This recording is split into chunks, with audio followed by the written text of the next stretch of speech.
Welcome back to the Realistic Cattle Ranch Challenge on Sunshine Forest. I'm BP, and it's time to get to work.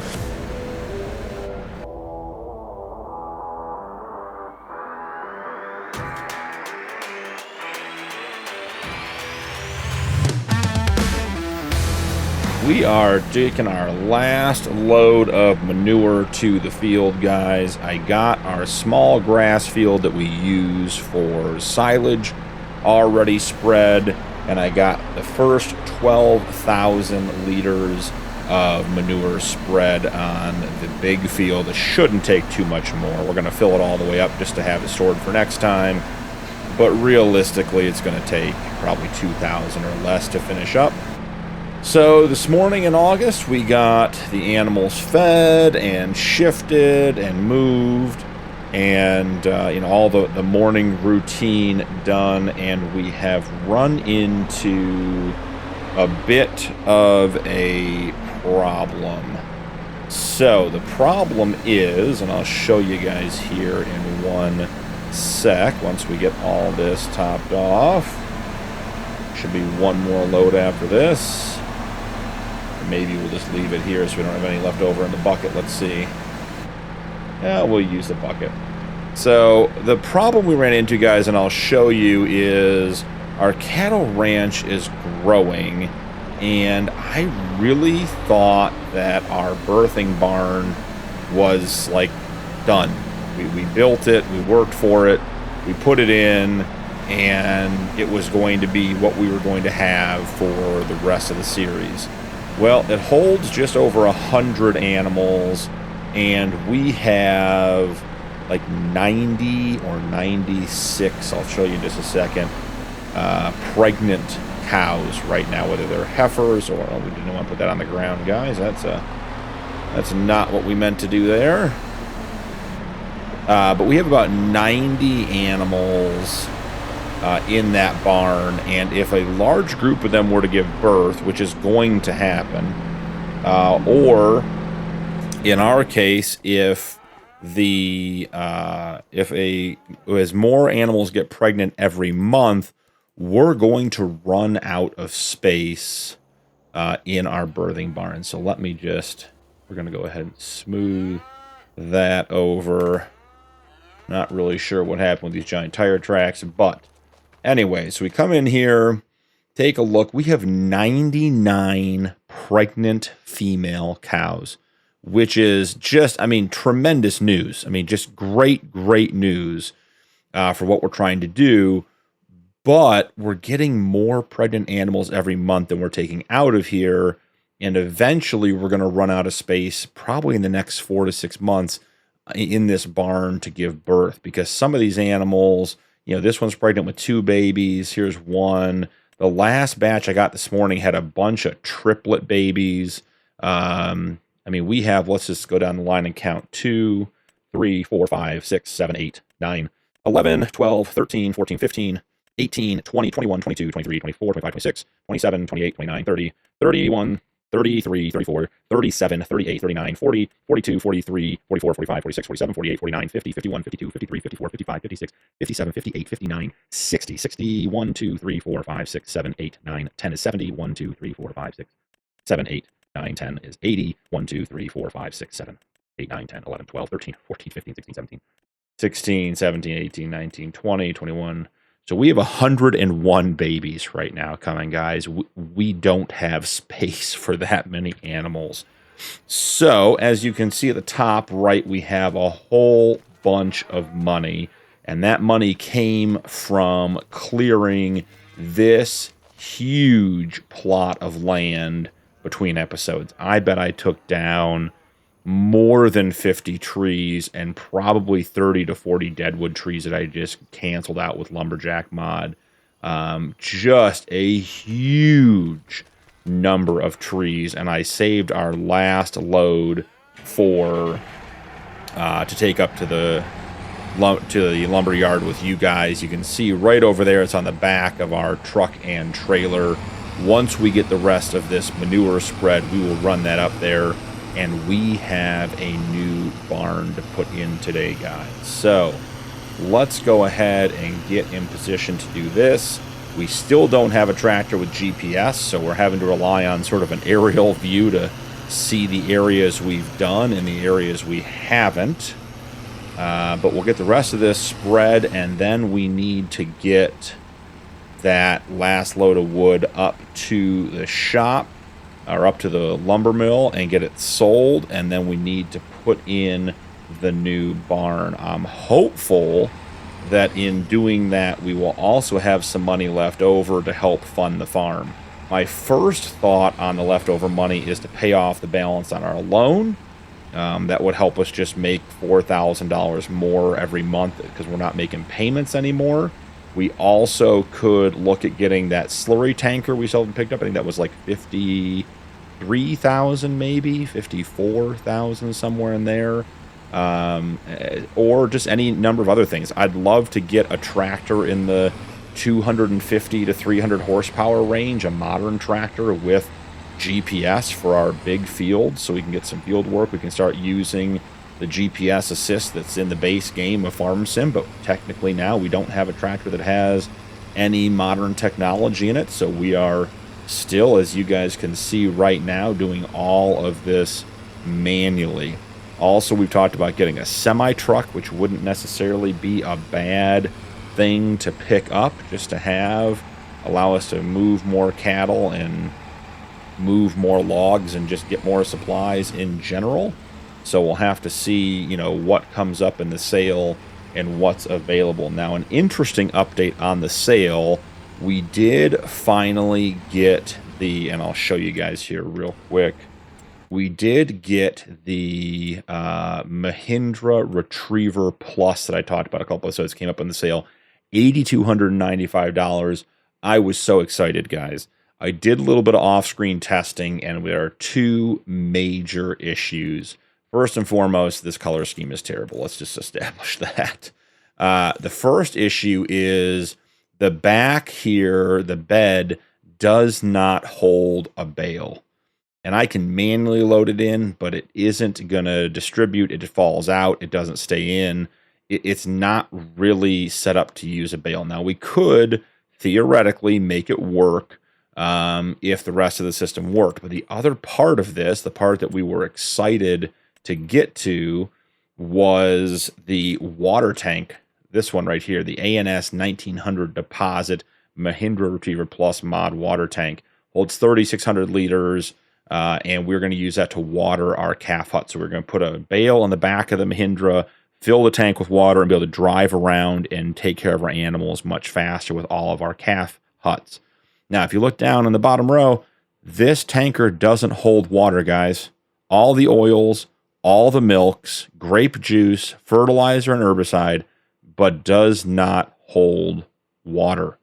So, unfortunately, because the Mahindra doesn't hold a bale and the tanker doesn't hold water, it really is of no use to us because we need it for bales and water. So I was all excited to have that here for you guys on this episode. I was going to introduce it and maybe even bring you guys in, having, you know, using it and showing you guys how we were going to make our feeding of the calves faster and easier and better. And I did a little off-screen testing, and sure enough, did not work or make anything better. I was really, really shocked that that tanker doesn't hold water. I feel like that may just have been an oversight when it was being made. I just can't imagine why you would not want that tanker to hold water.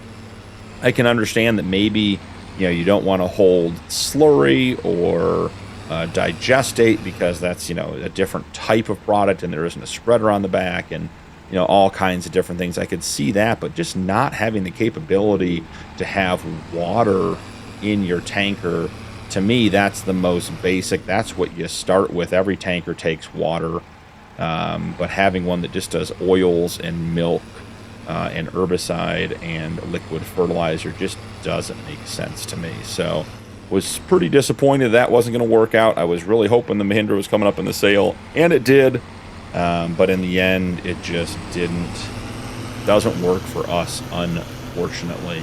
So we'll have to keep an eye out. We can probably go back to an Abbey-style small tank pulled by something else can hold a bale. We'll just have to figure out what that setup is here in the future. I am concerned about what has happened here with the ground deformation, with spilling a little bit of manure there. Seems like maybe this wasn't supposed to happen with all that craziness, and if it was, we should at least be able to smooth it out, which we tried to no avail, so we will have to see what happens with that long term. So, let's get the manure spreader put away. Our first task of the day is done and behind us. And then we will jump in the 650 and take those logs up. I can tell you guys, I'm going to try to just paint this real quick and just see if painting it might smooth it out. It's so weird to me that even after smoothing it out, which is usually the technique to use. Okay, so I think, yeah, if we just sort of get that filled and give it a quick smooth. Okay, so it's just need to be repainted. They can't have two huge ruts in the middle of our yard. They're going to cause our bales to fall off our massey or anything else. So this field on the left got a layer of manure. We have our 2 wheat fields that will be ready to be planted next month. I'm debating if we want to wait and plant them in October instead of September, only so that our grass and our wheat are not ready in the same month. That was a fun episode, but it was a ton of work and harvesting and everything else, and I think we'd be better off, having that alternate months. We are definitely light in the front here, guys. The steering is not very responsive. I think I've taken so many loads of logs up there that I just overloaded this one. Got it to the point where some of the logs were falling off and still went back and put more logs on. So definitely at the capacity of this trailer and probably this truck. Have somewhere in the neighborhood of 6, maybe 7, possibly even 8 trees on the trailer, which is just an absolute ton. I've got the pedal all the way down to the floor, and we are losing speed heading up this little hill. That's how heavy this load is. So we'll get this load sold. We'll head back to the farm, and we will take a look at putting the barn in. I think the plan is going to be to put a fully enclosed barn in with no pasture and make that our birthing barn, give it a higher capacity. Move our breeding pen to what is now the birthing barn. And that way they'll have an indoor and an outdoor area, and then probably get rid of the bull pen and just move the bulls over to what was the old breeding pen and have some extra space on the farm. We are getting very, very close to needing to buy another piece of land, having maxed out all the space we have on this piece of land. So if we can recover that area from the bull pasture, we probably will. I may not delete the bull pasture right away. We may just give it a couple episodes and see when we need that space we can. But certainly, if we get everything moved over, that would give us some extra space down by the big grass field to put in, a shed. I don't know what else we would need. Oh, don't tip on me now, guys. Yep, the steering is definitely less responsive than we'd like. Let's come in here. Let's turn that off. And here we are at the lumber mill. Got our last batch of wood sold. 38,000 plus 5,500 is definitely, I think, the biggest load I sold yet, guys. I way overloaded that trailer. Just didn't want to take any more trips. It was a lot of trips getting up here. I think I spent probably an hour or 2 just cutting down trees and getting them moved and chopped up so we could get them up here. So while we're here, let's take a quick look in the sale. See if there's anything that we can't live without. Got a little bit of money here burning a hole in our pocket. I don't think there's anything in the sale that we have to have today, but we're here with our truck and our trailer. We may as well take a look. I have been considering a tree planter just from the thought that if some trees come up on the sale, we could put them in and start replacing our forest a little bit for some cash. But we do have so many trees. Nice sprayer, just not looking to spend 40 grand on a sprayer. We have all of our bale wrapping needs met.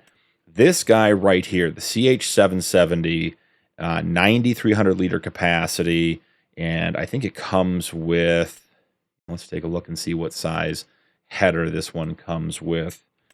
So it'll fit a 7.5 or an 8.5 meter header, plus has a 6 meter corn header, and I'm thinking we might do some corn here long term. But again, still $130,000, but we have a $42,000 or $48,000 header. So that could be an option long term. We won't pick that up today. Let's see. We have a yarder. I love the Myrtlo, but again, for 70 just seems like too much. Don't need a cotton harvester.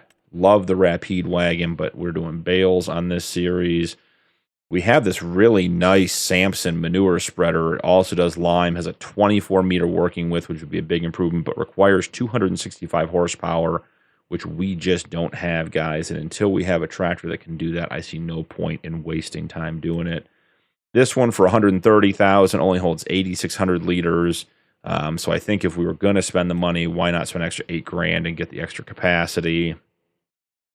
It's a nice little tractor, but we need something bigger. There's that Mahindra that we were really hoping was going to work.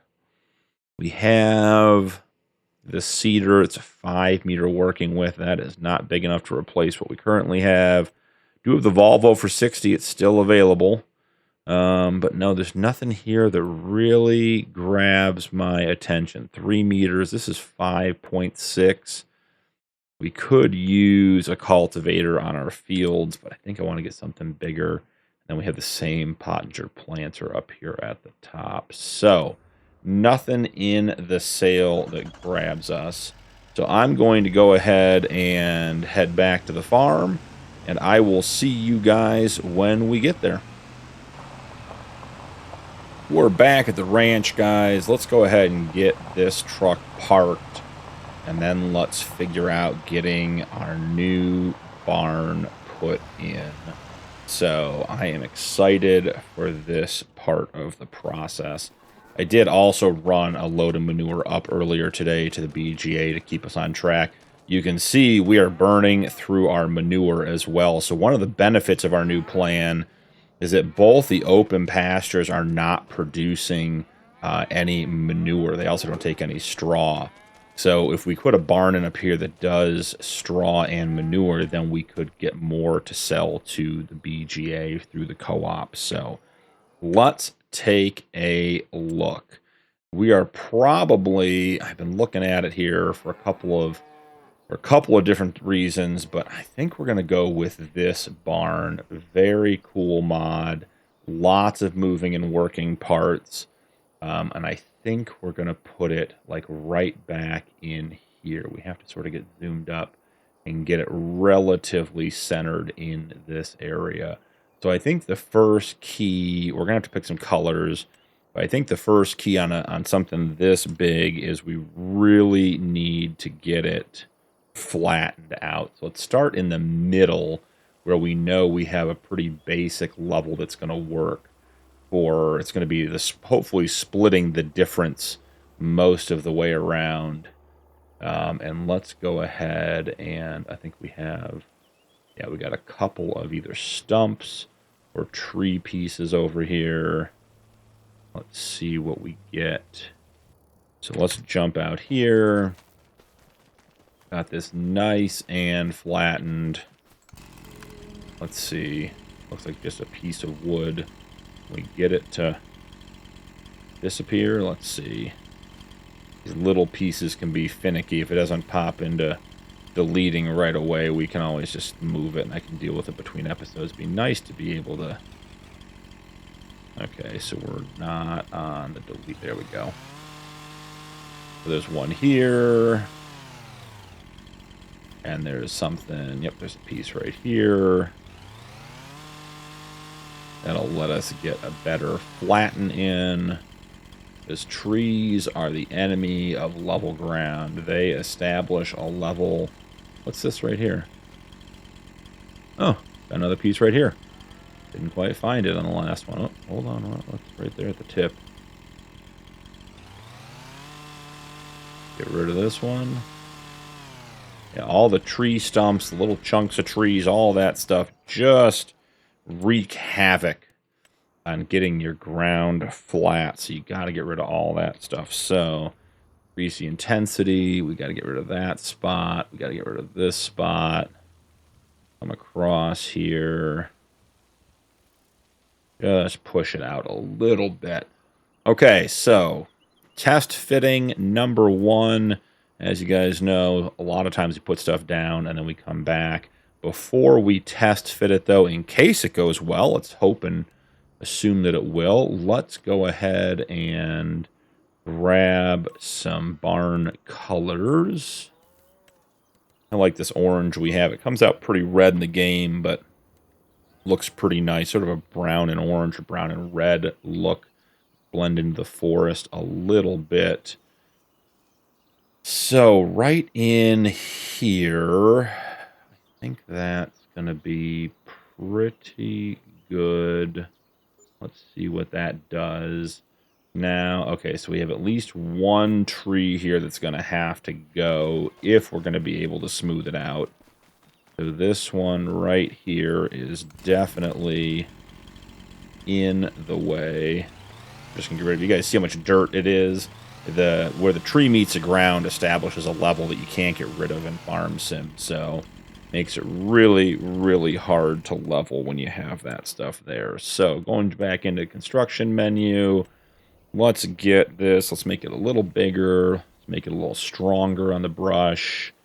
Let's try to just sort of blend all these edges in. We tried to get as close to the edges as we could with our flattening to begin with, so we could just drop it in the middle.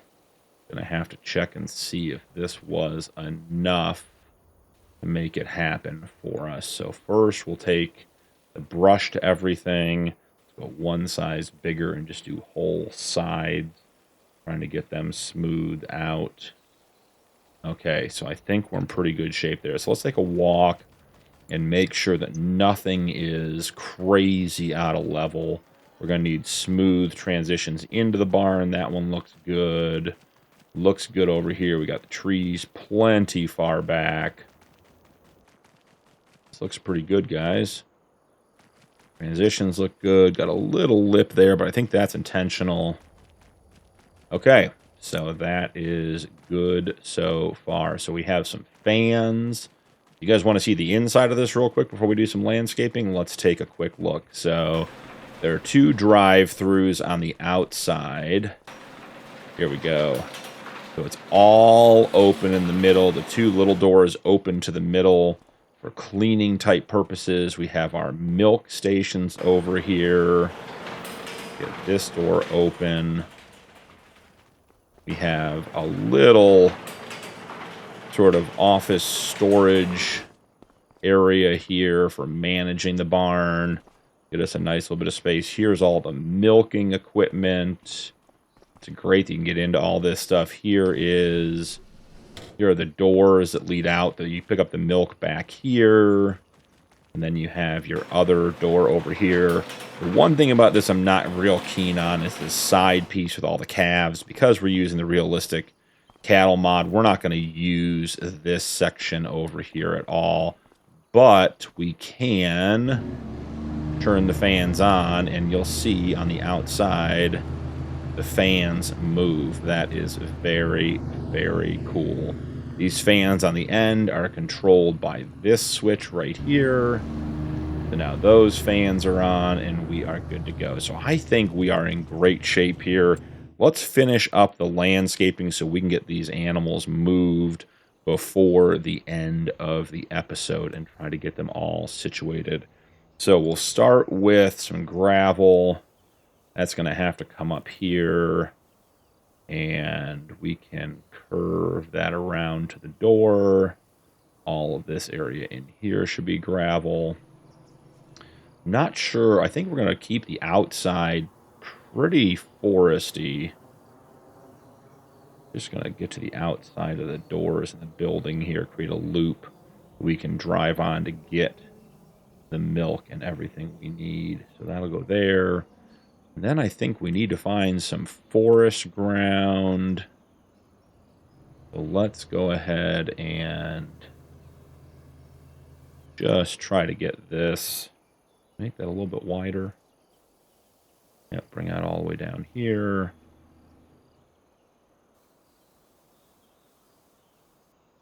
And make that smaller.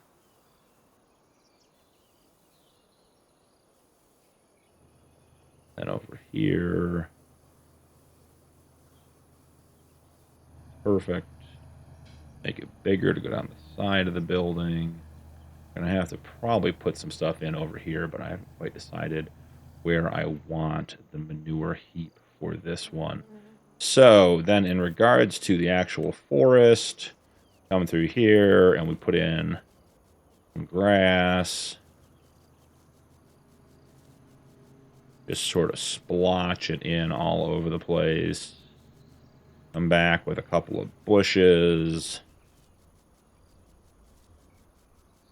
We're not going to put any trees in yet closer to the barn until we've used it for a couple of months and are convinced that we are, or at least confident that we have everything where we want it. So let's just get some grass spread in here as well. Just mixing it up, trying to break up the lines a little bit. Okay, I think we're pretty good there. Now let's look at a manure heap. This is the one we have, and that fits nicely in a corner, doesn't it? Let's see, do we want to put that one back here, like out of the way? How would we get to it? We'd come down here, we'd have to have a little access pad over there. We could...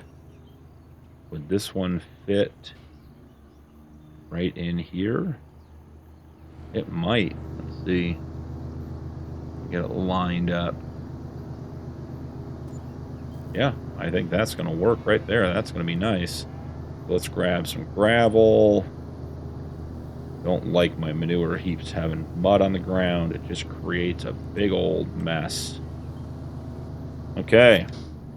So, is this connected? Let's see. It is connected. Great.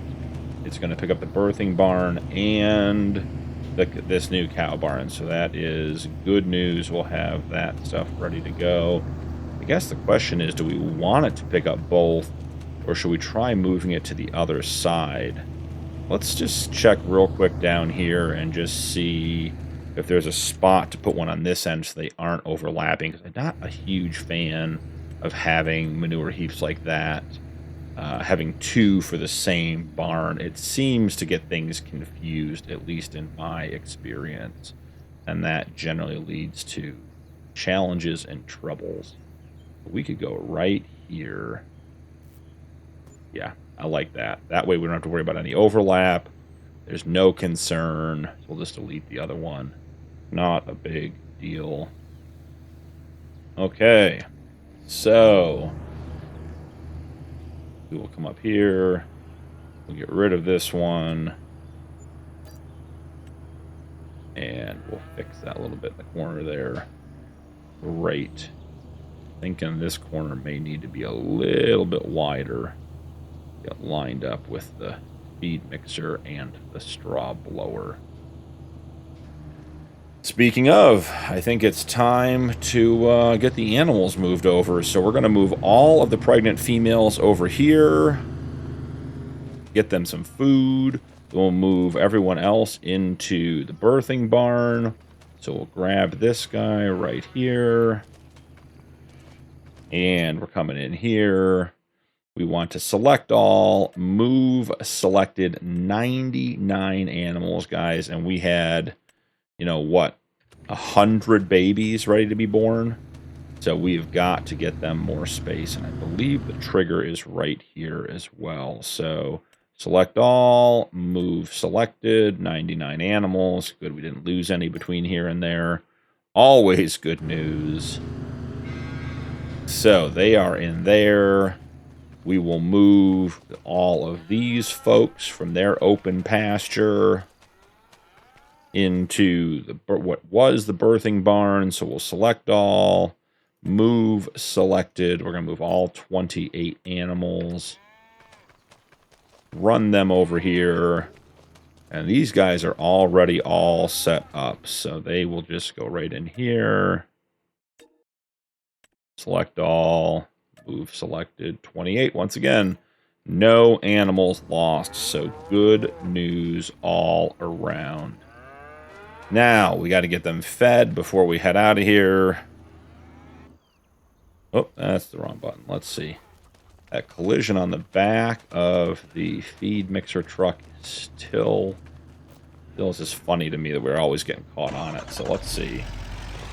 This guy's got 3,000 liters. Oh, hitting the pen. Let's, you know what? Let's actually just drop 3,000 liters off right off the rip. So we can make a full load to get them going. This is a left-hand dump, so we should be coming down to this far side over here. See if we made the driveway long enough. That is a narrow door, guys. Ooh, that is narrow. Feel like we should be getting the trigger. Maybe the trigger's on the other side. I know there is a trigger on the other side. I thought there'd be one on each side, but maybe not. You have to widen that loop just a little bit. Yeah, so it is on this side for sure.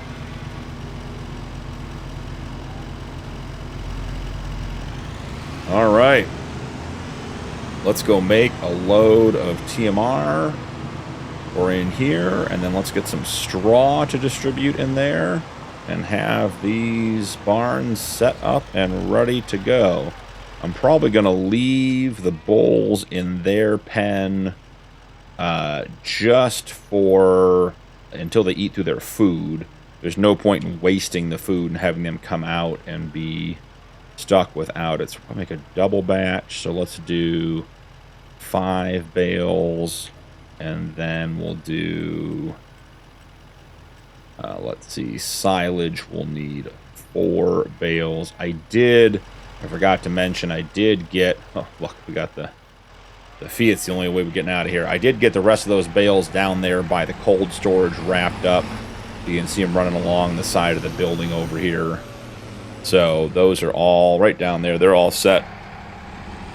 Why don't we go ahead and grab our straw blower and just run that through once here real quick while we're making TMR. And that is a nice looking barn, guys, and we still have $80,000 left over. Having a hard time catching that hitch there. Come on. There we go. I was getting it for a second, and then it was going away. All right, so right-hand side. So I think we'll come in this door. Yep, there they want us to blow some straw in. Got a nice little storage area over there. Got our next bale of straw heading in there.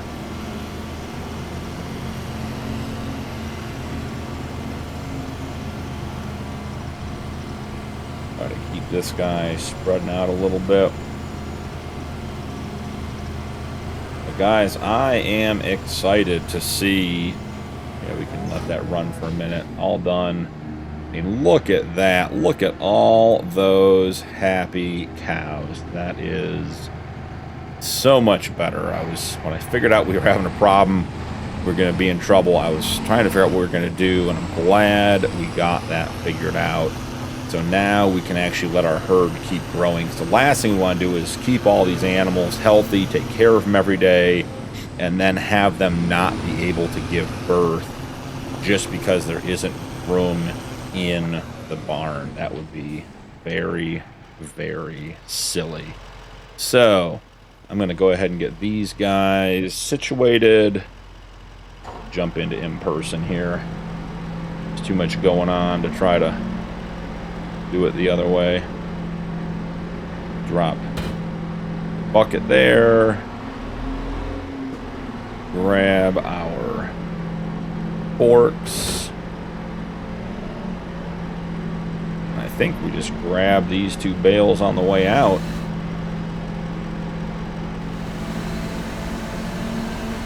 They go right into the TMR mixer.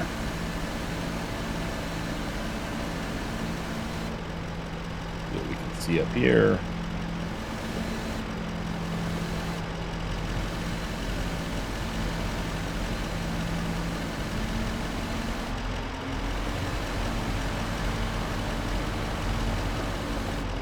Perfect. Nailed it. We got 2 straw bales here for the first batch. I'm sorry, hay bales here for the first batch. Straw bales, yep, we lost one. Should have known better than coming in at that angle. We put them in the barn before, and we put them in the barn again. And let's see, there's the bale. And that is a weird camera angle, guys. That's like as high as the camera wants to go. We got to get in the third person here. All right, there we are.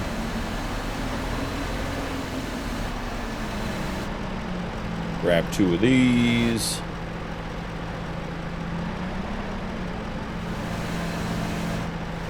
Don't really want 3, guys.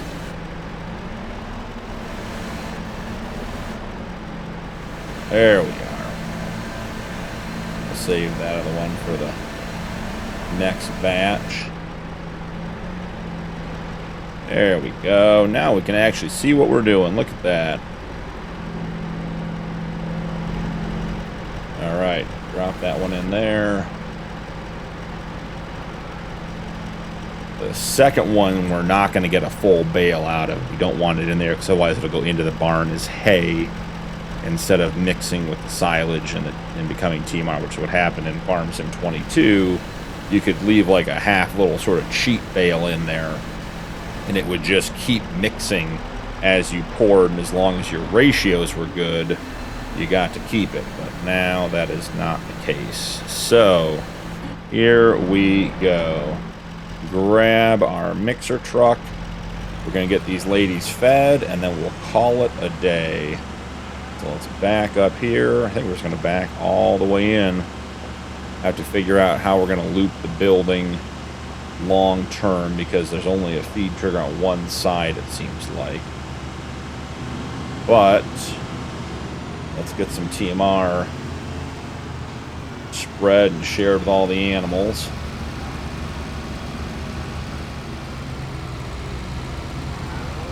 And I'm thinking when they have their calves, we might leave the calves in here until they're 1 month old, and then move them over to the calf huts in the igloos, so instead of having to build more, because with 100 babies coming, we're not going to have enough space in the hut. So I'm trying to figure out how we mitigate that without having to buy another 8 or 10 calf huts to have to manage, because they're nice, but they are definitely labor intensive.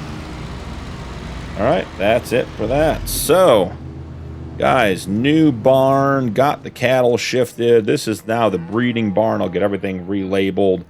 So they have some indoor and some outdoor space with the bulls. We have our new birthing barn all inside, modern state-of-the-art modern barn, fans and milking stations and everything else we could possibly need to keep our cattle happy as our ranch grows. So very excited to get all this stuff done. Thank you so much for joining me today. Don't forget to drop a like and turn on notifications for more videos, and we'll see you in the next one.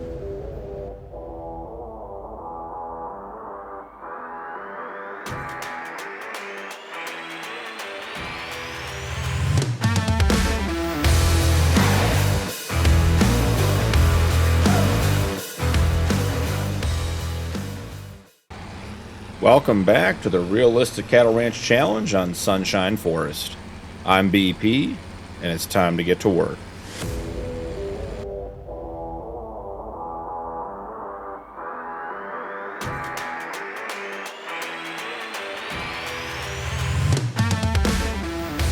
We are wrapping up the liming of our 2 wheat fields, guys. I got the other one done this morning. just have a last little strip here to get. And then we have a bunch of work to do.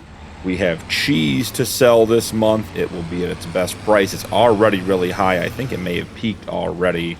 So the first order of business is to get any milk we got overnight down to the dairy in hopes of getting us as much cheese as we can have. The other thing I was thinking about, guys, we put that new barn in last episode. Loved the new barn.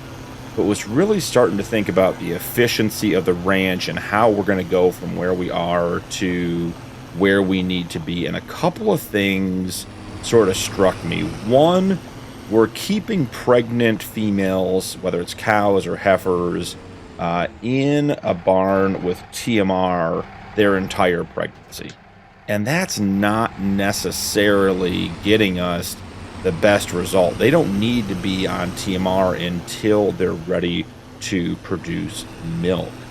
So if we were to keep the pregnant females in the breeding pen until, say, 90% pregnant, so 9 out of 10 months, and then move them over, and then leave them there with their calves until they've recovered, at which point the calves would move over to the huts for a couple of months, and the females move back to the breeding barn, we'd be using a lot less TMR, so a lot less silage, and be keeping more of our animals on hay, which is going to be more efficient for us. Also, this barn does have more space than the other barn, but not a ton. So if we were to limit this barn to just females that are ready to give birth and to their calves until they're done producing milk, I think we'd find ourselves in a position where we would have better cow and calf management, and we'd be using less of our desirable TMR resource overall. Because as it is, guys, I put can't go down here. I put 2 complete loads of TMR into this barn this morning, 64,000 liters, because it was almost empty. So we are going through a ton of TMR. So my thought is, what if we, and I know we put a barn in last episode, what if we swapped our breeding barn to a high capacity barn, and that's where most of our animals lived most of the time, and they were just being fed hay. They could breed when they were ready. They could go through gestation and through pregnancy until almost till birth, and then we would get them and put them in the birthing barn where they could be with their calves for longer, have high quality food to produce milk, and then the calves go one way and the mothers go the other. We're not separating the animals, the mothers and the calves, at birth. So that's my first thought. The second is, if we are going to be burning through, 60,000 liters of TMR, we're going to have to get some sort of TMR mixer. What would that be? 3 batches a day is essentially the equivalent of 13 or 14 bales, loading 3 different times, unloading, reloading, mixing. And that's just not efficient. It's sort of like, we collected bales with the Massey Ferguson for a while, and once we reached a capacity where that didn't make sense, luckily we were at 100 cows, we went to a bale loading trailer. So I think we need to get a TMR production put on. Not anything crazy, not anything overpowered, something that we're just going to put the bales into. I can then drive our feed wagon underneath, pick it up, and bring it to the animals each morning. So I think that's going to be our plan for today. We will be planting the wheat fields tomorrow in October, because if you remember, if we plant them in September, then they line up with the grass, and that's not what we're looking to have happen. So first step is going to be making the change with our birthing barn. So when I fed the animals this morning, I did not feed the birthing barn, because we're going to lose some food in there. That's just the truth of the matter. It's unfortunate. We've got, let's see, 34,000 liters of straw and 38,000 liters of TMR. That's just going to be the sacrifice for the change we're going to make. So the first step here, I think, is going to be to get all the animals out. And I did do a quick sort of check to see what our options were. And I found a barn. It's actually a little bit less expensive, holds more animals, and is about the same size. So we can do that. Let's put our animals, our walking stick and our animals right over here for right now. So now we should have no animals in here. 0 of 126. Just make sure we don't have any milk. Oh, we do. The breeding barn has milk. Oh boy. Not sure how that got there, since there should be no females able to produce milk in there. Maybe there's a crossover with the other barn. That's an interesting one, guys. I didn't see that one coming. I checked it yesterday, and there was no milk in it. So clearly the milk has come from somewhere. The other update I made overnight between episodes, I'll drive the long way and show you guys. We added a third manure heap back here. You can see it right here. The teen barn was not actually pushing manure to the manure heap over here. So we added that one to try to tie it together to see if we can get the manure out of there. There's like 180,000 liters of manure in the teen barn that we just don't have access to. It's not in this other manure heap. So we'll have to see how that goes. All right, milk, 1,176 liters. We'll grab that and make another pallet of cheese to be sold later today. And I think, guys, we're going to end up doing... I think we're going to make another big change today, too. I gotta wait and see how the money works out, but I'm thinking there is more change on the horizon, more progress for the old realistic cattle ranch here on Sunshine Forest. So let's see. Let's grab the rest of that buffalo milk and get that in there. We don't want to lose any of that precious commodity. So we'll come up here. Get our 89 liters. Just a ton of it. Better watch out, guys. Got lots of buffalo mozzarella coming out of that. So, get this dropped off, and then I think it's time to get rid of that barn and put in a high-capacity barn that we can have lots of animals in full time. All right, that's emptied. I guess actually we can keep the Fiat moving. Drive back over here and just get it out of the way, because we're going to have to put straw and stuff back in the barn as it is. So, first order of business. Just want to double check and make sure everything is empty. Yeah, no milk, no buffalo milk. So we are good to all the same color. But that is a sharp looking trailer. And when we get a semi, we can pop that front dolly off and we can use it as a tractor trailer as well. So super excited to have this on the farm. Just going to run the last 46,000 liters of slurry up to the BGA. Get all that loaded up. I will come back with you guys when we are ready to go to put in the new barn. So I'll see you guys real soon. We are going to need to find some sort of shed for all of these trailers we've accumulated here, guys. We have a tanker trailer, a flat deck, our dump trailer for the manure, our bale trailer. We have so many different trailers to keep this ranch running. So now we have all of that said and done. Let's go ahead and get this barn put in. As always, first step when doing any major construction is going to be get a game save. We do not want to risk having something go wrong with the placement, and then we end up needing to reset.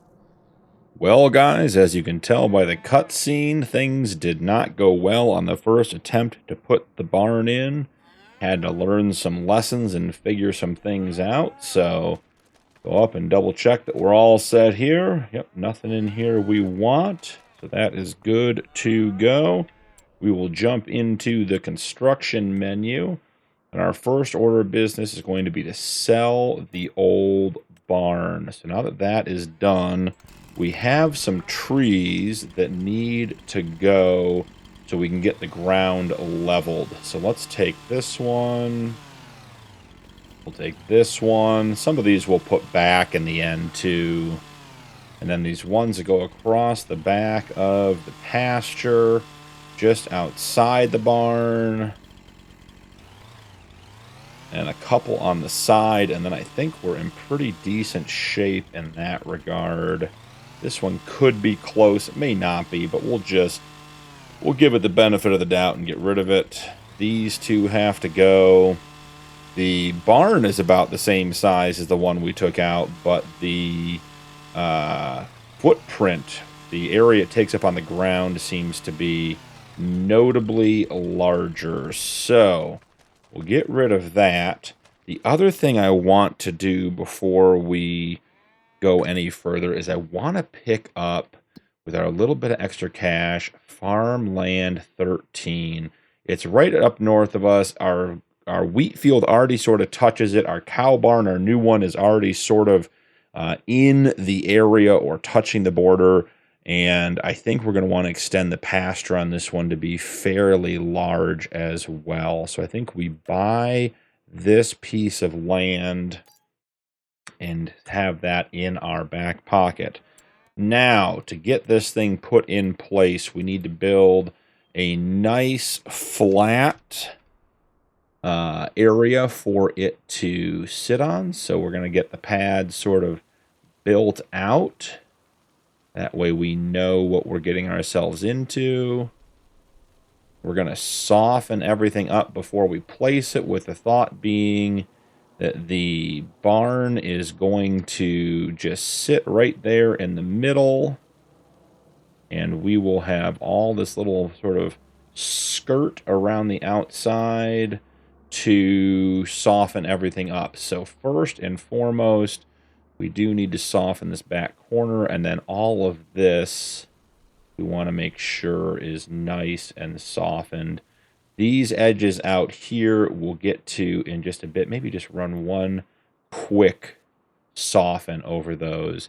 So now if we come down and find the cow barn that we tried placing earlier with a little bit of success, or very little success, we have this one, and it is mostly there. So it needs a little bit more ground flattening so that we can make sure that it sits completely level where we need it. So just go through here and just make sure we are good to go there.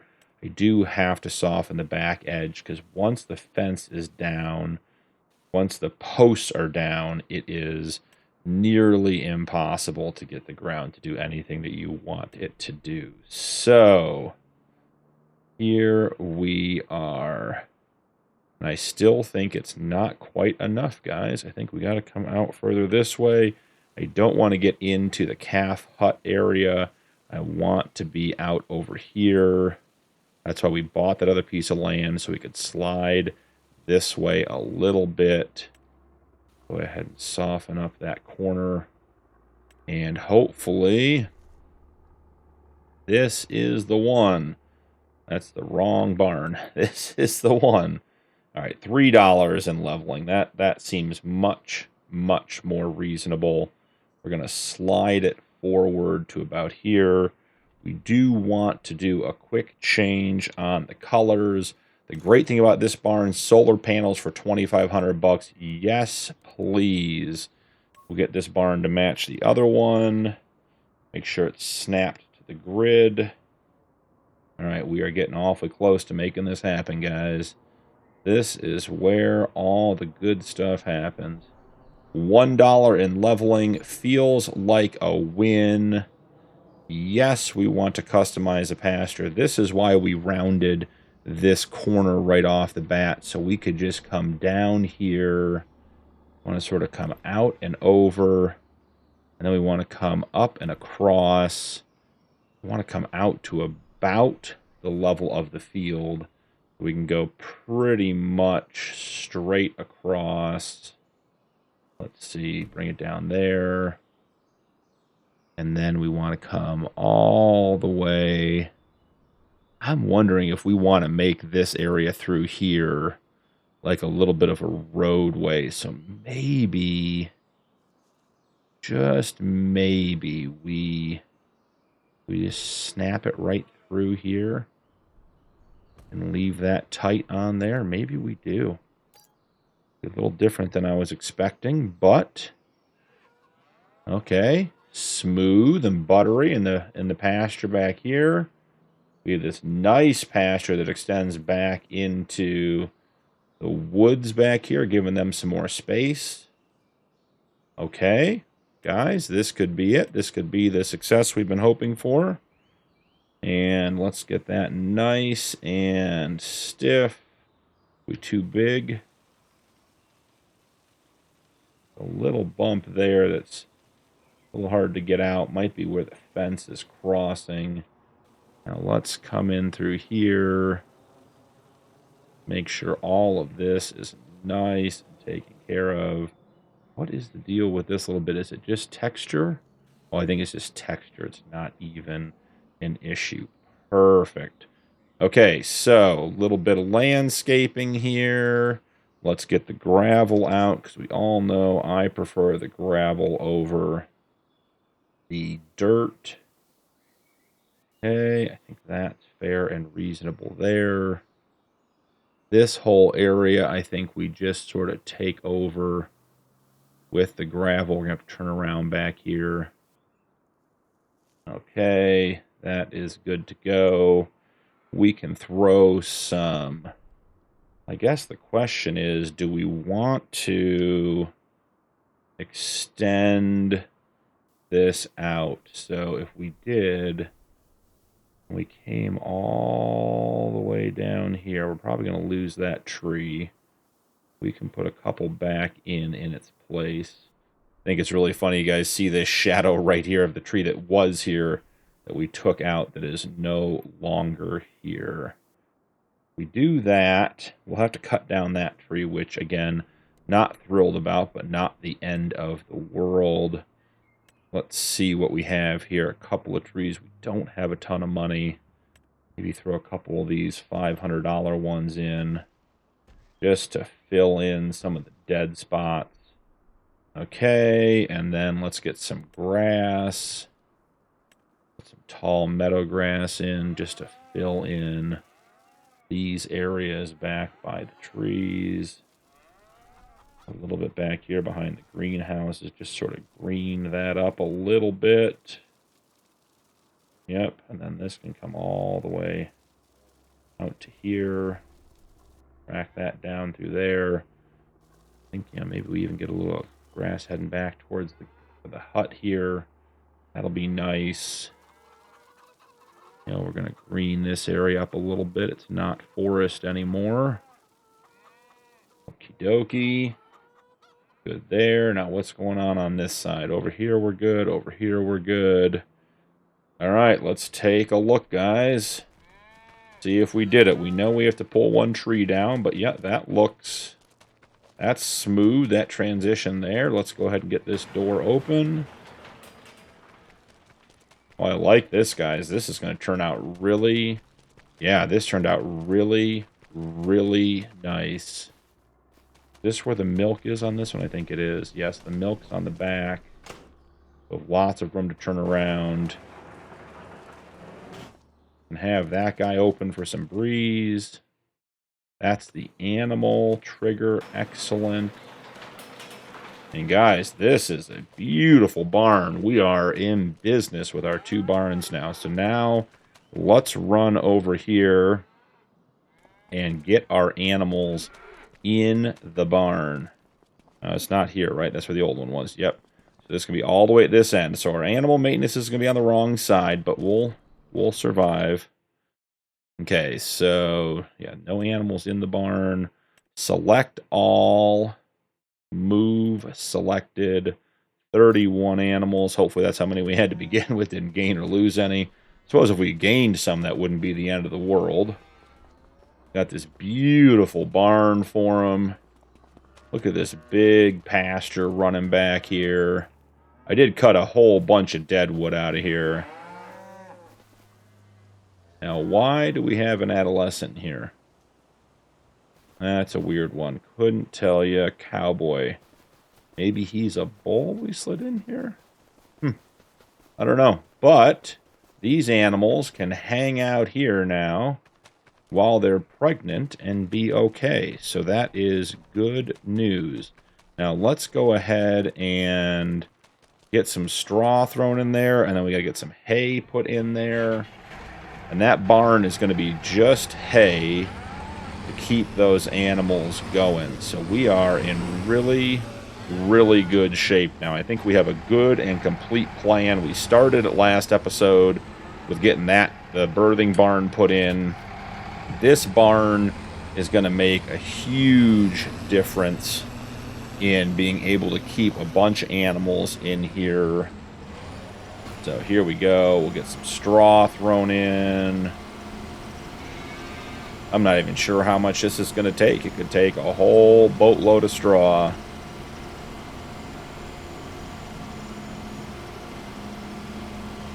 Not even showing up yet. We're one bale in and the barn doesn't care. The barn holds a lot of animals, so it probably holds just an absolute boatload of food as well. So 2 bales in, can't even see the straw yet. Well, we've got some in here. That's all that matters. Got some 2 fancy barns, guys. We are getting to the highfalutin stage of cattle ranch. Alright, well, we put 3 bales or 2 and a partial bale in. So I'm feeling pretty good about that. Let's get this guy parked out of the way for now. And I suppose the one thing we should check and see is this barn connected to this manure heap? It is. Okay, great. So now let's just grab some hay. I mean, let's grab 10 bales plus the partial we have here. So squeeze the massey out over here.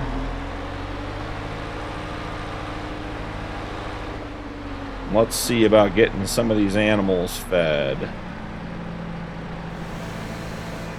Yeah, pushed 1 back in already. Not ideal, but it's alright. Didn't lose it.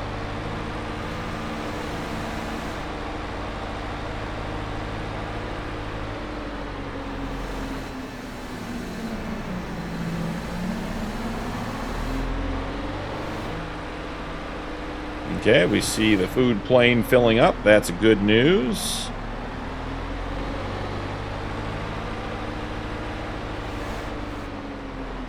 If we can't get better eyes on this one this time. Do we even dare take 6? Yeah, let's be adventurous. Let's go for 6. Right down the middle. Okay, 6 bales. I'm not even sure we're going to fit through the door. But, here we go. Definitely, there's no way I'd be able to see where I was driving here. You want to see the view? That's the view of where we're driving in first person, guys.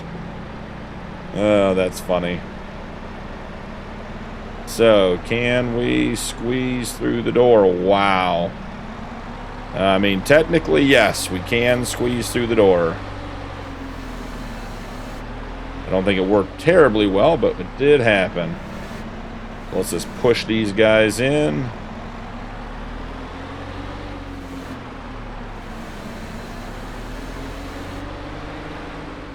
Grab this guy, slide him in. We're going to put, what, 9-ish bales in at 8,000 liters each, so about 80,000 liters of hay in here for these cows. They're going to be well fed here for a bit. And let's see, can we grab this guy? Maybe even put him up on top of this one. Well, maybe we'll be able to stick both of them from this angle. Let's see. Yep, it's a dirty load, but we got it.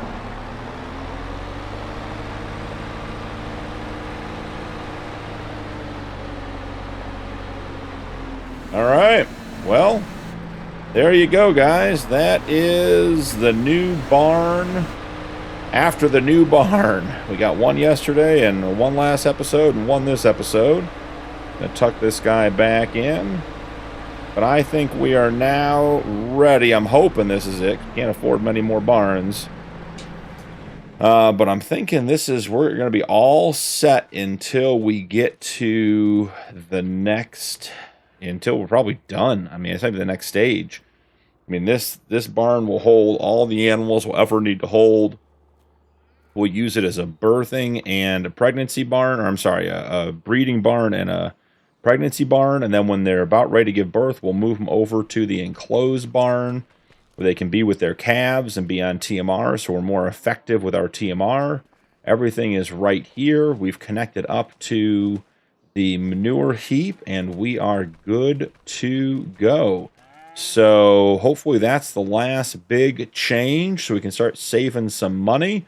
We did get all 96,000 liters of slurry put into the BGA, so that'll give us a nice return in October. And when we come back, we're going to have to get some fields planted. So thank you so much for joining me today. Don't forget to drop a like and turn on notifications for more videos, and we'll see you in the next one.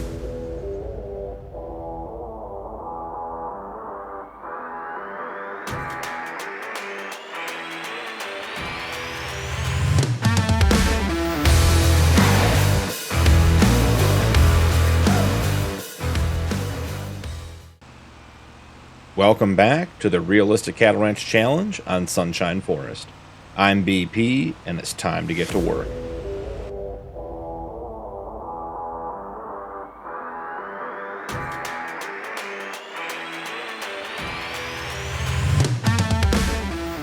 We are still in September, guys. The price of cheese and mozzarella is peaking. Currently, our cheese is at the best price. We're going to run up to the shop and sell that. And then I'm going to hang out with the mozzarella until its price peaks and then catch you guys back in October. But wanted you guys to see 26,000 liters of cheese. So our dairy cows are producing good milk.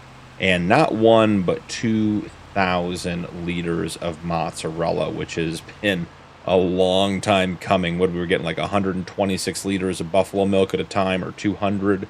So excited to get this stuff sold. We are going to scoot over here to the sell everything and get this stuff unloaded. I'll get you guys the total on the cheese, and then I will come back with you guys and update you in October when we have a total for the mozzarella. Looks like we are just a bit off center. Had about $18,000 in cheese sold already. Let's scoot this stuff over just a little bit. That seems to be a better spot. So we started with just about $22,000 in the bank. We're up to 73. So that's about 50K in cheese. And can we get this last pallet to sell? The sell everything trigger is a little bit finicky. Yeah, so we ended up with, what would that be? 58,000 liters of cheese, or $58,000 for our 26,000 liters of cheese. I'm going to hang out here until the buffalo mozzarella sells, and then I will see you guys in October. See you in a minute. Welcome back, guys. We are in October. We got that mozzarella sold and made about $18,000. getting the calf igloos or calf huts topped off. Have some exciting news and updates for today. As you guys are about to see, coming across in front of us, there is our Fiat going, and we are not driving it. I was up at the store selling the cheese yesterday and was talking to some of the guys up there, and there were some guys looking for work. So we said, hey, we've got some fields that need mowed, and you can see we already paid and had that field up there mowed for our hay.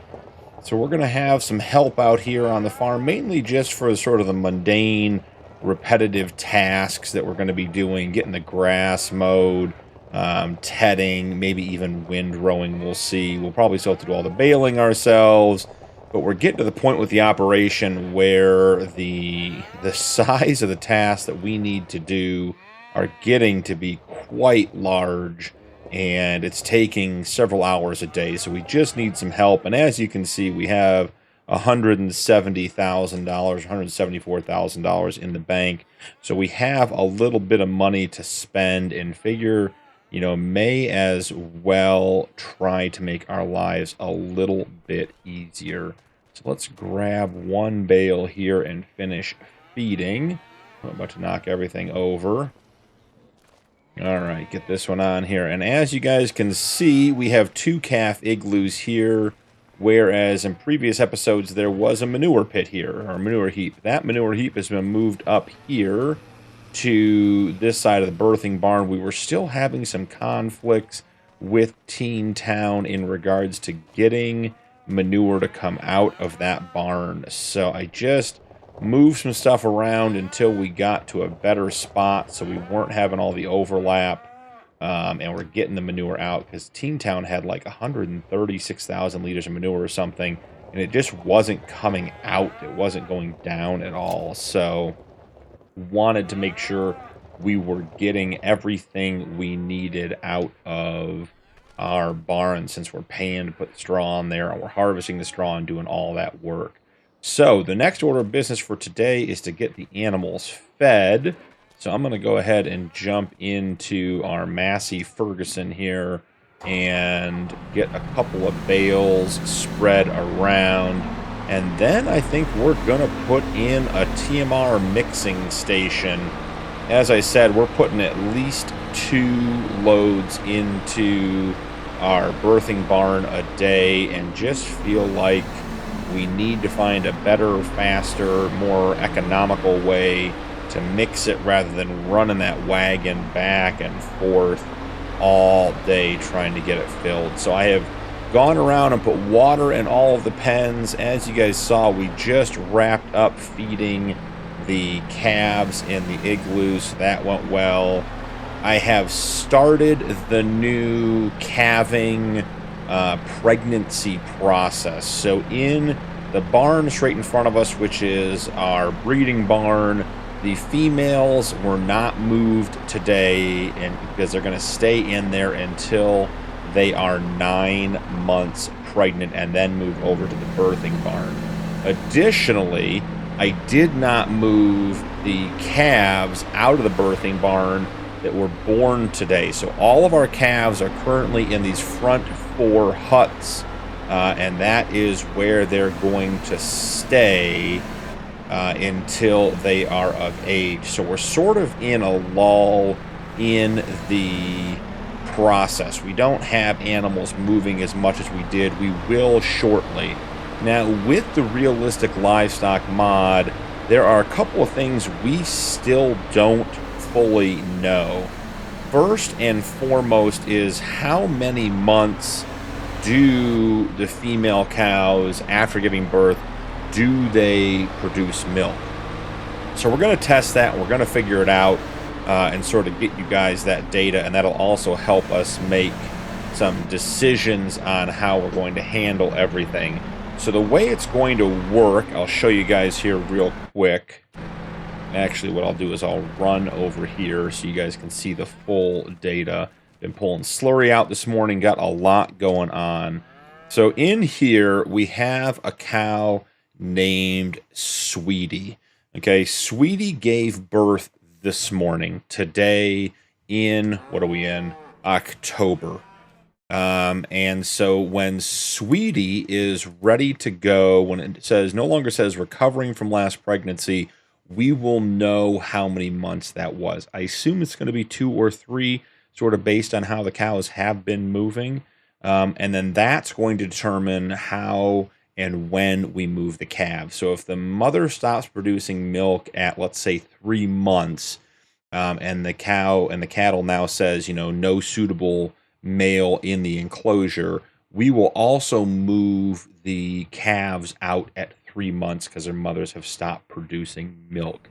So we're going to figure that out. I don't know that it's 3 months. I think it's right around 3 months. It certainly feels that way based on how we've been moving the cows so far, but we will figure all of that out here pretty soon. So it also means that we aren't keeping track of which animals are pregnant right now because we're not moving them until they're 9 months. So we have a little bit of lull in our sort of normal experience. That guy all done? Okay, so the teen town is full. That's good news.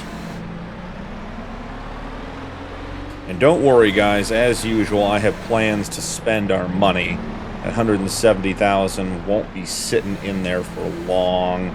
We're going to get a TMR mixer put in, and then we're going to go buy that New Holland harvester. You may notice right here, I got our old Massey harvester sold. The guy came and picked it up this morning. So that's gone, and the New Holland is still in the sale, so we are going to pick that up. It looks like our helper may be done with the mowing. Looks like he took off. I told him just to leave the tractor here when he was done. So that part of the mowing is done. We may have a helper come back and do the tedding and the windrowing this afternoon. But we're going to need the tractor for planting, which I will probably do just because of our planter setup is a little complicated. Not sure I want to trust it to somebody else. If they miss spots on our field, it's going to be a problem later on. So let's go ahead and get our mower put back into the shed. Loving our shed over here. Great to have things put out of the way. I would love to put a shed in at the front end for our trailers, but as of now, we don't quite have the space, the means, the needs, and I'd rather spend the money on a couple of the upgrades we need today in regards to getting that harvester and getting the TMR mixer in. So let's go blow some straw. I did top off all of the straw. At least I thought I did. It seems like maybe they want a little bit more. Go ahead and put a bale in here. Let's check and see how that is going. So we have to label that last calf igloo. The breeding barn, they've got 25,000 liters of straw. I think that's going to be pretty good. And the birthing barn, how many chickens do we have? Let's see. We have a bunch of chickens, a bunch of chicks, though. Not a lot of them full grown. And then our birthing barn has 38,000 liters of straw. So I think we'll, you know what, let's put one more in here and we can reload if we need to for the birthing barn and get that one full as well. I'm going to try to get some straw distributed. I suspect even after increasing our fields, we're going to be playing a little bit of catch up on our new barns. And I think the TMR mixer we're going to put in is going to require straw, so we'll probably be back to buying straw. Now the good news is we bought that extra piece of land yesterday, or last episode, last month I should say, and so we have lots of area to expand. We got to cut down some trees and we got to make some room, but we could really take one of those wheat fields way up to the next level. And it wouldn't necessarily be a big deal because we're going to have our New Holland harvester. Say that 3 times fast.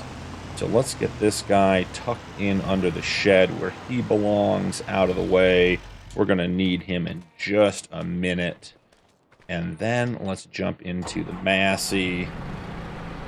Love to get these guys stacked. Can we? Do we have the skills to do that? That is the question. So let's see. Okay, looking good. Oh, didn't quite stay on there.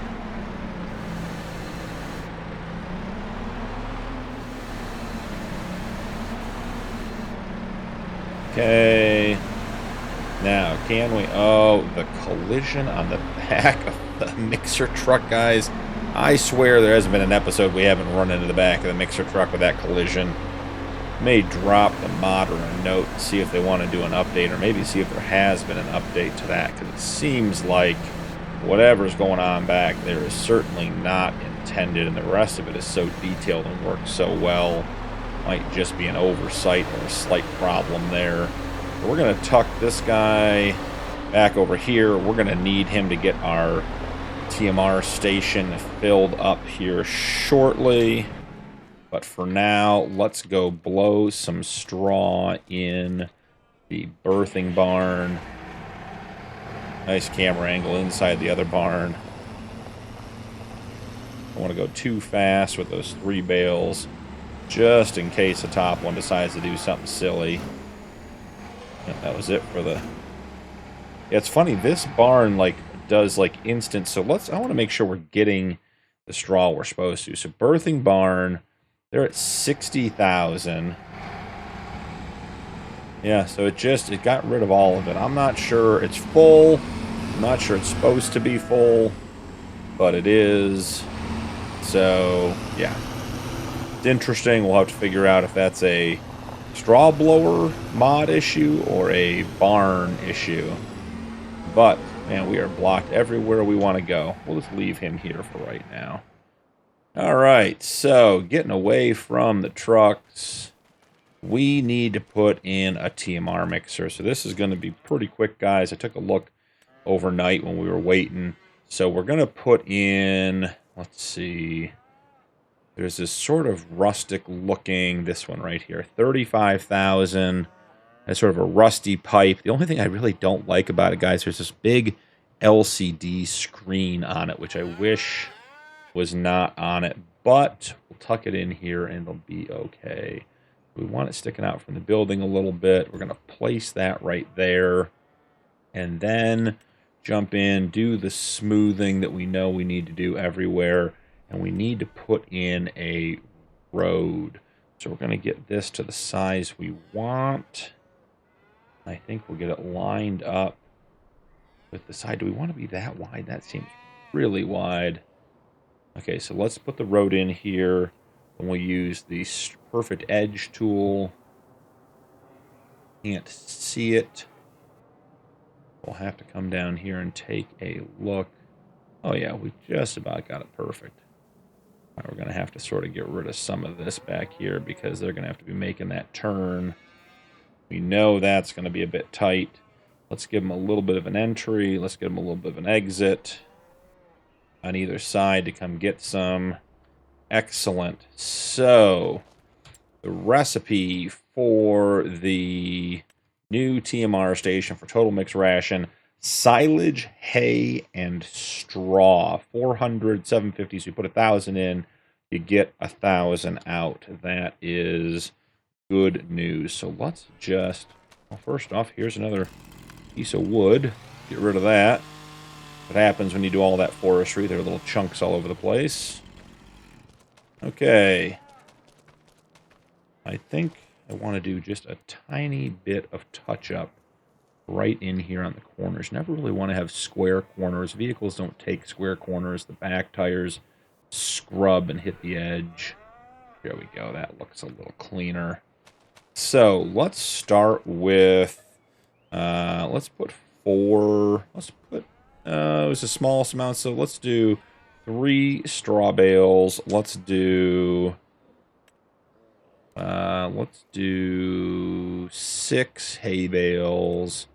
And then how many silage bales do we have? 13. Let's try putting 6 of those in real quick. I'm probably going to throw this on a time lapse just to get you guys through it, because we're going to be moving bales here for a little bit, but I will check back in with you when I have all of these bales done. Check you guys in a minute.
Alright guys, we are back. I did make one batch of total mixed rationing, so it's take some time to get the TMR in our mixer up and running. But here it is. We'll go look at this utterly ridiculous digital screen. Just shows you what the different things are, because you can do pig food and all that kind of stuff. It'll make some silage. We're not going to use any of those features, but you can do it. And then when you get in and take a look at it, you know, the recipe for total mixed ration: 400 silage, 350 hay, 250 straw makes 1,000 TMR. And we've been running, I got the worker back, doing the tedding on field 1, moved the 6500 series truck with the slurry tanker, did a couple of quick things, and it's already made 4,300 liters. So that will be very, very helpful moving forward. But let's get some hungry cows fed now, and then we're going to run up to the shop. Man, oh man, do we have manure we got to take up. That's bad driving on my part, guys. That's just me running into the side of the new barn with our mixer truck. We do have a lot of manure to get up to the BGA, and we have to go pick up our New Holland harvester. So a couple of things to do. Figured we'd have the worker working in the field while we were gone, since we won't be using the tractor. Maybe even have him get on the wind rowing, depending on how many trips we have to take to get up there. But I think we are in good shape with the way this stuff is working out.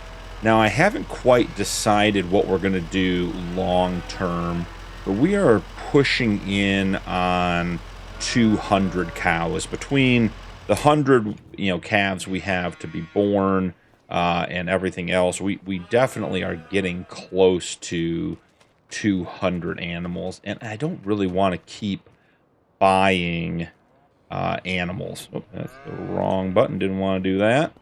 I don't want to keep buying animals, so I'm thinking maybe when we hit the 200 mark, we'll be sort of done purchasing animals. Now, that doesn't mean that if, say we need a water buffalo bull and we don't have a good water buffalo bull, if there's a specialty animal we need and there's one in the sale, we're just going to pick it up.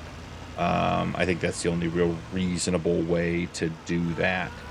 But I don't think we're going to keep buying calves. I think at this point, at least for a little while, we're going to try to just breed the animals we have and grow our cattle ranch that way.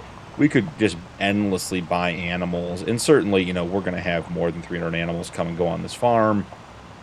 But I think for a little while, and we'll see if I change my mind after we get into it, but I haven't bought animals in probably 2 or 3 months, and I'm thinking that, maybe we just don't buy animals for a little while.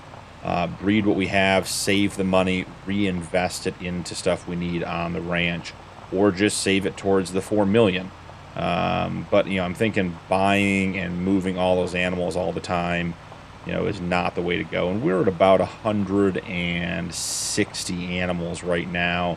plus the roughly 100 cattle or 100 calves that are due. So we're, we're well into the 200 cattle long term, and each month with more and more cows and heifers getting pregnant, that number continues to go up. And I think that between the manure they're producing, you're taking the VGA, the cheese, and the milk we're getting, I think our cash flow, at least for a little while, is going to be in good shape. So, and I also don't want to get to the point where we just have 1,000 head of cattle because we kept buying and they aren't doing anything for us.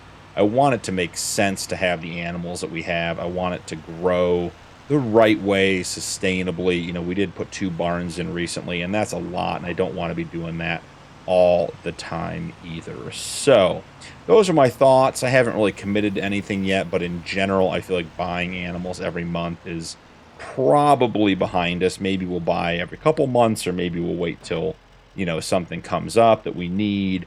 Like I said, not a hard and fast rule, but, maybe we do that. So let's jump into the sale, see what we have. There's the New Holland we are definitely picking up today. Man, 138,977 is cash in the bank, and we have 138,474 for the New Holland. So we are not picking anything else up today. I love this JCB Fast Track. That would be just about the perfect big tractor for us to buy. 123,000, definitely don't have the cash for it. We do have a 62% off 8.5 meter case header that we could put on that New Holland. So before the New Holland disappears, because we just had something get out of the sale, let's go ahead and pick this guy up. Do we do anything with the tires? It's our only option. Love BKTs if we have them. We don't. So at this point, what do we think looks? Those are some big trailer boards for the Vriedstein. Let's see. Check out that tread real quick. Yeah, the trailer board look much more aggressive. So we're going to buy that. We had just about exactly the right amount of money, so that was promising. Let's go run over and pick this guy up. I'm hoping he fits on our trailer. We upgraded our trailer. Man, look at that, guys. That is a sharp looking harvester. That is going to make getting our wheat off the field way, way easier. Now, let's see. Man, guys, I don't know if we're going to catch both sides of the trailer. And that, as of that angle, we are not. Can we get it to hook? Oh. Okay, that's square. So now let's see if we can just get it just to... Oh, it's getting crooked. It is getting crooked. Yep, we lost one tire. And we get it back on. We are running out of real estate to get that tire back on. Come on, get a little grip.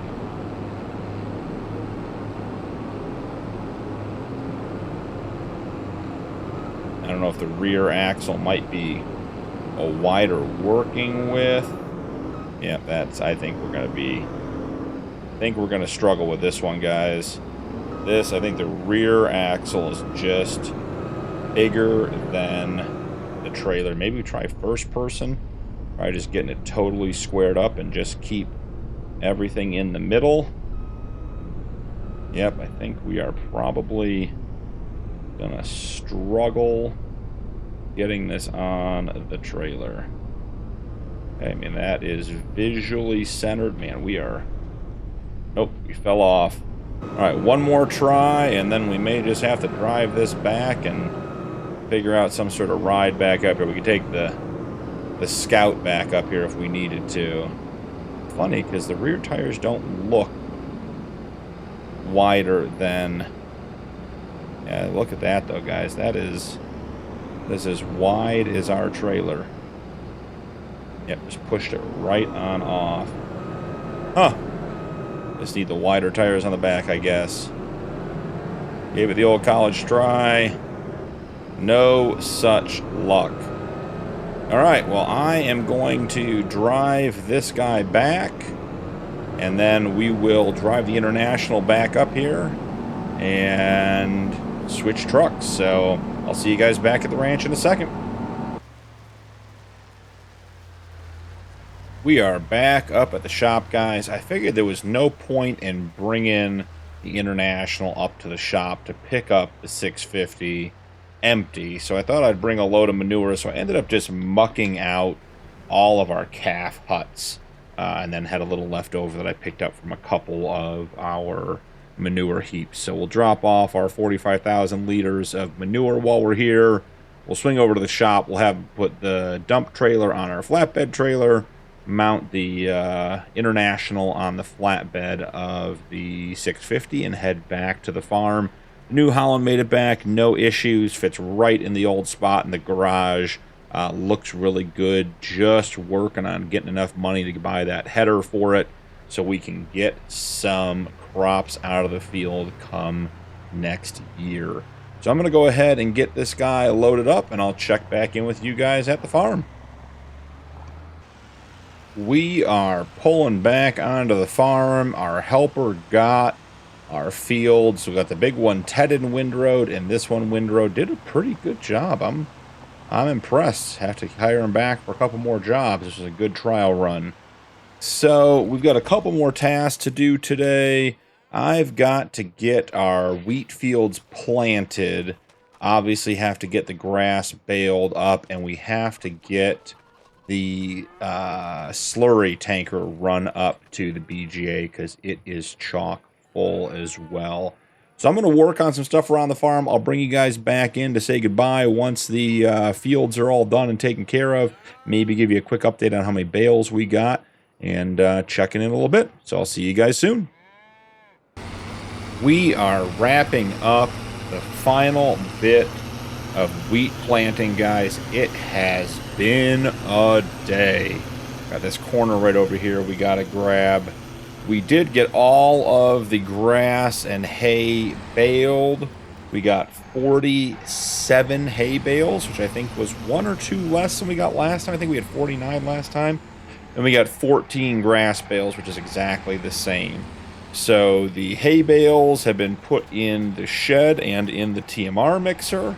And the silage, actually the silage, the wrapped bales are over here next to the cold storage, and we unwrapped the last 14 from the previous batch and put those into the TMR mixer.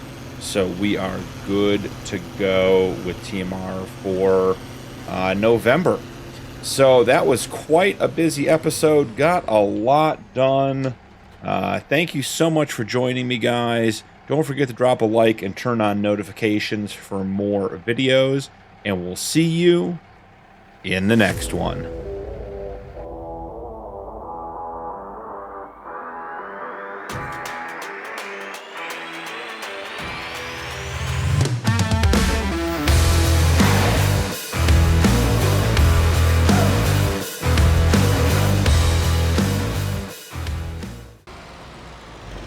Welcome back to the Realistic Cattle Ranch Challenge on Sunshine Forest. I'm BP, and it's time to get to work.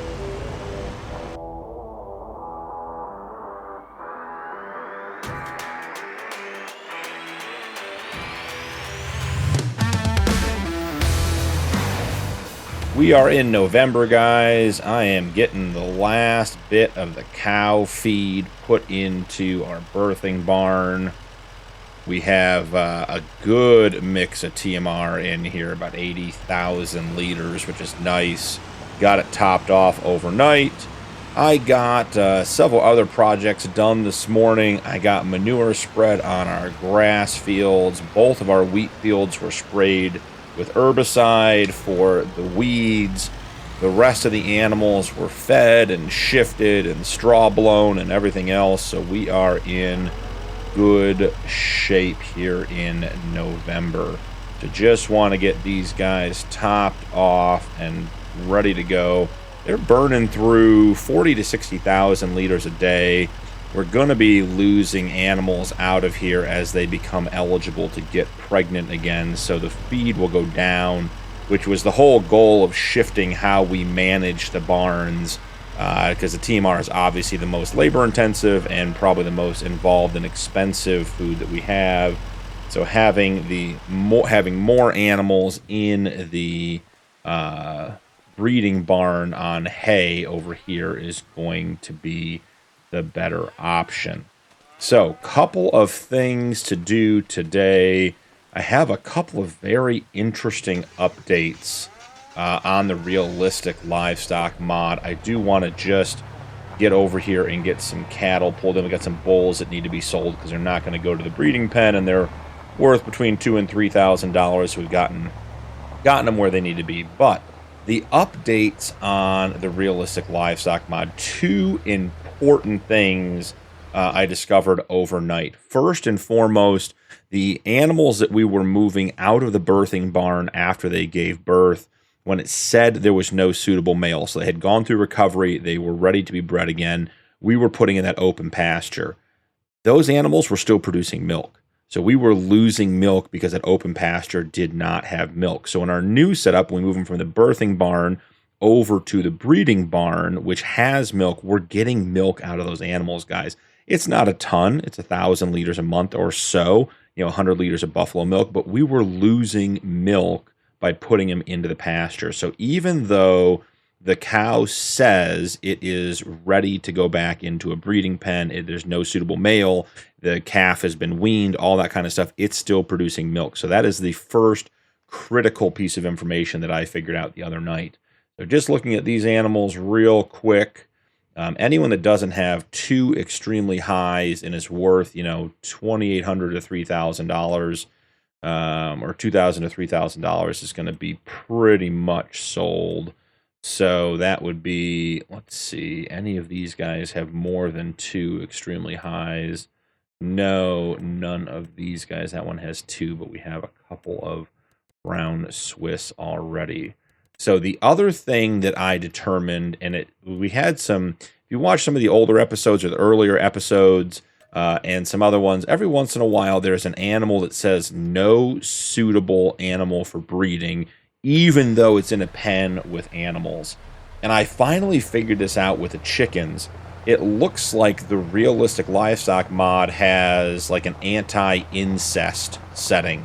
So the child of our rooster, in this case a chicken, a hen, would not breed with the same rooster. It just was ineligible to breed. So I actually bought a couple of extra roosters. So that's a really interesting parameter for the mod, and best practice, for sure, what should be going on.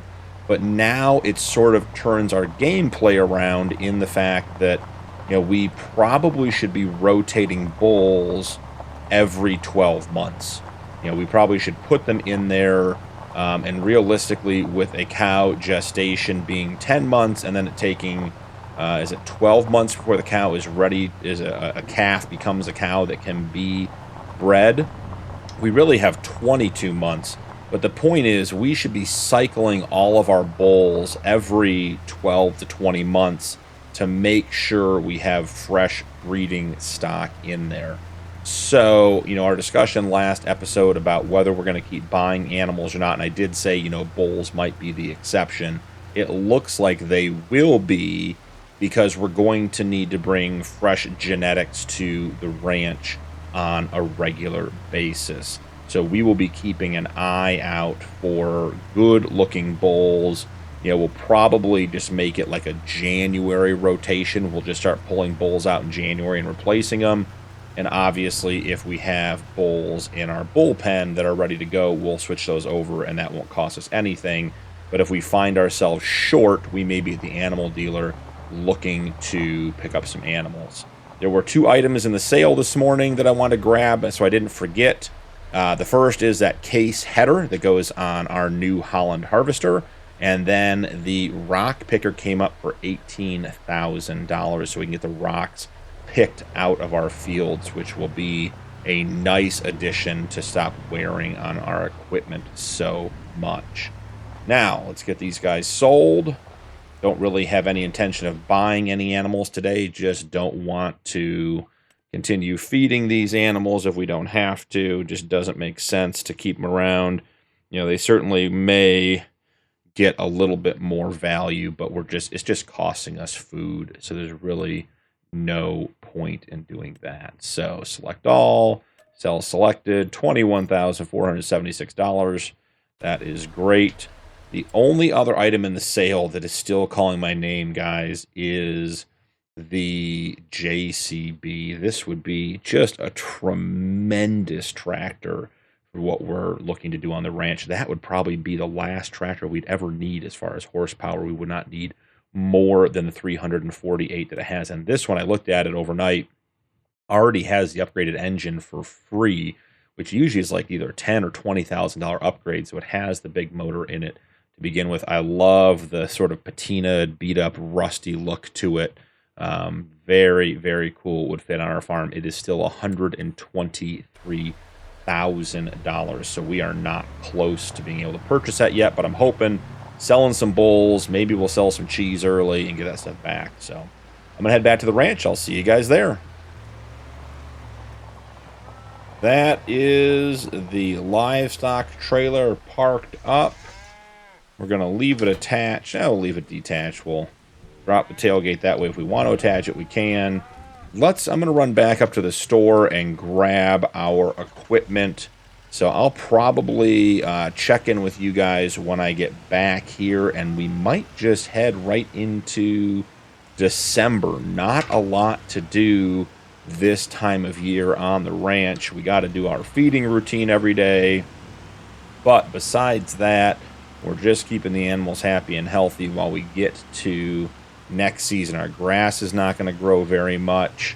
Our wheat will do its thing over winter, but we will just be sort of sitting and waiting until the weather breaks. So I'll check back in with you guys when we're coming back from the store with our new equipment. And otherwise, I will probably just progress on to December. See you guys in a minute.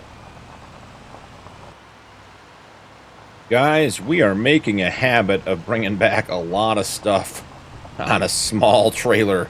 And the 650 is not a small truck, but certainly I think we've reached a load capacity here. So let's see about getting everything off loaded.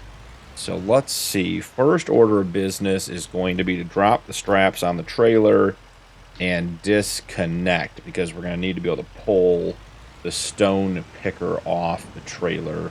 Then I think we swing the stone picker around over here and disconnect the straps. Let's turn off the truck. Now, I'm hoping that the shop put the header on the trailer close enough to the edge that our harvester can just pick it off. That's the as I hit the calf hut here, guys. New driver, sorry, big equipment, not used to it. Used to small stuff on the yard. Let's see. Did we get it close enough to the edge to be able to snag it off the trailer? We did. All right, well, the color combination may not be perfect, but it is a good looking setup regardless. Now, where are we going to keep this header? There is just nowhere that we have right now that is going to be a great location. Let's see, can we sneak through? Can we put it on the far side? I don't even think I want to put it on the far side. All of our fields are over here. I'm thinking maybe, can we squeeze through here? Get up over the trailer. Nice. Can we tuck it in along the fence here? I don't really want to leave it out in the weather, but we don't really have a building that will handle this size item. But I think for right now, it's going to live right over here. Okay. So the header is off and in position for harvesting next season.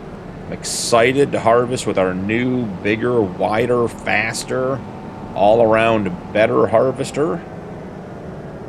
And And let's go ahead and get the New Holland parked back in the shed for the winter. There we are. And now getting the stone picker off, which, quite honestly, I'm not even sure I looked at the horsepower needed for that. I don't know how much horsepower you need to run that stone picker. We might not have enough. We'll have to check and see. Can we get a strap or a hitch close enough to grab that and just pull it off the back of the trailer? It looks like we can. Doing a little bit of a wheel stand there. Well, let's just check our garage. Let's check the stats on this thing real quick.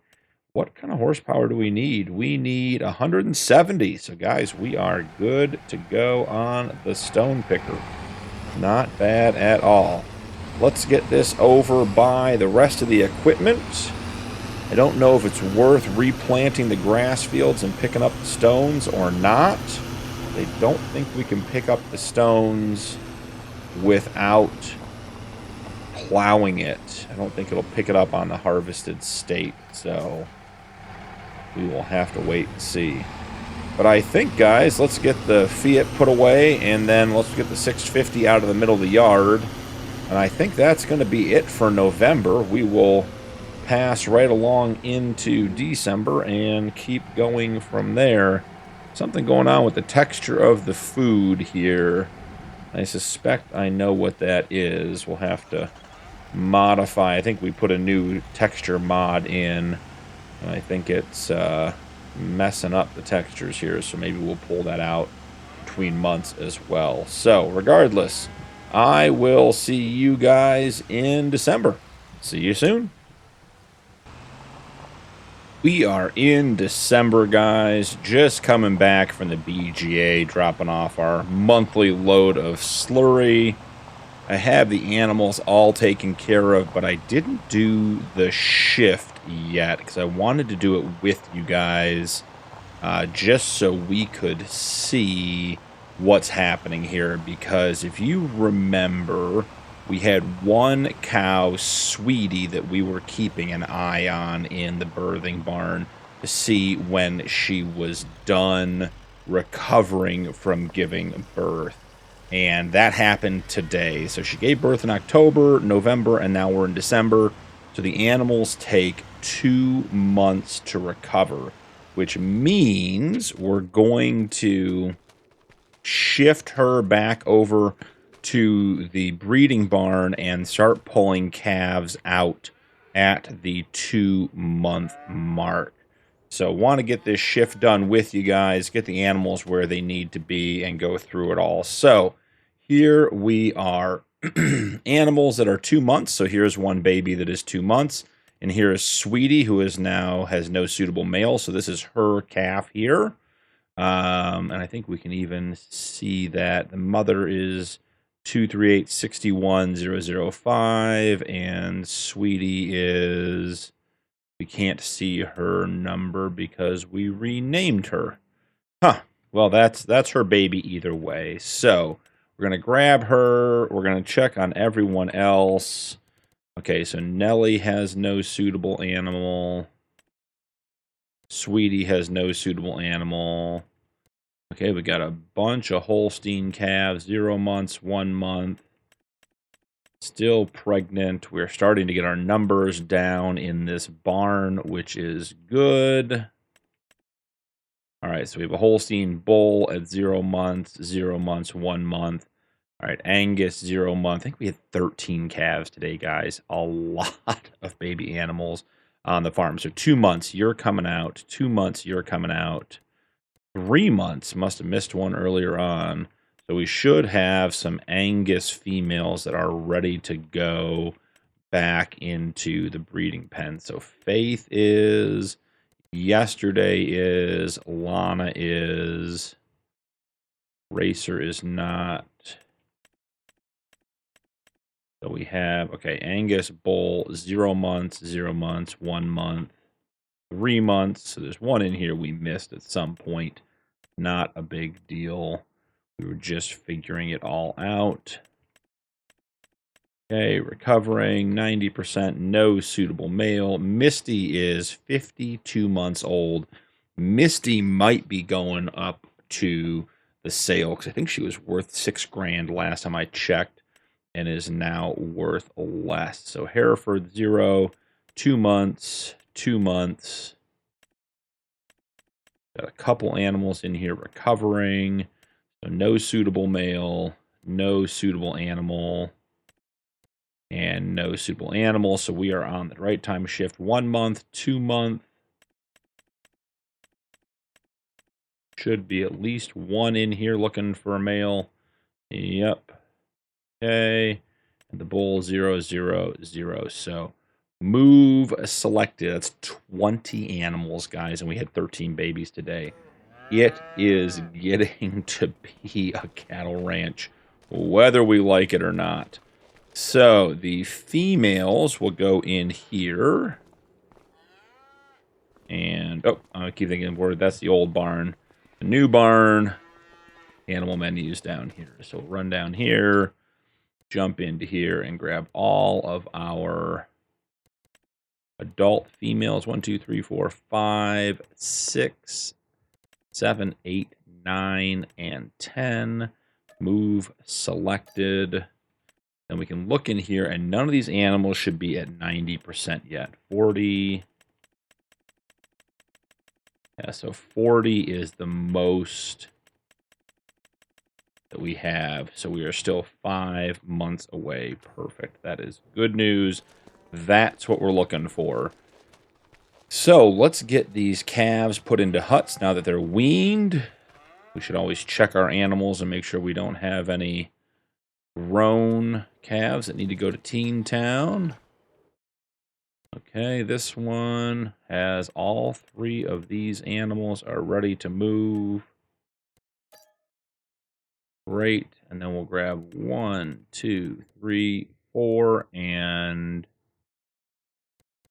5 animals to move into the calf hut. Great. Trying to use just these front 4 as much as possible.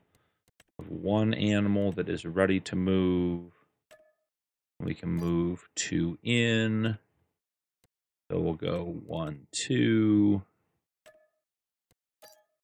I'm glad that we're at the stage where we're weaning the animals. Oh, I got 1 in here that's not supposed to be in here. What happened here, guys? This limousine's not supposed to be here. Welcome back, guys. I did have to cut out the rest of the animal shift. I had a problem with my mic.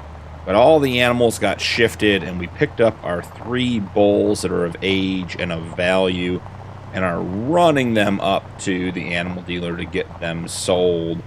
They were not high enough quality to replace the bulls we already have, so we're going to sell them.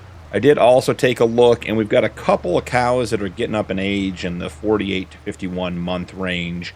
I think we're going to start making a habit of when an animal leaves the birthing barn, a cow, an adult female, we're probably going to start selling them somewhere between 40 and 50 months, because that seems their value seems to peak right around 36 to 38 months.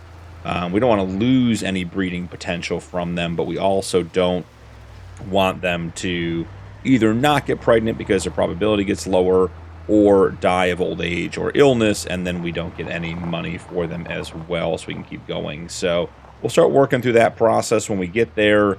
But we'll just be starting to cycle our herd a little bit. So get all these guys selected, sell selected for $7,900. We are getting close. I'm going to run back down to the farm, grab the 600, and come back up here with some cheese to sell because, guys, we have the JCB is at the very last part of the sale. The shop called and said there's someone else interested in it, and they may buy it if we don't come pick it up here pretty soon. So don't want to miss the JCB. I think that is the tractor we need on the farm or on the ranch to go to the next level. It's got 348 horsepower.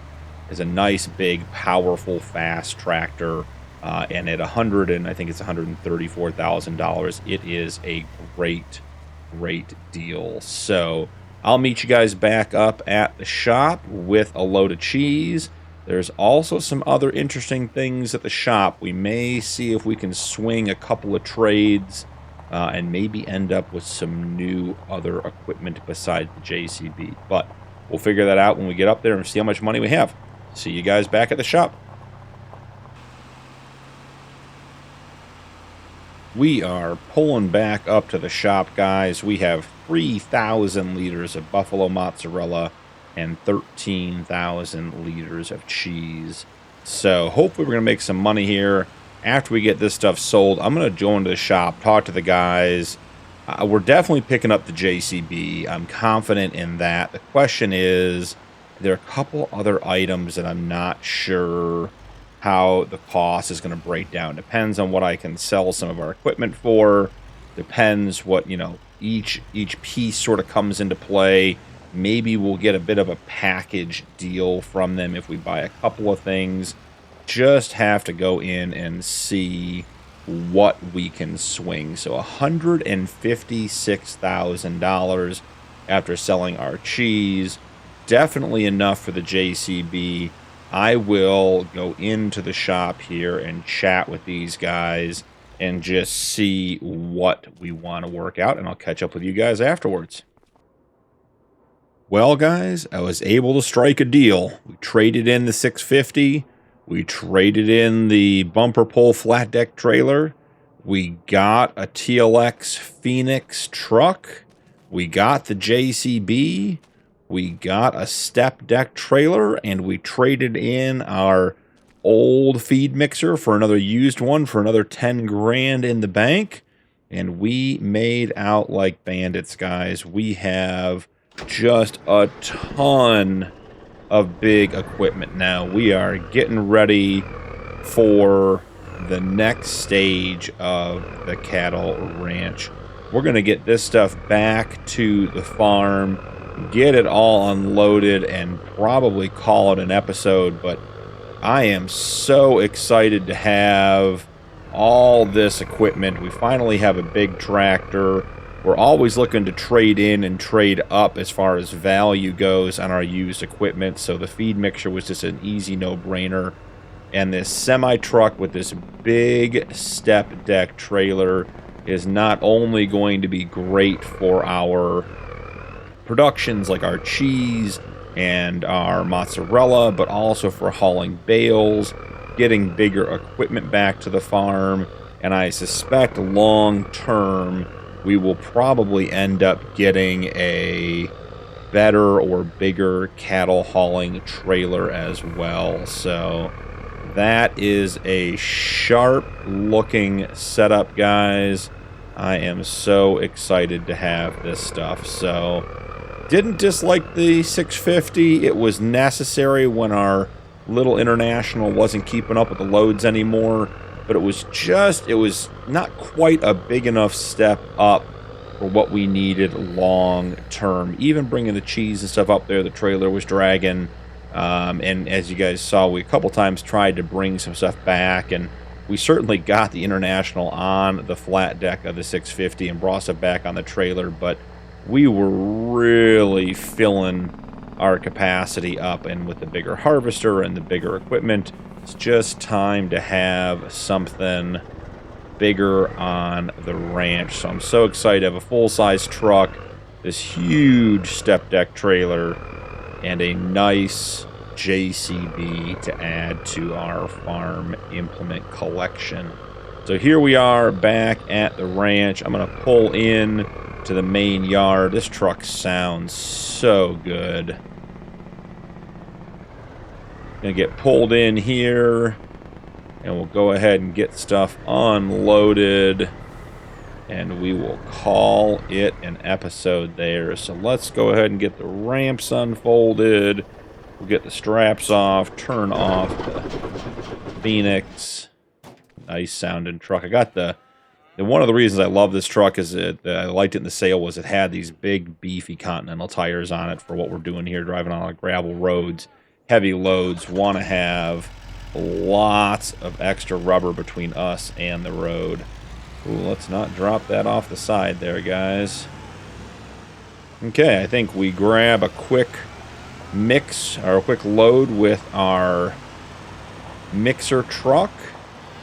Get that parked in the barn and make sure the cows don't need any more feed. They should be good. Got to get all the way underneath it, I guess. Man. Not used to the size of the new mixer truck, apparently. The old one filled right up every time. There we are. Go ahead and get that topped off. Loving the new TMR mixer, too. Just making life so much easier. Cutting out, you know, lots of time with the morning feedings. Swing this one in here. There we are. Make sure they're all topped off. They shouldn't need a lot. Yep, just a little bit. That'll be ready for the morning.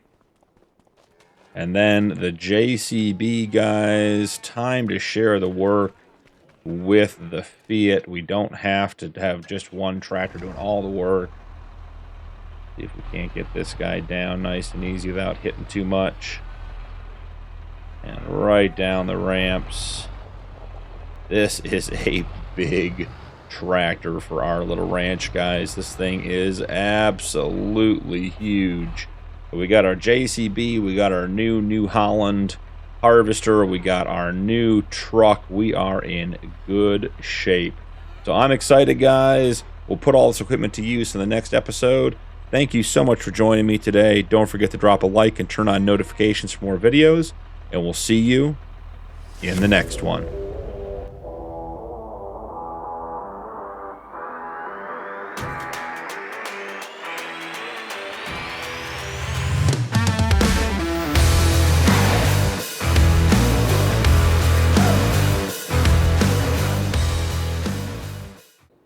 Welcome back to the Realistic Cattle Ranch Challenge on Sunshine Forest.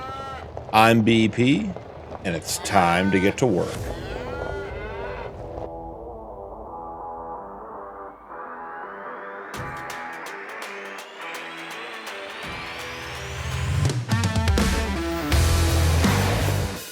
We are in January, guys, and there is a lot to talk about. So let's go ahead and get started. I'm just going to get the calf igloos topped off real quick before we get started on things.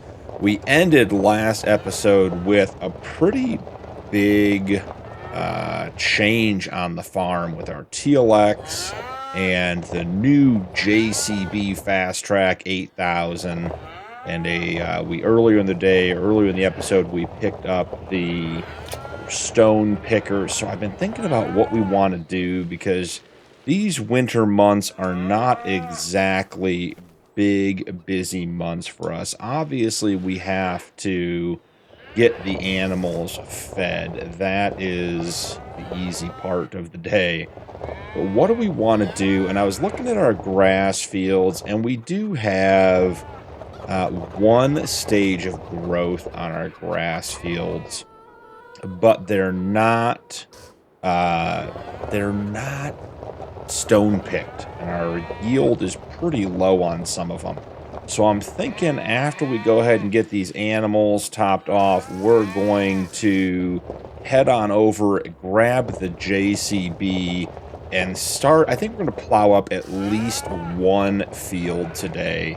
We may do both of our grass fields. We can't even plant them for a couple of months because of the time of year, but I think it's worth getting ahead on it. It also gives us a chance to potentially look at getting a roller on the farm so we can get those fields rolled and maximize their production as well. So let's head over. Should have just one more cow pen or igloo here to go ahead and get topped off. Oh, maybe we'll have to top off this one last time. Let's see. Yep, got to do one more. But there have been a couple of changes up at the store and in town. Seems like our area is getting developed a little bit. Starting to see some need for commerce and different things up there. We got the BGA a couple of months ago, And there's a new selling station in town and a new production. And the new production is very interesting because it opens up an opportunity for us for something that I've been looking to do for a while now. You guys have been mentioning for a while now too, and we'll get to that when it comes. But we'll take a trip up to town and go see what everything looks like and drop some stuff off. So let's head over to the JCB. Let's get hooked up to the plow and let's get this grass field plowed up. The very first project on the farm with the JCB. So let's head on over, grab the plow, and we can even use the plow the correct way because we have enough power to do it. So we're going to get this hired up, and let's go ahead and get the plow unfolded. All right, let's see. There we go. So let's go ahead and get this hired up on a worker and get moving. So here we go. Let's see. Grab a couple of quick headlands. Don't want any rounded corners. Go ahead and get started here. All right. Just want to get everything turned off here. There we go. So the JCB is going to head around and get all of this plowing done for us while we're gone. You can already see the field stones in the field. Not a big deal, because we have our new stone picker over here that I am excited about. So getting into town, I know we need some straw. We've been very, very low on straw. We just don't produce enough with the wheat. Hopefully with the wheat field expansion, that will change. But for right now, I think we're going to run up to town, grab some straw from the store. We got to get the TMR mixer topped off. We also could use some straw in a couple of the cow pens and barns. So let's head on over and get all that done.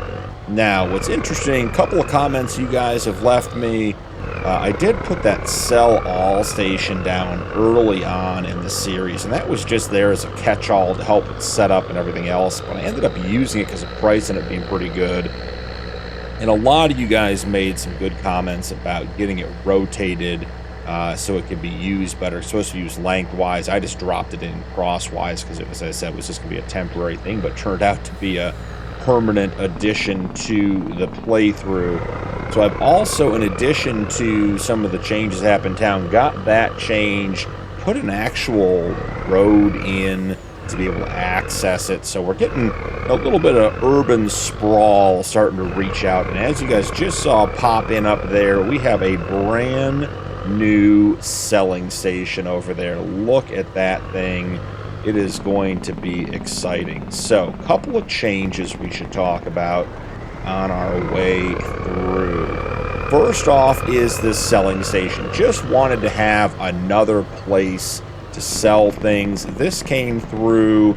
It's basically a sell-all station that also does logs. So we have the ability to come in and sell our cheese, logs if we wanted to, if the price is, you know, better here. You can see there's the log sell point there, and just a cool little mod. Over here on the left, you can see I did cut that road in through the back of the shop area, so we have a way to get through and loop. We also got that sell all station rotated, so it will be good to go. Now, The other thing we did was we put in, well, the county, you know, they came in, somebody saw a business opportunity. We have a new cement factory here in town where we can bring stones and it will produce cement and shingles and all the things the cement factories do. And we're not going to start making things to sell. That's against sort of the spirit of the playthrough with the Realistic Cattle Ranch Challenge. You know, we're not going to buy a bunch of productions and start producing stuff to make money. It's all got to be dairy related, and this obviously isn't. So the question becomes, why is that here? Well, I thought since we were going to be plowing up the field, getting some stones out of it, we need something to do. The obvious answer was to put some lime, put down a lime production or use it to turn into lime so we could go ahead and, you know, use it on the fields. But I think what we should do instead, and I'll show you guys here, let me just get turned off. I found a really cool constructible house. So we have this house, which is a modified version of the base game constructible. See if I can get a little better view for you guys there. And it takes shingles and cement bags and that kind of stuff. So part of today's episode is going to be getting this constructible placed on our property and getting it started.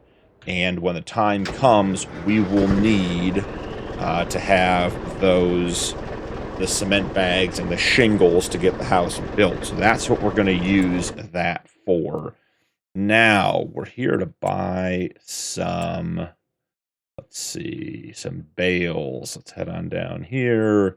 We need just an absolute boatload. I'm just going to buy 16, guys. I'm tired of not having straw. I'm tired of managing it. We're starting to get just a little bit ahead on the money side of things. So let's not stress about straw of all things. So go ahead and get straw put on the Load King step deck trailer. There we go. We got 16 bales on there. Using our new exit path out the back of the yard. Here we are swinging back through. There's that sell all point that got adjusted. And we'll head on back to the farm. So, when we get back there, we'll have to get the TMR topped off, the TMR mixer topped off with some straw so we can get some more TMR. We need to get the animals fed. I'll probably do the sorting off screen between episodes to save us some time. But the next step is going to be to find a place to put that constructible house down and get that process started. So, the other piece that we need to add for that is a sawmill, so we can produce the beams and planks and long planks that are necessary. Now, it may take a couple other things. Looking at the construction, it looks like it might take a desk and potentially some prefab walls, so we may end up finding a way to make those as well. There was some request for some more logging to get some more of that into the episode, so I thought the house construction would solve a couple of problems. Not only get us to the point where we have a place to live, because I've been sleeping in the barn there next to the Teen Town pen, but give us a nice place to live. Also give us a chance to do some logging on camera where we're not just clear cutting everything. We can actually do something and actually have some production. And this bridge is starting to give me a little bit of a hassle. Let's see. I wonder if the ground around it needs to be... I couldn't even tell you what is catching here, guys. That is just bizarre. Take a whole different approach to it. Let's see if we get all the way over on this side.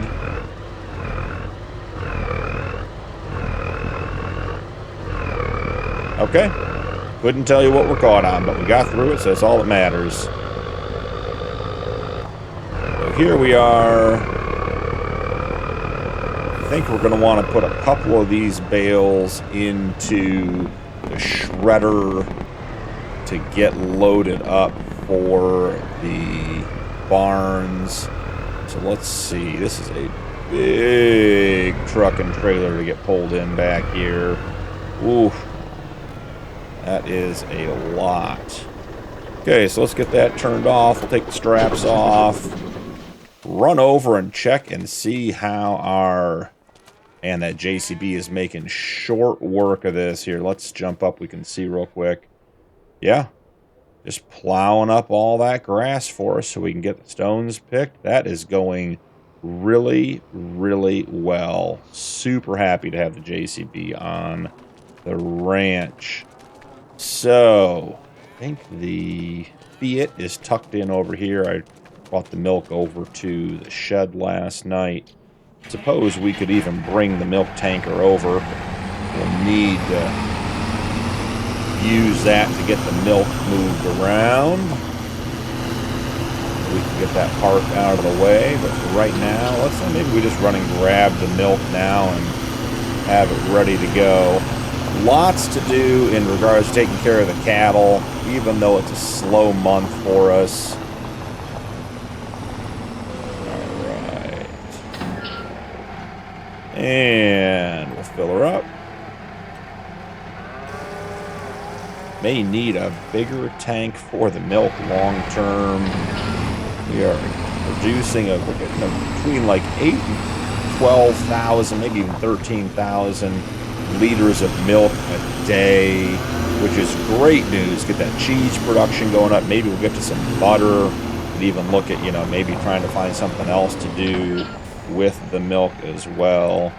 Yeah, so 6,000 here and 5,000 there. That's 11,000. Now here's what I was thinking about as I was doing this last night, guys. We're heading all the way back down the farm here to get over to the back side. I'm thinking while we're here, hey, it's a big construction day, lots of changes. Let's put a road in. Let's make this a little bit easier for us to get where we want to go. So I'm thinking like right through here, right through the edge of the grass field, like coming through sort of like this. Bring that back, soften these corners up just ever so slightly. Maybe get rid of... There we go. Look at this. Look at this new road on our farm. I can come right through here. And then I don't have to cut through the heart of the farm. Now, granted, our water trailer is in the way, but I can come through here and right around to the back of the milk. So not too shabby. Saves a lot of driving in the other areas of the farm. So the plan was to leave this trailer over there to get more milk. We'll have to get more milk again because we didn't quite get it all out of the birthing barn. But for now, let's get on to the straw. There's just so much to do today. So many little projects. Here I thought maybe we'd just sort of skip through January and do it the easy way, but not gonna happen. I also was thinking about that little green trailer back there. We have our landscape trailer. It's a great trailer. I love that trailer. Super unique for farm sim. Don't see a lot of stuff like that.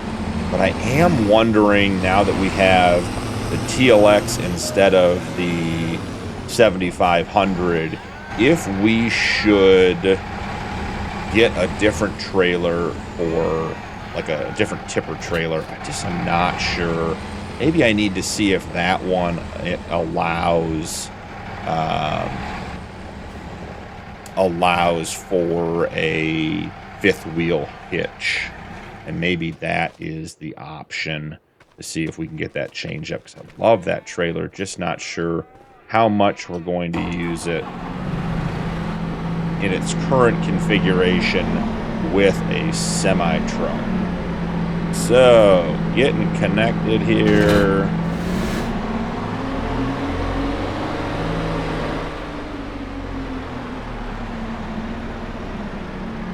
Can we successfully grab 4 bales?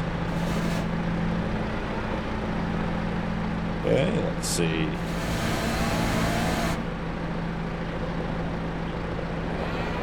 Not too shabby so far. You don't need any bale wobbles. Just cooperate.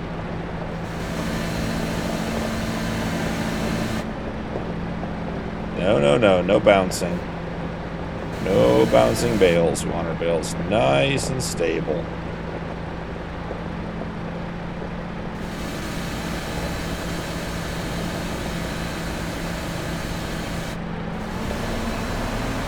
Hey, there we go.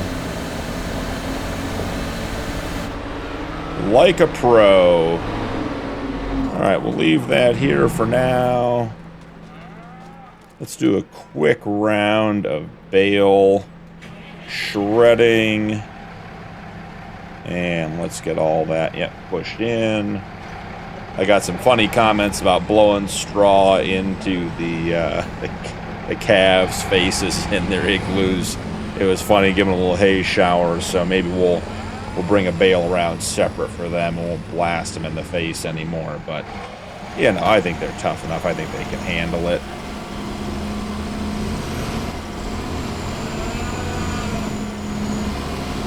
What are we caught on? We are caught on that railing. There we go. Gonna lose those bales off to the side here pretty soon if we're not careful. Yep, there goes one. We can grab it with the Massey. That won't be a big deal.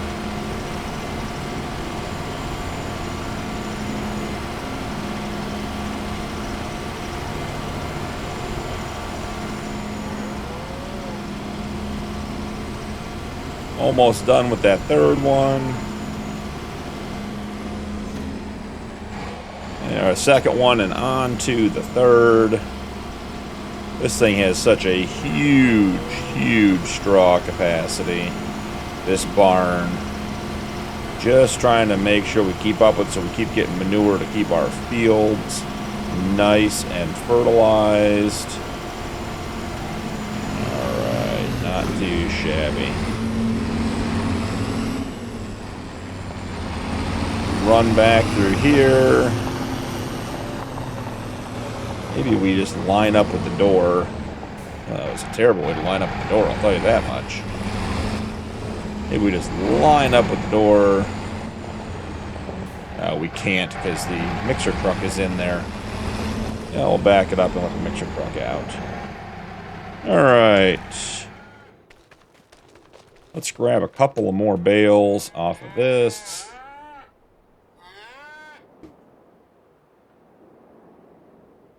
Okay, we are off.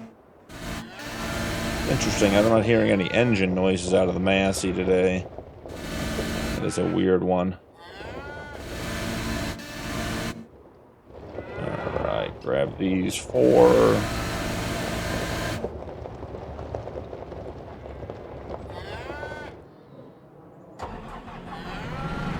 There we go. Some sort of audio glitch. Now we got the engine running. We were an electric skid steer there for a minute. At least we identified as one. Alright, lost 1 bale. Can't quite seem to keep 4 on here. Just a bit uncooperative. These pushed in here. Ooh, they are fighting me. Let's see what we got here. Let's go down. Oh yeah, we are having a heck of a time all of a sudden. Like a pro the first time. Look how these bales got all crooked on the spikes even. That is bizarre. Some weird things going on with bale physics today, but that may just be farm sim. Alright, let's go. Let's just pick this one up.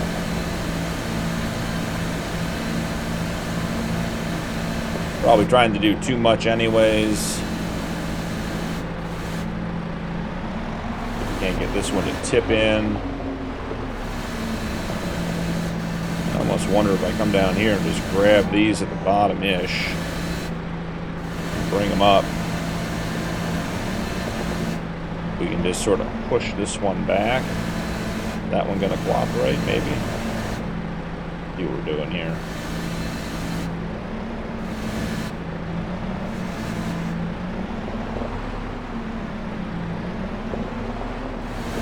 Oh, maybe we got that one low enough now. Yep, there we go. Let's just put them down on top. Oh, those are probably going to fall out the backside. Let's see. Get them to lay in there a little bit.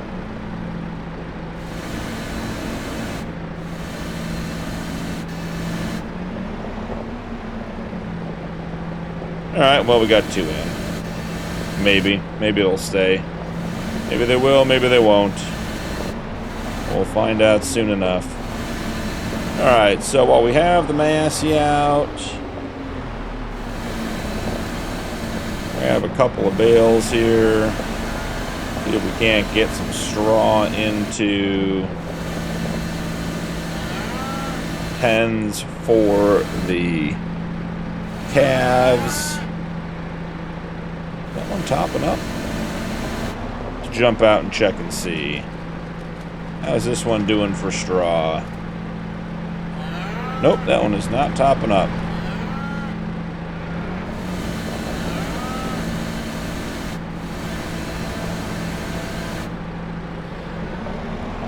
Alright, let's, yeah, we're just fighting this second bale so much. Give me just the one here, guys. This went from like a pro to like a rookie real quick and in a hurry. Alright, here we are. Let's just grab one bale. Nice and easy to handle. And let's get the calves topped off. Is really not wanting to take it. Well, I don't know what to tell you guys. Oh, they got a bale on their heads. That's not ideal either.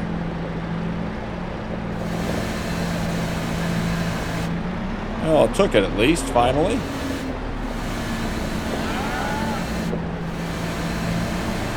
Need you to come off of the feeding trough. There we go.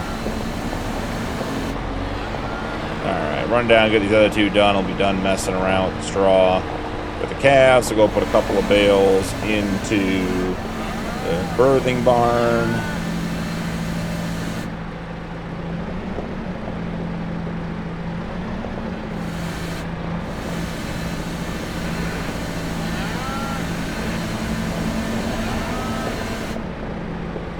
And one more.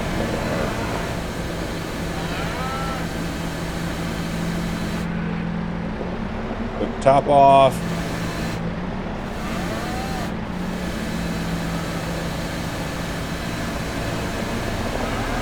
Alrighty. Let's go get the mixer wagon out of there.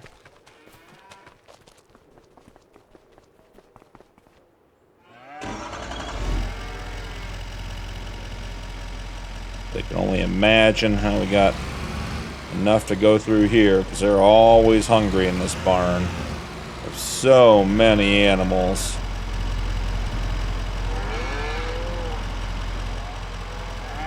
And then we can add some straw to the TMR mixer and get that up and running again.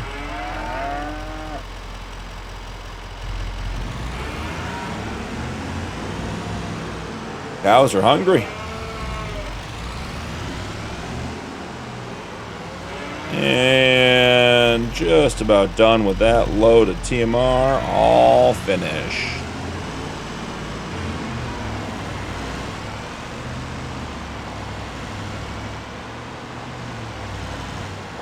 And right back over. Get topped off.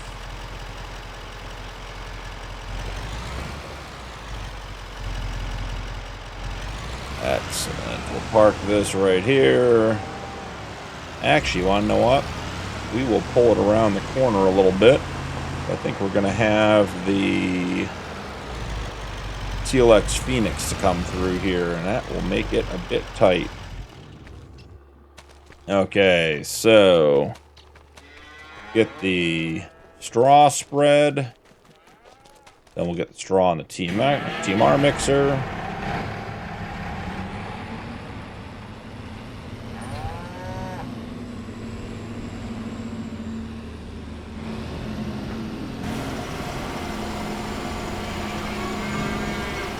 Add a magic disappearing bale.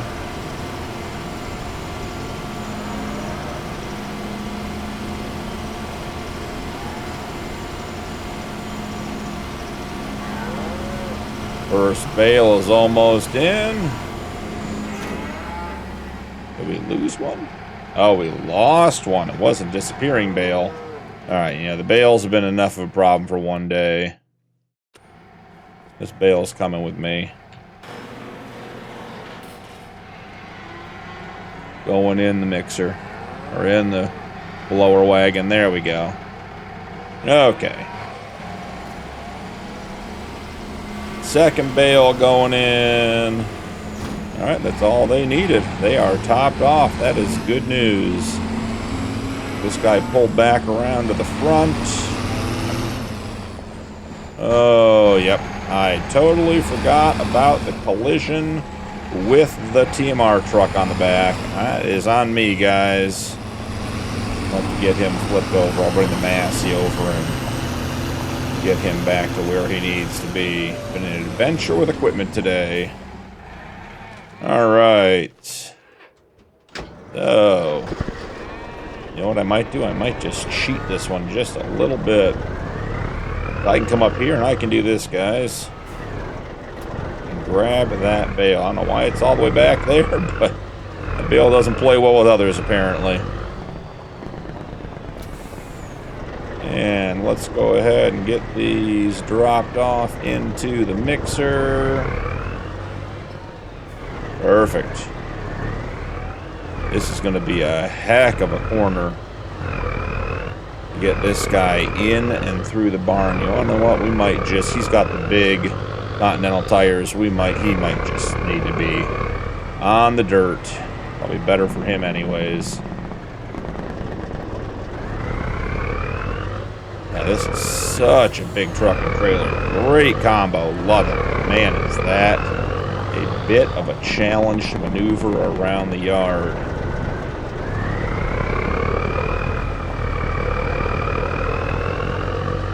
It's a good sounding truck, though. Excellent. So let's go check on the JCB. We got to wrap up here and get to putting that placeable cabin down. Alright, JCB, where'd you go? Alright, all done on the backside. Worker done. Excellent.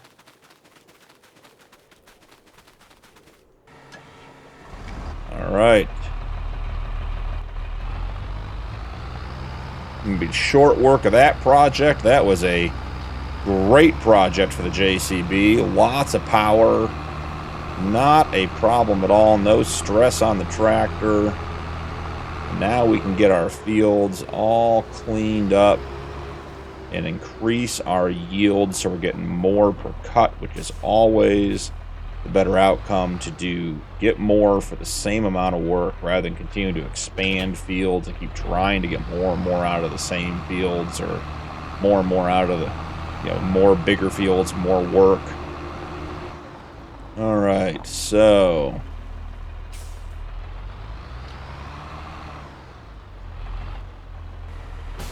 got the stone picker. This thing is going to make short work of this field.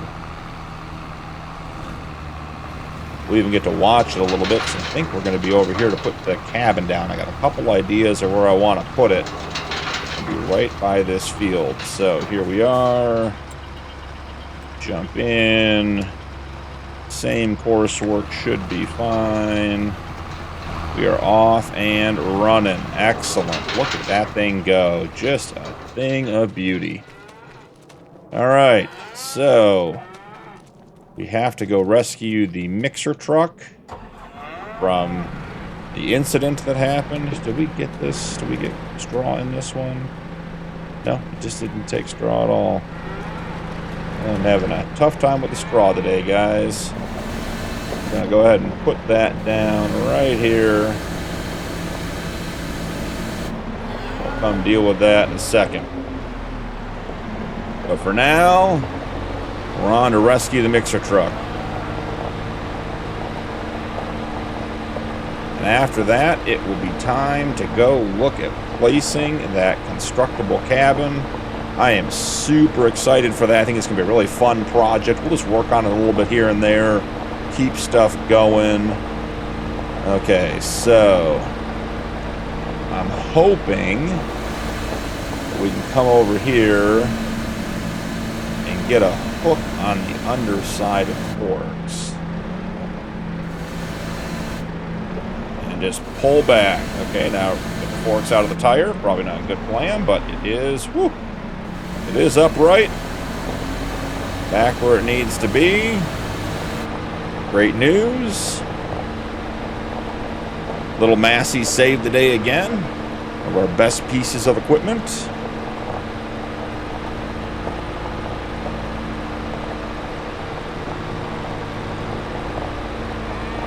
I think this straw bale here just goes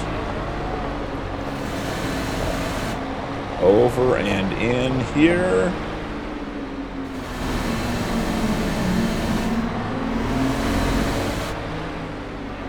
And there's what, one more? Is there one more straw bale up here?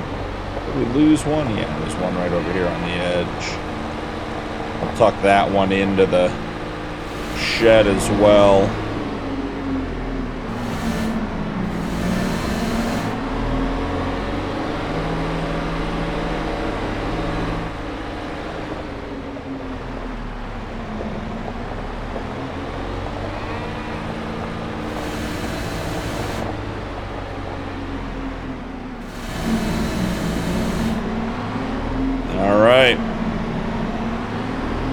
Last but not least, we'll drop this guy here.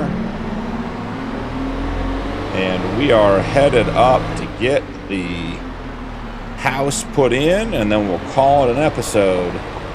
So on the way up there, I think we will grab our log forks, since I think we'll be potentially taking some trees down.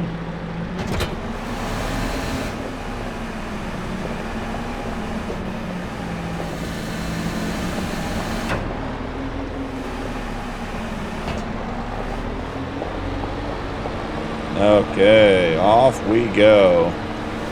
We are headed up to the top of the field.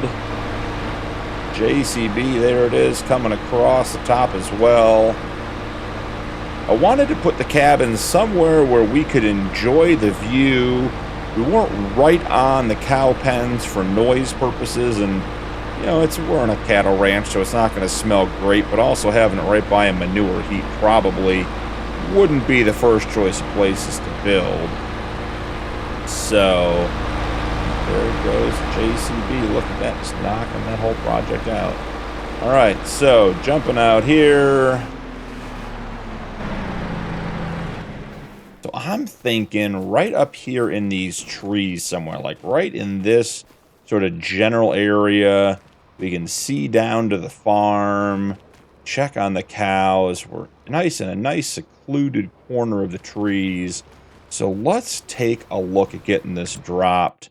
Gonna go ahead and hit a quick save just to make sure if there's any challenges with getting this thing placed, we are in good shape. So coming in here, the cool thing about the constructibles are that they are so cheap to put down because you end up needing so much for them. So this one has a wardrobe on this side, and the sleep trigger is on this side.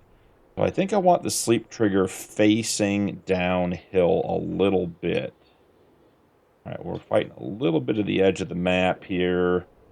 I'm wondering, do we just take this tree down and just put it like right in here? It's going to take a lot of landscaping. Let's see. I think that'd be a nice angle it a little bit. I think that's the ticket. So let's come in here with our chainsaw and let's get this tree cut down. Get rid of the stump. Get rid of both pieces of the stump, apparently. And then let's try to get all these little branches trimmed off. Those don't do us any good. All right. So that is a pretty sizable log. Now, I haven't run the Massey on the log forks for a bit. Thinking this one might be a little bit too big, but let's give it a try. Never hurts to try something once.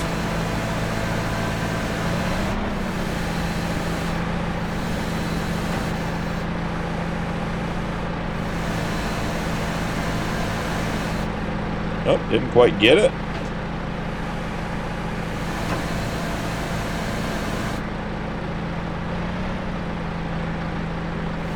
Go down further.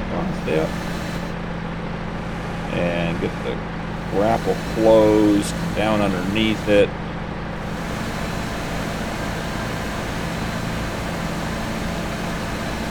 All right. Not in there super well, but no, it's not in there at all, apparently. Okay. Maybe try a different approach here. Can we grab it this way? Can we get underneath it? I just don't think you really get underneath these things.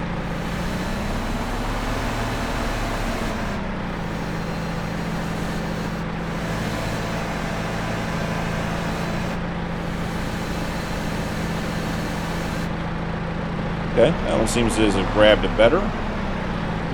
Get it up off the ground a little more even. I don't think we have a very good balance point is the real problem right now. Okay, so for right now, we're just going to get that out of the way. Okay, so thinking that is the spot there. Let's take a quick look and see how this goes. So, is there a dead wood there? I think there's a dead wood here, yep. Let's get rid of the dead wood. Don't even want it. Not even worth trying to take down to the sawmill or sell or anything. Okay, so construction. You know, we said that's the wardrobe. That's the sleep trigger. Thinking like right in here. I like this location right here. Eventually a little drive that comes up. Want to turn it. I don't know, I sort of like it this way. And look out over the field, look down at everything. Okay, so that looks good. So let's come in here and let's get a quick level.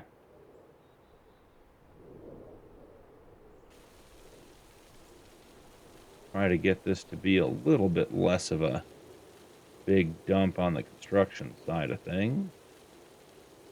We're going to be limited by these trees. So let's see. That doesn't look terrible. That's still a lot of landscaping. Where does it think it's going to do all that landscaping? Well, guess we'll find out. Okay. Now can we soften things up a bit? Not have it be totally. Yeah, that looks good. Yeah, there you go. Okay. So, now that that's done, so we have our house foundation down. We get to build it from here. I'm excited for this. We need 1,000 wood beams, 1,000 planks long, and 1,000 planks to get started. So, why don't we come down here think we'll do some of the harvesting in this area here.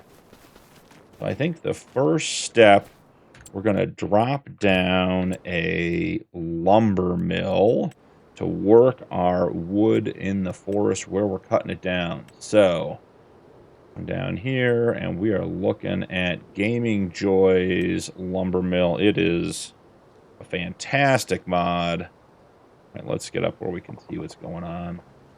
Don't want to cut down too many trees right by the house. We're going to want to expand into the woods this way long term. We want to put it on the edge, like over here. Maybe we do want to put it on the edge so we can continue expanding this field. Let's see. Yeah, so maybe we just put it like right in here. Okay. Done and done. So let's run down and check out our new lumber mill. And we can cheat a couple of trees in the first time. Pardon me, cows. Because we know the drop point is right here. So, as an example, it's right here at the end. So I can just aim that right there.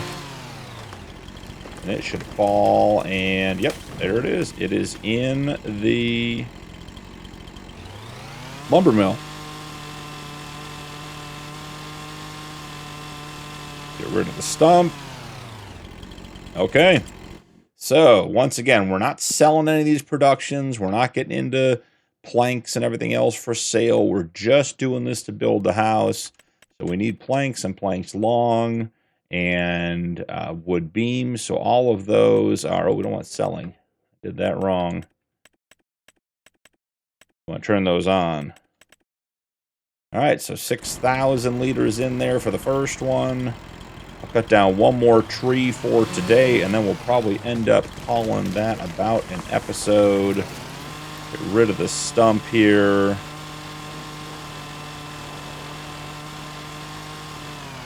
Okay. So let's see what we have in the lumber mill to get started here. Looks like we have 12,942 wood, which is great news. So a lot done today, guys. We did a little bit of bouncing around, bought the straw, got the straw distributed, got the TMR mixer topped off, saw the new developments in town, which are super exciting, got the JCB into the field on the very first day, got the field plowed. Here, I'll pop up so you guys can see it. Got it plowed and got it rock picked. That JCB made such short work of all of that. That is absolutely incredible to have done. And real quick, while we're here, let's check the map. And stones, yeah, I mean, they got every single stone off of that field. So you can see our other 3 fields, our top wheat field, our bottom wheat field, and our middle grass field all still have stones, but not what is going to be our big grass field. That is absolutely incredible. And then on top of it all, we got our cabin construction started. We have a spot for it. Our front porch is going to look this way. We'll be looking down. Maybe we'll take out a couple of these trees and increase the view. But I do sort of like the view just looking out this way. Get to see some of our productions on the farm, some of our barns and pastures and our fields. Really, really cool stuff. So thank you so much for joining me today. Don't forget to drop a like and turn on notifications for more videos. Channel memberships are available if you'd like to support my content further, and members do get early access to upcoming videos. That's all for today, and I'll see you in the next one.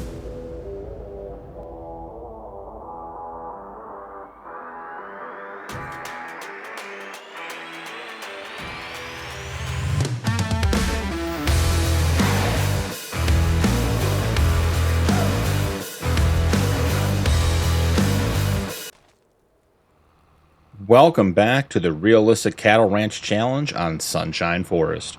I'm BP, and it's time to get to work.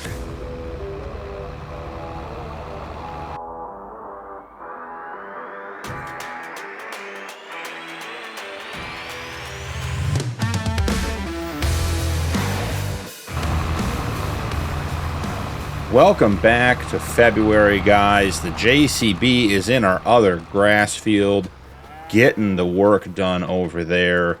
We've got some exciting things to do today. I got into February, got all the cows and calves fed, got everybody shifted, got everybody moved, and came up with a plan. So we had this pen over here, which used to be our breeding pen, and has been sitting sort of absent and vacant from our rotation here for a bit.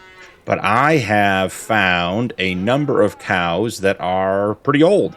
They're greater than 40 months old. They've given birth 3 times, or some of them 4 times. I think we have one in here that might be 81 months, guys. And it is time to get them sold before they die of natural causes. So in that vein, we need to also rotate the bulls. We were going to do that in January, but we just didn't get to it with the house build and everything else. So let's start by getting the water tanker out of the way, and we'll get connected up to the livestock trailer and head over there, and we'll get some bulls rotated, increase our breeding stock and gene pool, get things set up for the next year. We have, I believe it's an Angus bull that is really, really promising in this pen. I think he has all extremely high traits except for maybe 1 or 2. So definitely a guy we want in with the cows and the heifers, increasing the quality of our herd and the value of our herd. So it's going to get pulled over here along the fence. One of the things I love about this map is how mild the winters are. We are in February. It is as cold as it's gotten, and it is 29 degrees, so it's perfectly fine to have the cows and the calves out. They're all at least, I think, 6 months old at this point, so they are good to go. Jumping into the International. We did not drive this at all last episode. It's been a minute since I've been in here, so swinging around. Let's get over here.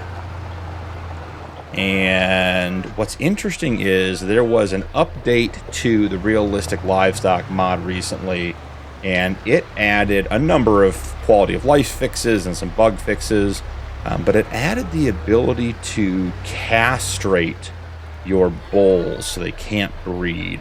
And I'm very intrigued to see what the what that means, what the value is in that. So let's go in here and see what bulls we have that are old enough and big enough to breed. So we have a number of Angus, 1, 2, 3, 4, and 1 water buffalo. So come in here looking at the quality. The water buffalo has 1 extremely high. Yeah, it's not great, but it's okay. And then here, so look at this guy, Ebony.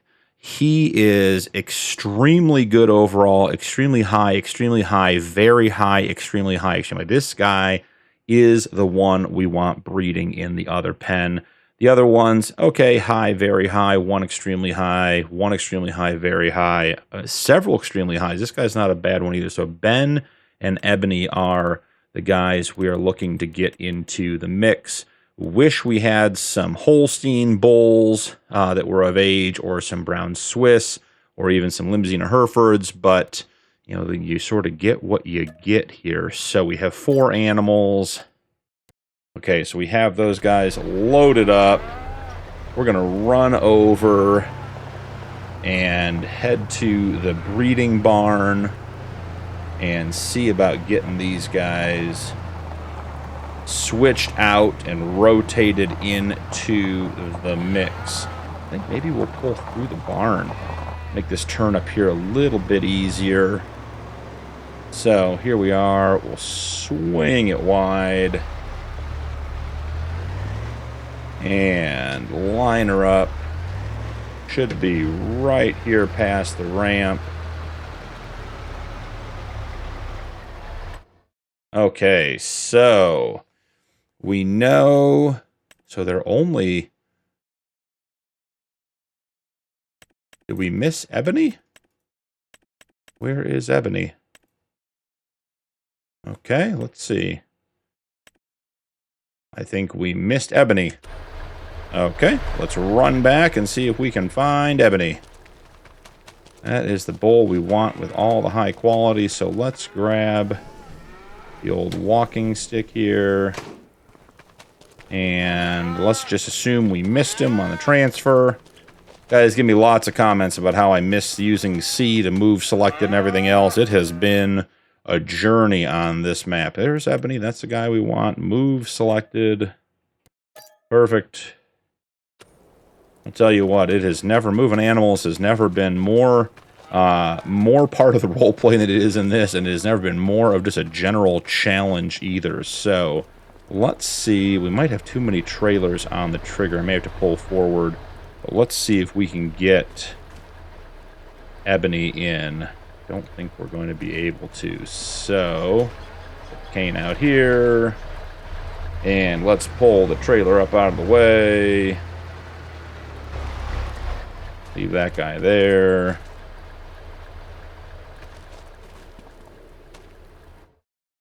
Alright, Ebony, you're definitely getting moved to husbandry. Okay, excellent. So that was the guy we were worried about, or the one, not to say worried, that's the guy we wanted. So he is in there now. Put the cane back over here. And get our trailer parked up to get the rest of the bowls transferred on out of there. So let's see. A little bit too far.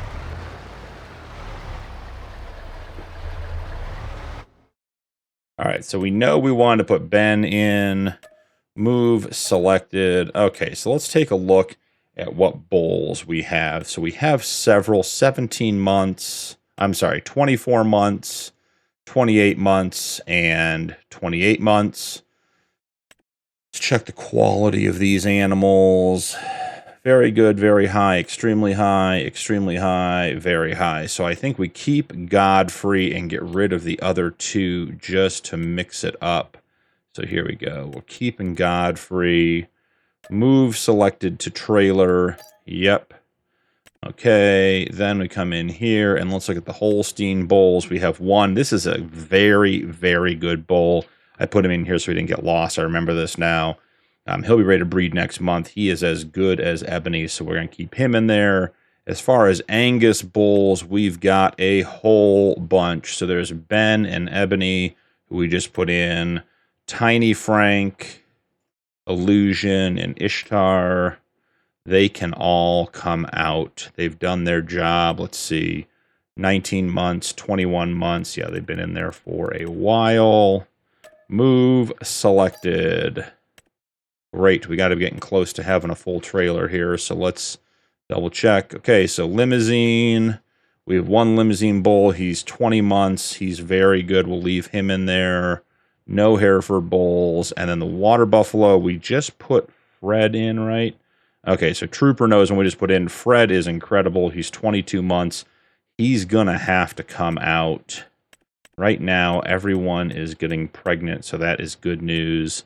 But he is going to have to get replaced. So, come down here, get Trooper selected, move selected.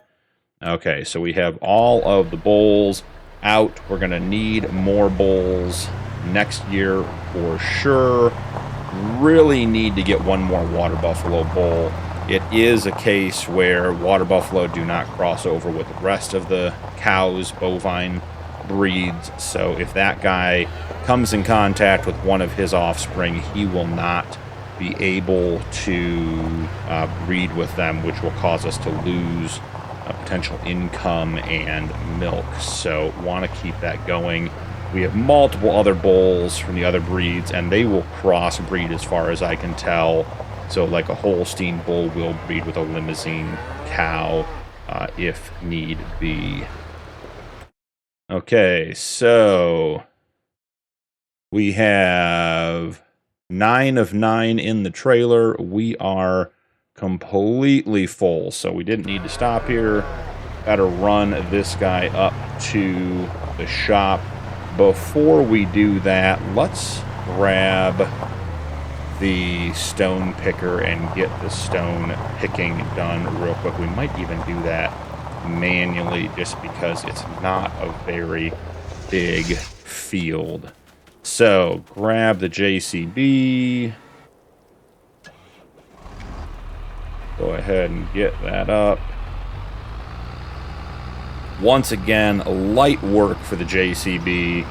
This is just a monster tractor for our size farm. So excited to have it. And I just can't see needing a bigger tractor on this farm. I just, if we start getting equipment that is bigger than the JCB can handle, we really probably shouldn't be buying the equipment. But never say never in this life, right? Things can happen all the time. All right, grab the stone picker. As I said, I'll probably do that manually real quick. Just grab it, run it over there, fly around the field rather than paying a worker to do it. All right, here we go. Great news is we're up to $108,000 between the lettuce sales and the BGA, which I finally had to crank up the production levels in January. We had so much slurry that we just couldn't get it all in and get through it all. So cranked it up to 300%. Actually have the Phoenix with the tanker and the dump trailer. I was back looking at the Mod Hub for a new animal transport trailer, so I think we're going to need to be selling more than 9 animals at a time, and discovered that the tanker that we have, which I love because it comes with the option for a dolly, so we could pull it with our 7500 or with a tractor if we needed to for a while, also has a rear hitch, so I backed it right up to our dump trailer, which I absolutely love that trailer, and had a full load of slurry in the tanker and a full load of manure in the dump trailer. And the TLX handled it like a champ, drove it up there, and right now we're letting the BGA run its course because we had more slurry than we could put in there. So the truck's waiting up there for it to work through some of it, and then it will be on its way back too. So we'll get that back here in just a minute. A short work of this field. Man, that was almost just 2 passes up and back and done. So 45 or 47, almost 4,800 liters of stone. That is going to be good news for us when it comes time to making some cement. We'll obviously have a bunch of stones in our wheat fields when it comes time to replant those. So we'll grab those and we'll use those to make the cement bags and the roof tiles and anything else we need for our cabin. Get a little bit of a build going on that. So the JCB, I think we're going to tuck in over here. I feel like we're going to need another shed between the trucks, the trailers, the JCB. Just feels like we are running out of space on the farm. Okay, so we have all that done. I did move a bunch of cheese over to cold storage. You guys can see here we've got a bunch of cheese on the rack, which is great news. That'll be good to sell. I think that's good in the fall, maybe October. We'll have to check and see. But for right now, let's run these bowls up to the shop, get them sold. We will go on the lookout for a water buffalo bowl. I also did a little bit of landscaping around this bridge because we kept having problems with the truck getting stuck and getting hit and stuff. So I softened up the landscaping. So far seems to have helped quite a bit. I think there was some clipping between the edge of the bridge and the bank of the river, and the trucks were just hitting it. So softened that up and away we go. So heading up here, 9 bulls should be worth, I'm guessing, $2,000 to $3,000 each, so somewhere between $20,000 and $30,000 in bulls for sale, which will be great. Then we'll go back and we'll get the cows that are too old. We don't want them reproducing. As I said, I think we have one that might be at 81 months old. That would be just insane. That's got to be a record. That's the oldest animal I've ever seen in Farm Sim. Take that corner nice and soft to avoid getting caught on the corner with the trailer. And our new back entrance or back exit to the yard is perfect. We come over here, swing around without hitting the telehandler, and we are right here. So, selling all these animals. Let's see. Switch over. Select all. Sell selected. 34,500, guys. That's some good money. Now, on the buy side, Water Buffalo. This guy's pretty good. Let's see. Water Buffalo Bull. He's 11 months, so he'll be ready next month, which would be great. Milk production extremely high. Health extremely high. Overall extremely good. Metabolism very high. Fertility and quality very high. He's from Germany. I think this is our guy. So let's buy a Water Buffalo Bull. Probably worth also checking to see the Holstein Bulls. They are not good. This Brown Swiss Bull is not good. We have tons of Angus. The Limousine Bulls.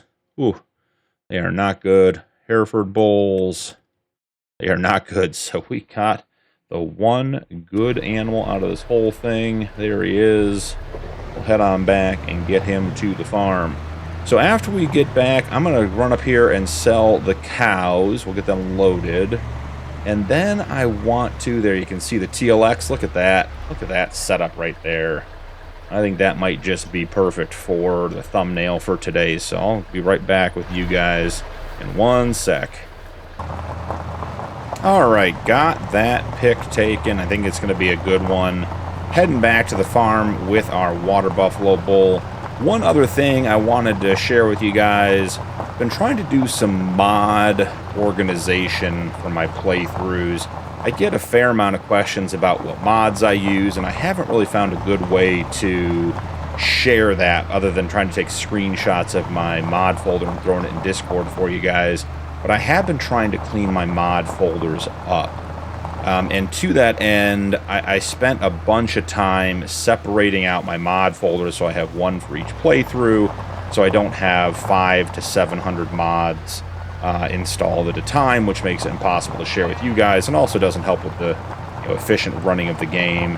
But in doing so, I did lose a couple of mods off of this playthrough that I thought I got them all, and then I made a game save. So one of those mods, as you guys can see, is the mileage tracker that I use, which I'm pretty disappointed about. Because I saved and didn't realize it wasn't in here, all of the mileage counters on all the vehicles reset. So this truck has 2.7 miles on it, which just is not the case. I think this thing was like 200 or 300 miles, if not more. I was really looking forward to getting a vehicle to 1,000 miles and might even have done it on this playthrough. But unfortunately, we lost that progress. So you will notice down in the bottom right-hand corner on the mileage tracker, it is not reflective of the miles we know we have on some of these vehicles. This truck has been with us since day one. It has driven back and forth to the store dozens of times, if not 100 or more, and definitely has more than 2.9 miles on it. But we will just live with that mistake and move on. So here we are.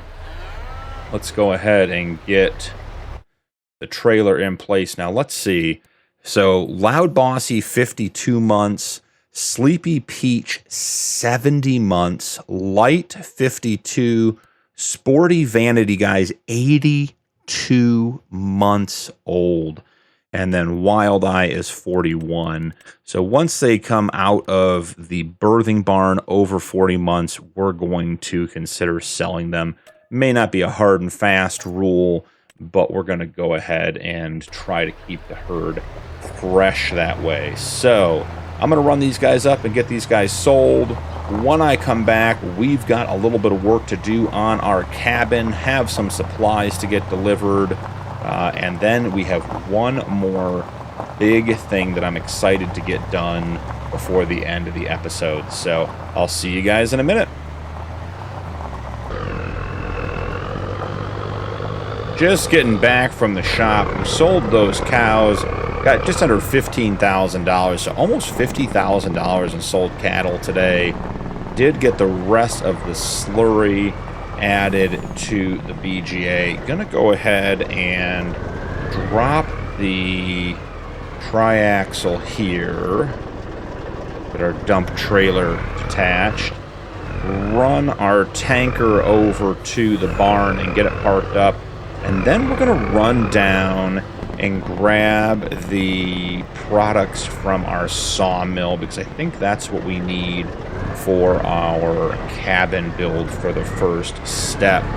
So have a little bit of fun idea how we're going to get there and get all that stuff done. The TLX has a bumper pull as well as a fifth wheel, or I should say a kingpin hitch. So we're going to hook up to the dump trailer, like so. Perfect. Then we're going to get turned around, and my hope, I haven't tried this out yet, so we're going all this for the first time. Okay, excellent. Now the hope, ooh, we are super tall from taking that picture.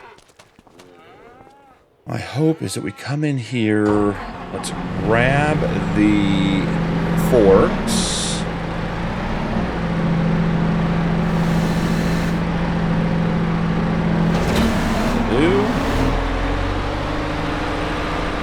And let's see if we can get the skid steer into the back of the dump trailer. So I think that's going to be our best way to get stuff in from the sawmill. Can we get in here? Yeah, we're hitting the, I think we're hitting the weights on the back as well as the skid on front. So we are not getting any drive. We flat push ourselves up. Pull. No. Okay, one more try. Let's see if we can do it this way.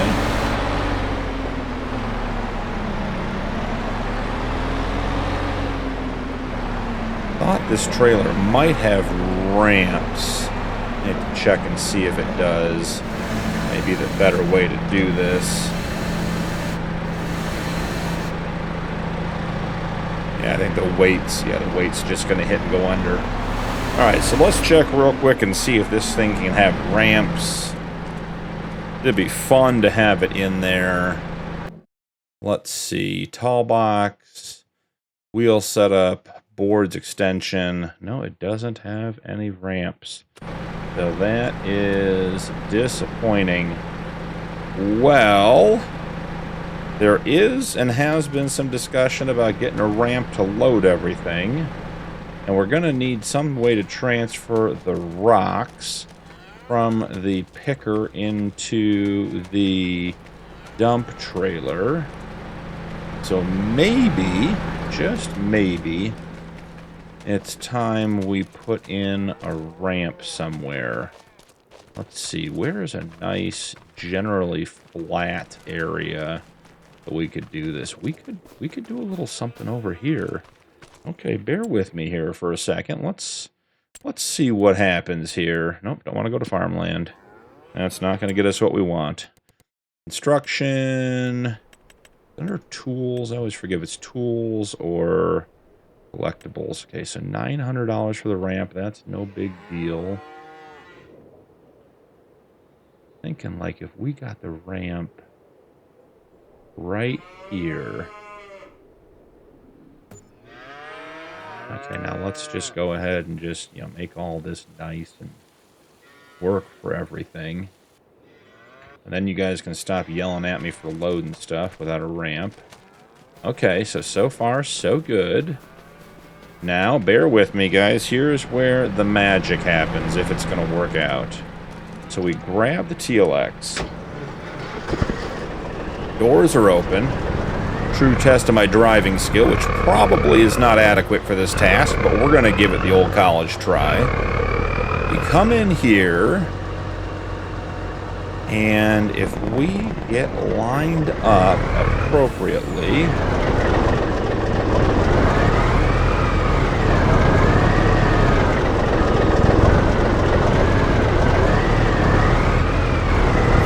Okay, I mean,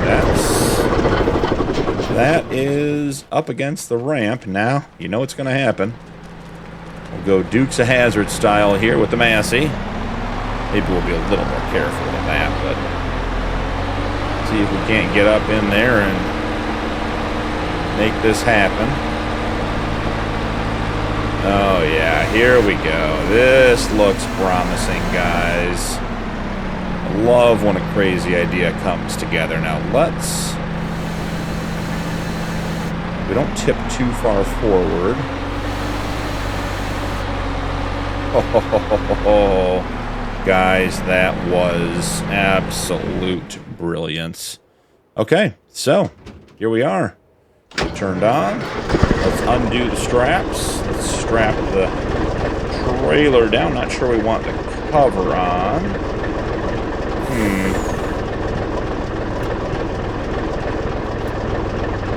Okay, that seems to be working better. Then let's close the doors. Oh, guys, this is everything I envisioned for this little project. Totally unnecessary. Could have driven the equipment over there ourselves, but, you know, we have the equipment. Let's do it now. Can't really sneak along the field that way, so let's go out to the road. I'm debating putting a road in right here, and you want to know what, guys? Let's do it.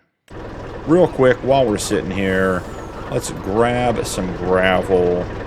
Let's get it big enough that it makes a difference. Just something like this. It's a little connector, not a big deal. Just want to be able to come down here and swing right on through to the road. There we are. Now, let's head over to the sawmill. Let's grab the pallets of products we have. Get those into the cabin production. And then we will see what tomorrow brings. It's going to take about a month for those products to work their way through the cabin. I don't know what's next. I think it's one beam, one plank long, and one regular plank. So release the belts. The belts in the top seem to have some sort of crossover here. I'm not sure what that's about. So the belts off and the top off. Okay. We are all loaded up. Excellent. I am so excited for this. Now this we are going to do a little bit fast. We don't get stuck. And we made it. Brilliant. Okay, so coming in here. Oh boy, we have a little bit more than I was expecting. Okay. Thought we'd have one of each, but instead we have more than one of each.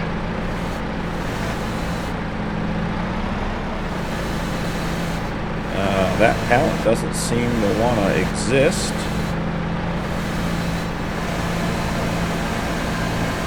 Okay, guys, that's a weird one, gotta be honest. Maybe it doesn't want to be taken from the end. It can be taken from the side. Jump in here because of the trees.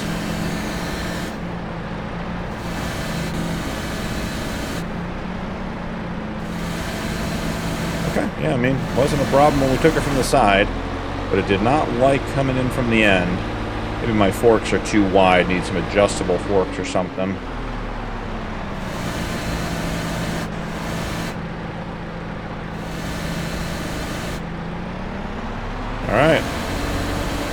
1 plank. We need a long plank and a beam.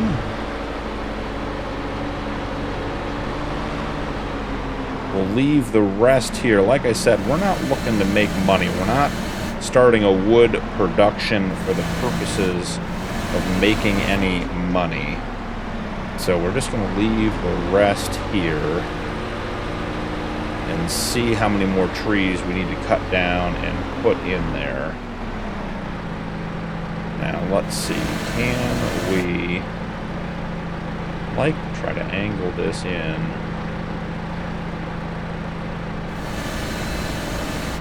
don't think that's going to work the way I want it to. Let's see. Alright, can we pick this one up from the end? Because that would be immensely helpful in getting this loaded. Remembering the Massey at low speed spins on a dime like a tank. Oh yeah, brilliant. And we are having a lot of success with getting a plan to come together today. That is not the usual. So this we can see to get lined up. Alright, then we want to push planks in. What have we caught on here, guys? We hitting the door on this side? What is the resistance? There we go. Okay. Not below the plank.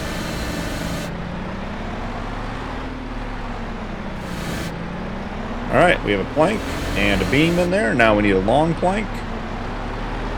We'll take that on up and see how it goes.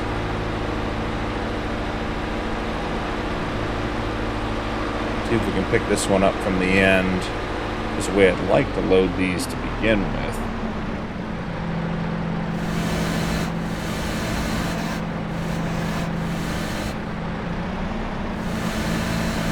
Oh, not all of them.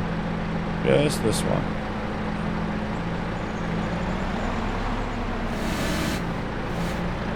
There we go.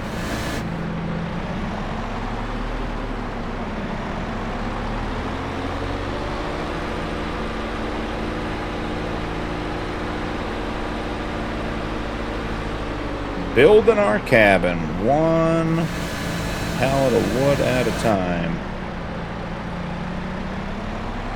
Okay. All 3 fit in there. Now, obviously, we're not going to get the Massey back in there, so I'm going to park that here for now. It gets turned off.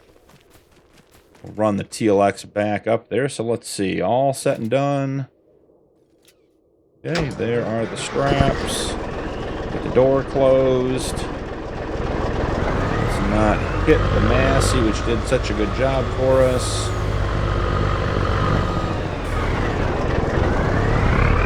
Well, maybe we'll do a little bit of in-cab driving. I haven't done that in the TLX very much.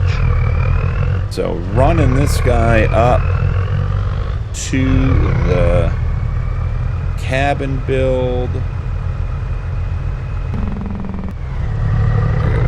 Here's our driveway. Probably need to put a road in going up there too at some point, so we know how we're going to get back up there with all of our supplies, because it's going to take, I imagine it takes quite a bit of stuff to get this cabin going. Right now we can sort of weave our way around because we don't have grass, and then technically we could drive on the grass, but long term I think we want to put a driveway in. Right now, we'll just consider this construction access. Man, this truck sounds so good, guys. All right, so here we go. We'll go ahead and turn on interactive zone markers just so we know where we're going.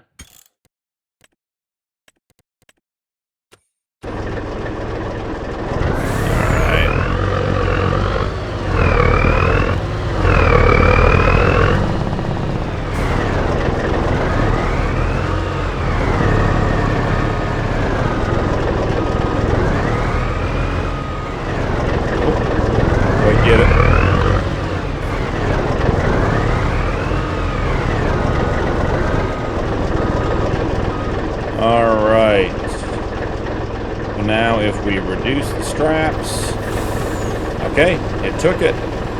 So let's run over and check and see where we are. Oh, I hear the construction. All I can get to is the dump bed right now. Can I get up here? Huh. Like the help window is not turning on for me. Now let's see. Let's just do this and see if this gets us a better option. So pull up out of the way. Can we see what the next steps are? Man, it really doesn't want to tell me. It's like the help window is just not turning on. Did something get turned off? Let's check real quick. Help window on. And that should be the top one. Shouldn't have anything to do with what we're doing here. Alright, well, I don't know what to tell you guys. We should be getting some info here on what's being built and what productions are in and everything else, but it seems to be not giving us what we need. But we'll figure all that out at a different time. Let's take one more look in here and just make sure. Don't have anything goofy turned off. Info trigger on. Field info on. Yeah, it's all on. We should be getting more info. But I know it takes one of each of those to get started. You can hear it running. I'll get it figured out for next episode. So now the very last thing I want to do, guys, and this is a huge deal. So we're in February of year 4, which means we're still in our 3rd full year on the farm. We started by taking a $250,000 loan at the beginning of all this. And we have $76,000 left. So our payments are $4,600 a month. We did a 60-month loan, and we have 18 months left on the payments. But because we have $180,000 in the bank, we are going to pay off the loan today. So $76,683. Make special repayment. We get that done, and guys, we are loan free. Our first step towards getting our goals completed on this playthrough. We need 300 cows. We need to be debt-free and have $4 million in the bank, and then we are good to go. So we are debt-free, and we have, I mean, I assume we have 300 cows at this point. If not, we're very, very close. So we need to make $4 million in the bank, and we have reached our goals, have set our goals and achieved them on this map and on this playthrough. So we are getting closer every episode. So thank you so much for joining me today. Don't forget to drop a like and turn on notifications for more videos.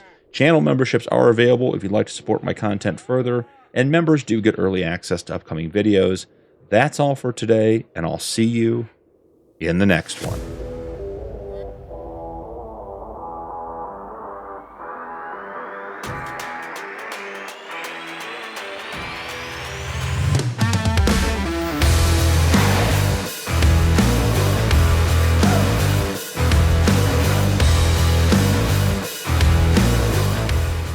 Welcome back to the Realistic Cattle Ranch Challenge on Sunshine Forest. I'm BP, and it's time to get to work.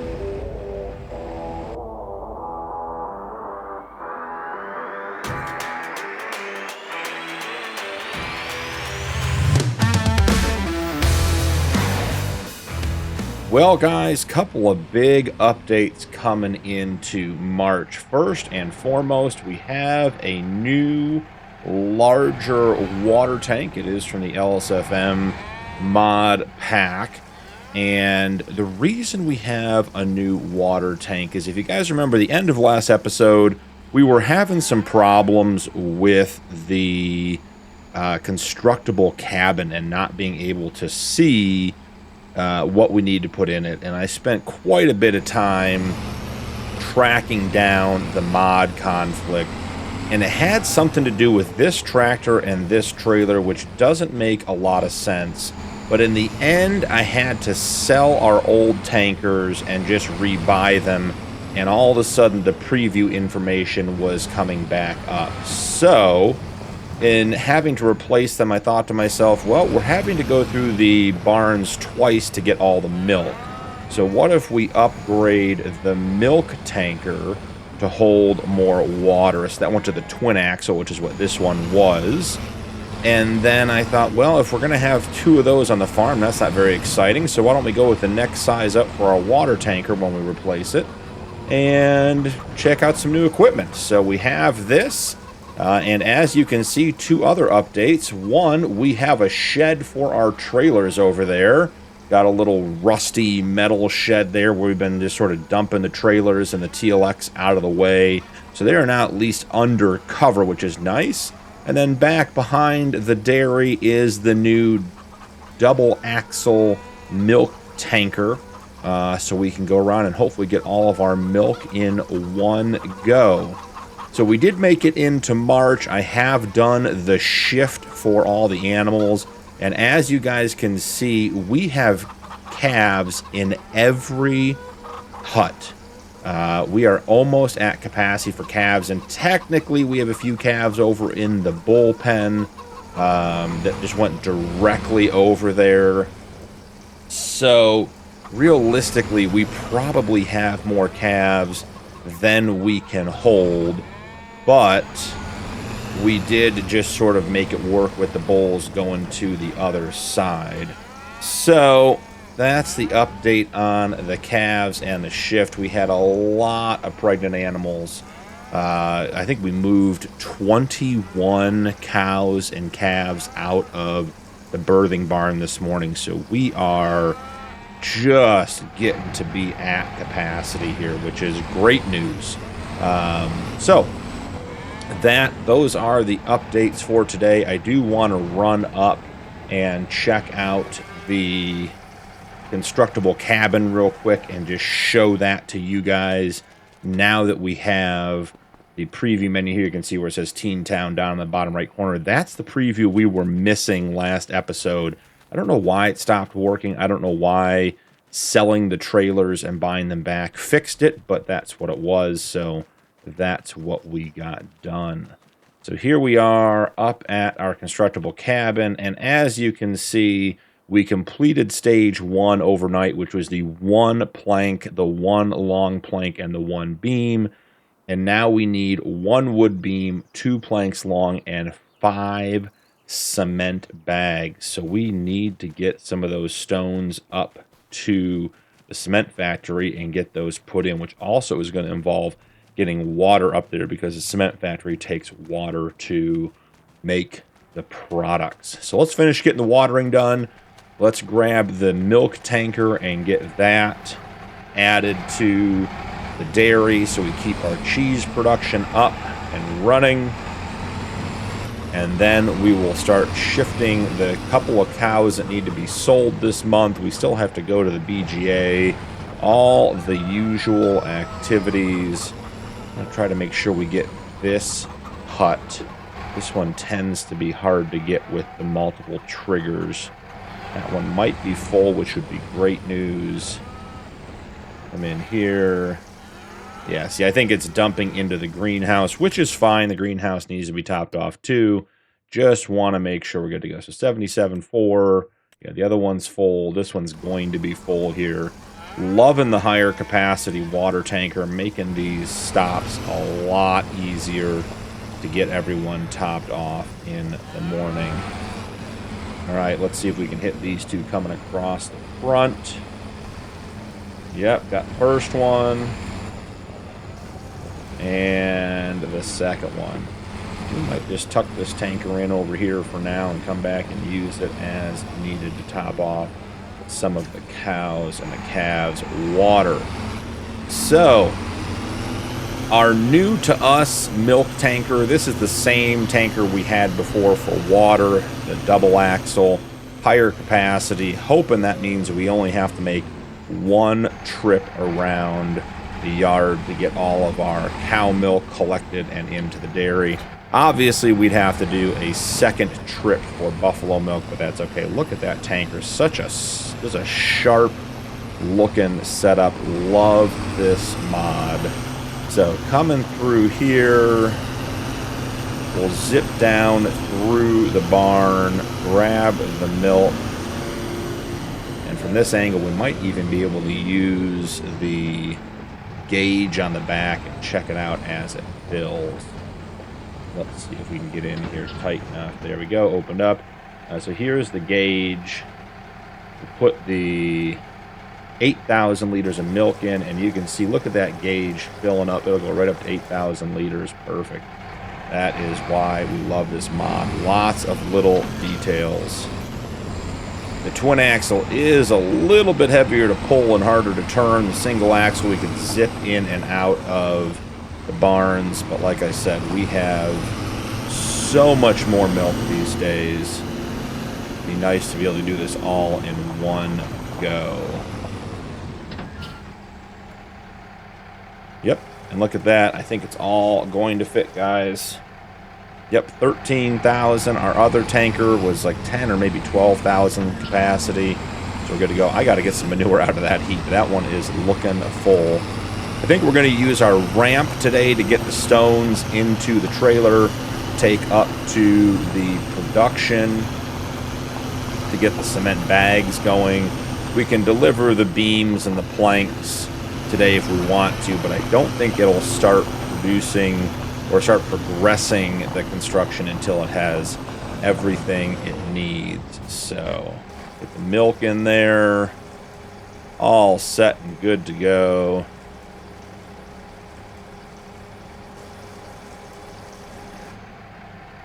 And that is the last of the milk. So let's see about getting the stones put into the trailer. Trying to figure out how I want to do this. Okay, I got a plan. We're gonna put the Fiat over here out of the way, because as soon as we try to leave it somewhere, it always ends up being in the way. We're gonna grab this guy. Okay, and get the TLX started up. Maybe had a little trailer drift there between episodes. Looks like it's back in the back of the truck there. It's such a great sounding truck. Okay, so gotta get right up to the edge of the ramp. I think that's gonna be pretty good right there. Let's grab the JCB. Probably could do this with the Fiat, but we'll use the JCB. We'll try to get the big tractor into the small space and see how it works. Plus, just being the new tractor on the farm, it's so much fun to drive. That Fiat is such a great tractor and has done so much work for us, but it's just so different than the JCB. Nice having different things to drive and experience. So here we are. Let's go ahead and get connected up. And let's figure out how we're going to get angled on this ramp. I think we're going to have to cut through these trees. May eventually need to put a little path in back here if we're using this thing all the time. But we'll see how much we use the ramp. If it becomes a staple, then we'll definitely get it built in a little more. Right now, I like that it's sort of just tucked out of the way and isn't intrusive on the rest of the farm. So, guys, I think it's going to work. Not often that I try to intentionally use the parking brake, but here we are. Okay, so let's get a good angle. Okay, empty the stones. It says it wants to empty the stones. I don't know. What's going on here? Said you wanted to empty them. Okay, we'll try that. There we are. Very cool. That worked exactly like we wanted it to. That is really, really nice. Love when a plan comes together. So let's get the stone picker put away. I think we'll make use of our trip up to the cement factory to also take the tanker up there. Now, if the tanker has something in it, which would be slurry, that'll be fine. We can take that to the BGA.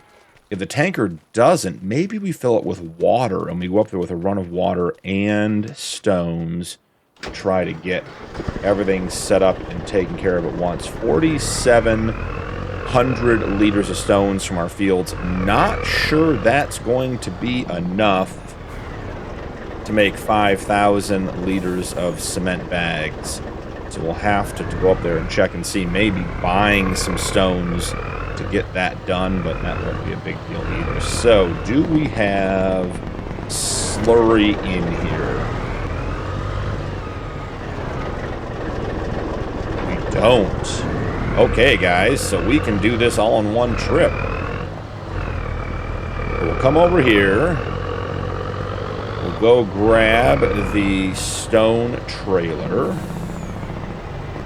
Be careful, don't have a lot of room to make this work. Probably should have pulled up next to the calf hut. There we go.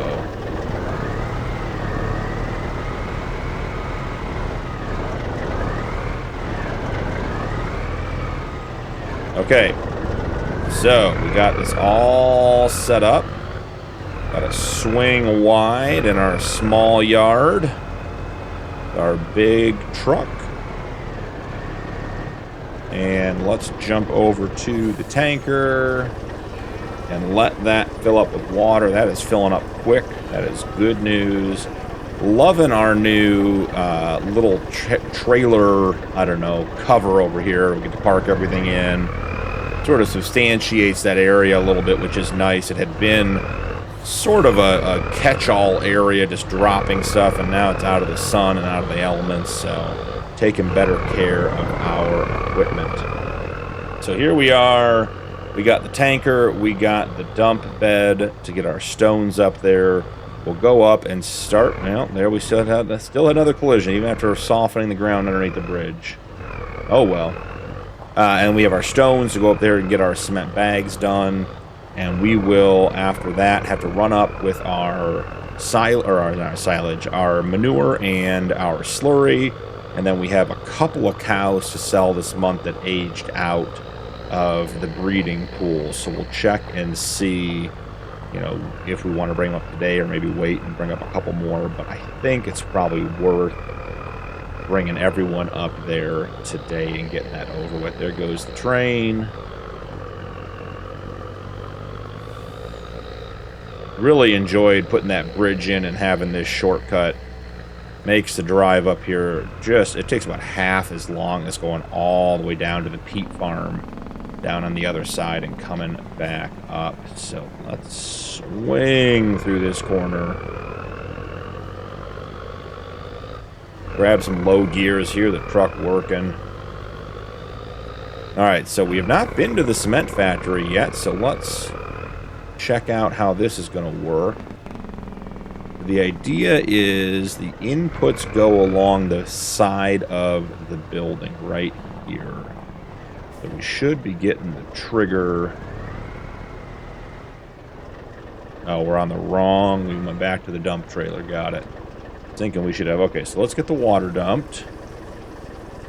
So we'll put in the water. While the water's going in, let's take a look at the recipe and see what we get out of this thing. So cement bags.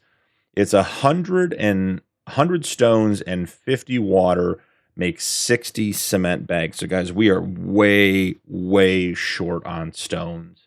Was hoping we'd had enough to at least get through the next stage, but we're going to have to find a place to buy some. So let's get the stones in there and get this started. And being able to hook these two trailers together is just an absolute time saver when it comes to coming back and forth from the farm to the shop. So while we're here, let's get this started. Cement bags, we want them storing. Go ahead and get that moving. Are they making any yet? Yeah, they're starting to make it. There we go. 1 liter of cement bags. So let's head over to the shop. I haven't checked out the sale. Oh, that's a big rock. Ooh, that rock is in the shadow and hard to see. Let's head over to the store. Haven't checked the sale for today and maybe see if they have a way for us to pick up some stones. So let's check and see real quick what is in the sale for today. Anything fun and exciting? Literally nothing, guys. We got nothing in the sale.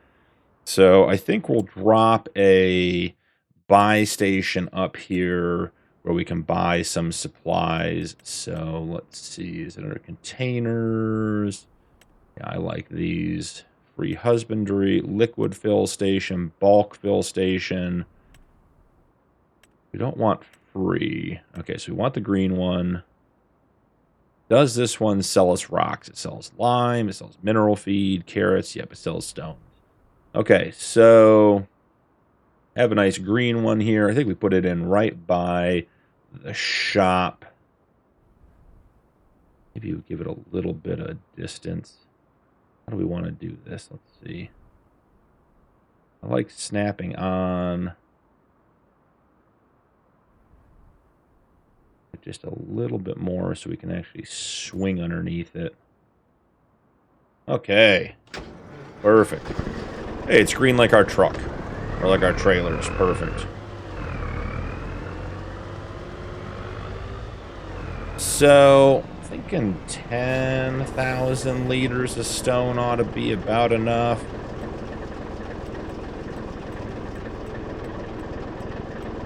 Okay, we're not in alphabetical order. There we go. Okay, there's about 10,000 liters. 377 bucks, so not very expensive. I don't know if we're going to need more cement bags. We probably will need roof shingles. Actually, I know we'll need roof shingles. I don't know how many. So we'll need more stones in here, so we'll keep it topped off. Like I said before, we're not doing any of this for profit. We're not going to sell any of these things. So we're just doing it to build ourselves a cabin.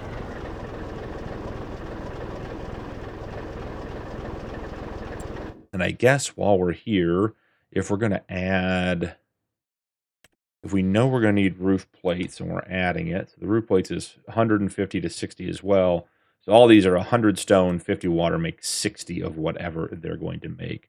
So let's get roof plates and cement bags going and just see how that does. We have 15,000 liters of stone, so that will make a total of about, well, let's call it 8 to 9,000 liters total of each. We need 5, or total, so we'll need 5 of the roof plate or the cement bags. So let's turn the roof plates off and let the cement bags get ahead a little bit and go from there. I did not set up this corner very well. I have to go out and around this rock. Not paying attention. All right, well, I'm going to head back to the farm. I will see you guys there.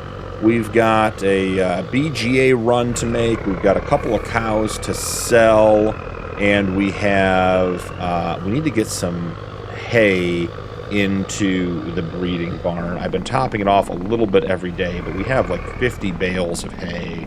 And that thing holds just an incredible amount of food. So I think we might get the step deck out and just load up with hay and put a bunch in there, and then we can do maintenance, but that way we'll not stick at the bottom. So I'll see you guys back at the farm in a minute.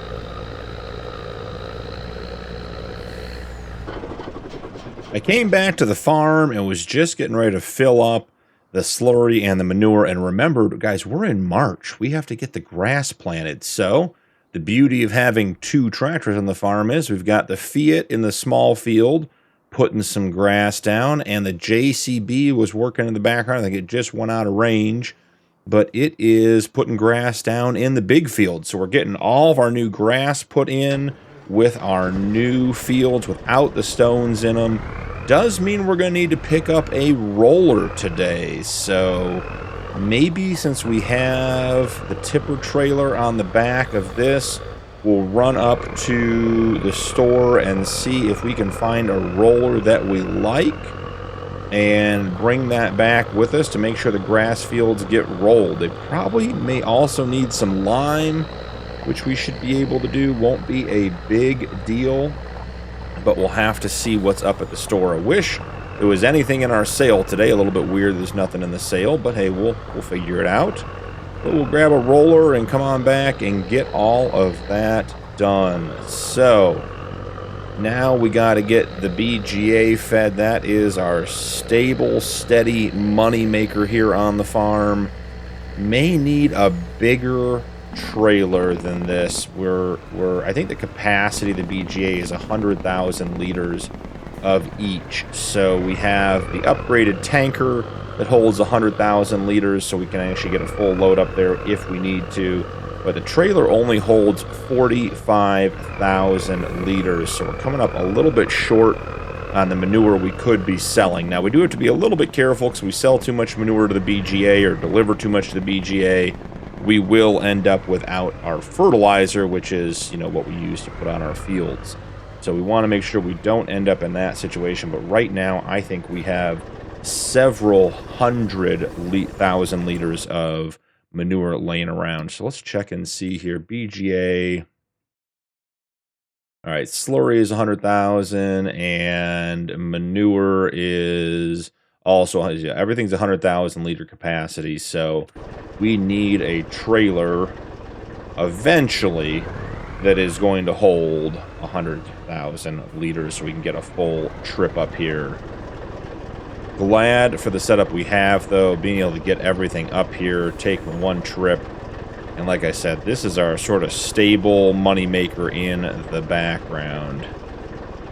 So, almost done there. While he's emptying, let's jump into the store. Still nothing in the sale. That is so weird. And let's see if we can find a roller that we're happy with. Not a lot of great options. We have this one on the 555 challenge. It's a great roller. Nothing wrong with that one. Hand pushable roller. You know, that's 1.2 meters. I don't think that's going to do it. This invisible roller is 18 meters. I don't really want to use the invisible. The Brant, I mean, that is a huge, I mean, it's 27.7 meters.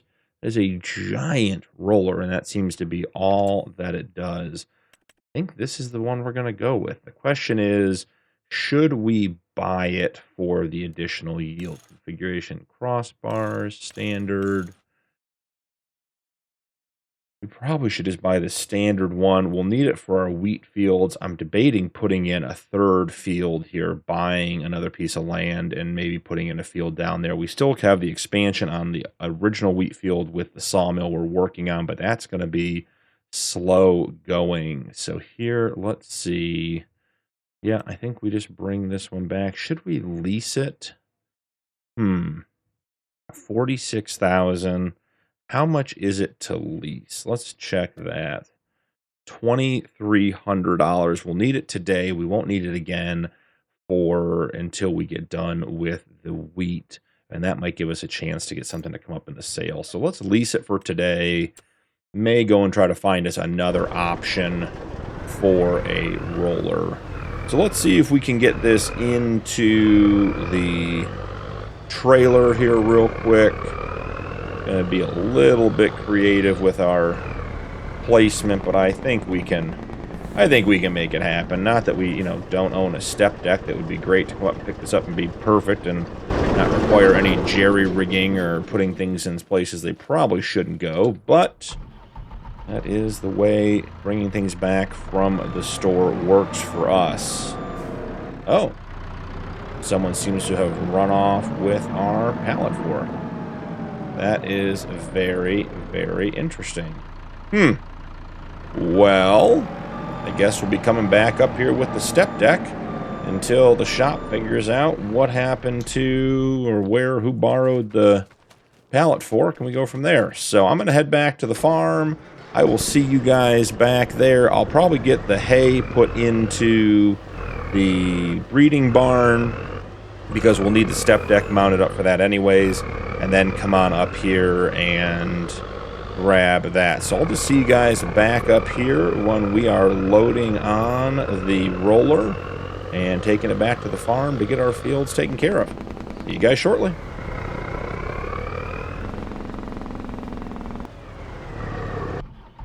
We are back at the shop, guys.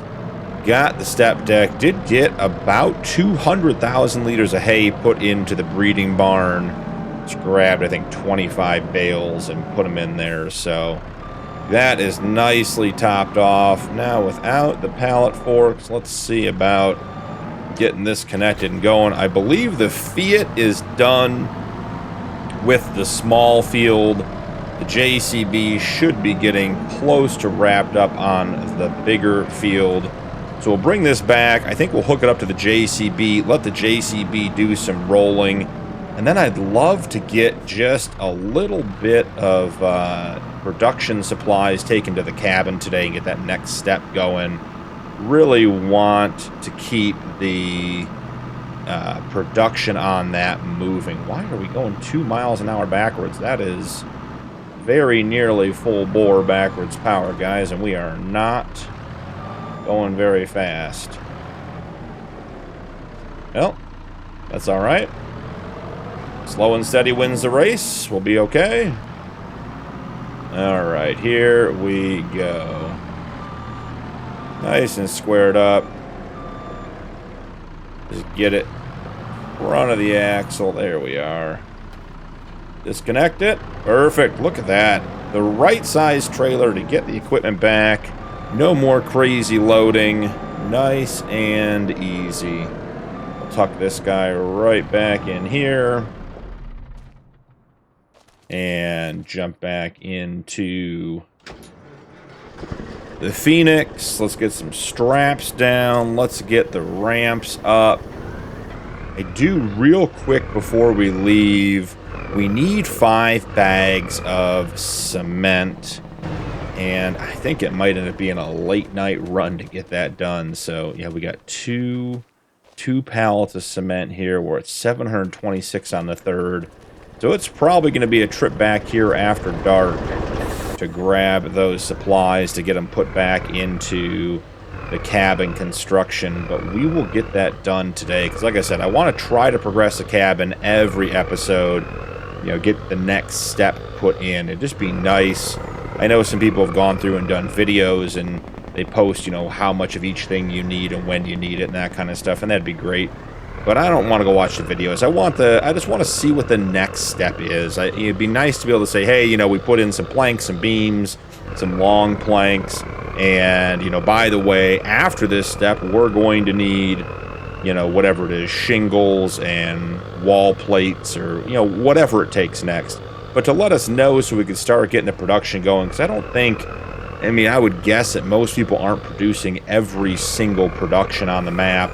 And so having those things just laying around or the production's ready to go is not all that easy. So if there was a roadmap that came with it, even if it played off like an instruction manual, something you could log into the menu in the help section and, you know, there'd be even just a visual indication of what each step took, that would be really nice so you could go through and plan out a little bit. But not a complaint. We will just figure it out as we go. Nope, little hitch on the bridge this time, and there's the big hitch. Like, sometimes it likes the bridge, sometimes it doesn't.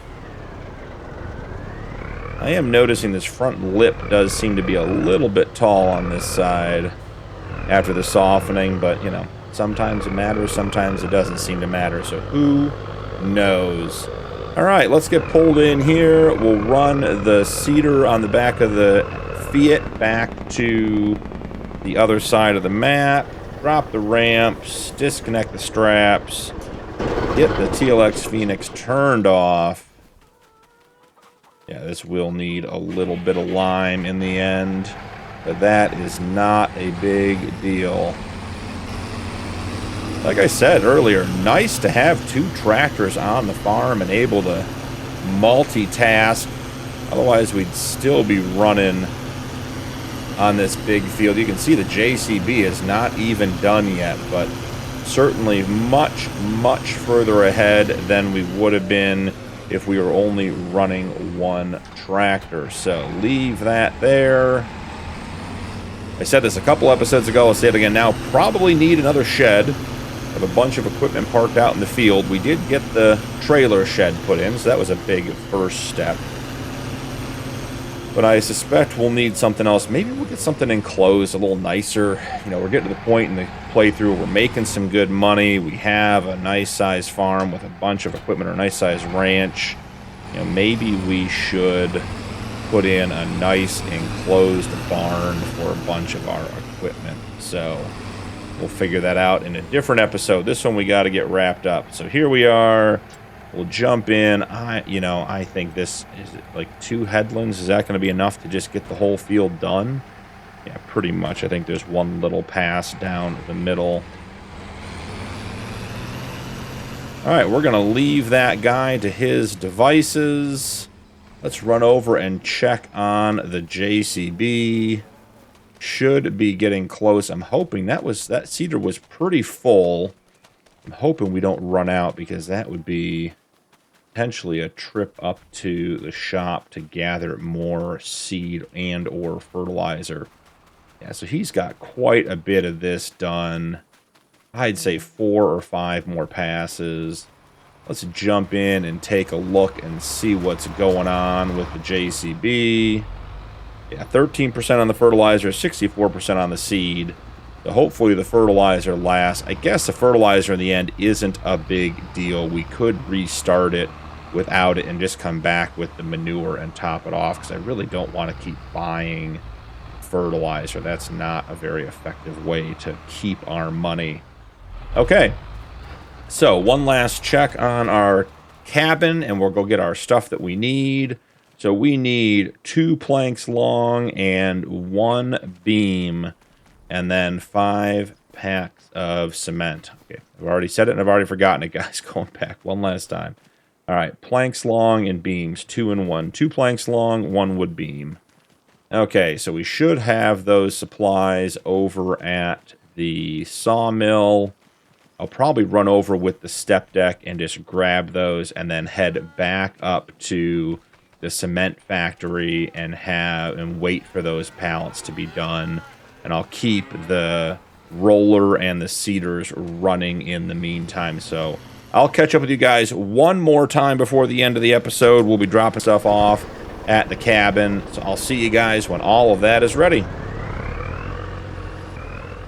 It is late into the evening, but we are pulling back onto the farm with all of the necessary supplies to get that cabin up and running for this episode. So 5 cement bags, 1 wood beam pallet, and 2 long plank pallets.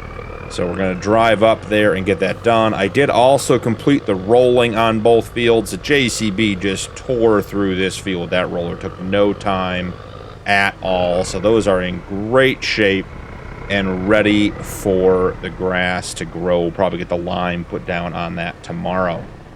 So before we jump in here and put this stuff on, as you guys can see, 5 cement bags, 2 long planks, and 1 wood beams are required for the next step.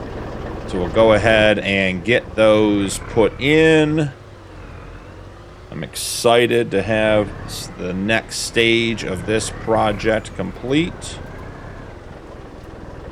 Straps are giving me a hard time here, guys. I think maybe we're hitting the edge of the building here. Let's see if we swing out a little bit more. Okay, all that stuff is in. You can hear it running. Let's actually get the truck turned off here so we don't have to listen to that.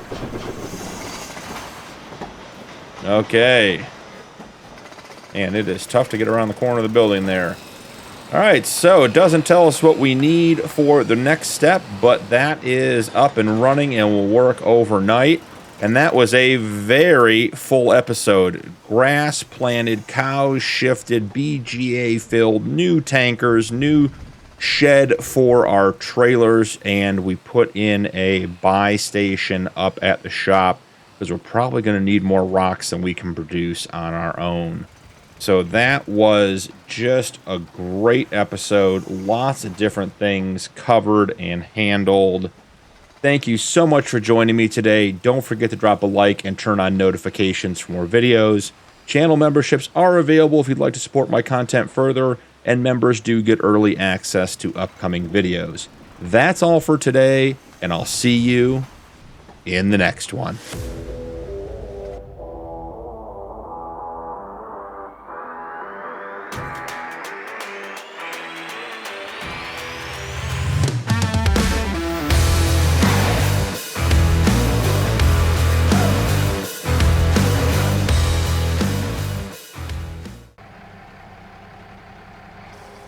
Welcome back to the Realistic Cattle Ranch Challenge on Sunshine Forest. I'm BP, and it's time to get to work.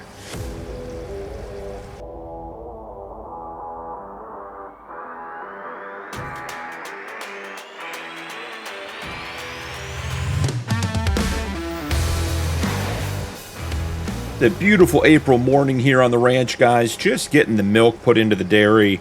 I think it's worth going around and grabbing the buffalo milk. We only collect it a couple times a year. There isn't very much, but over in the breeding barn, we're up to 1,000 liters. So we might even be able to get a pallet of buffalo mozzarella out of our total amount that we have. So let's go through, grab that real quick, and then we have a couple of projects to do. Got to get the cows sold today. I pulled those silage bales out of the shed because we got to get them in the TMR mixing station to get more TMR made. So we'll get the Massey out and grab those and get those put in when we're done with our first couple of projects here. So buffalo milk, 1,112 liters of buffalo milk in the breeding barn. And over in the birthing barn, I don't know how much we have. I haven't checked, but usually they're fairly similar. So if we get up to 2,000 liters of buffalo milk out of this, we would be in good shape. So yeah, another 1,100. So we're at 2,239 liters of buffalo milk. Should be enough to get us up and going.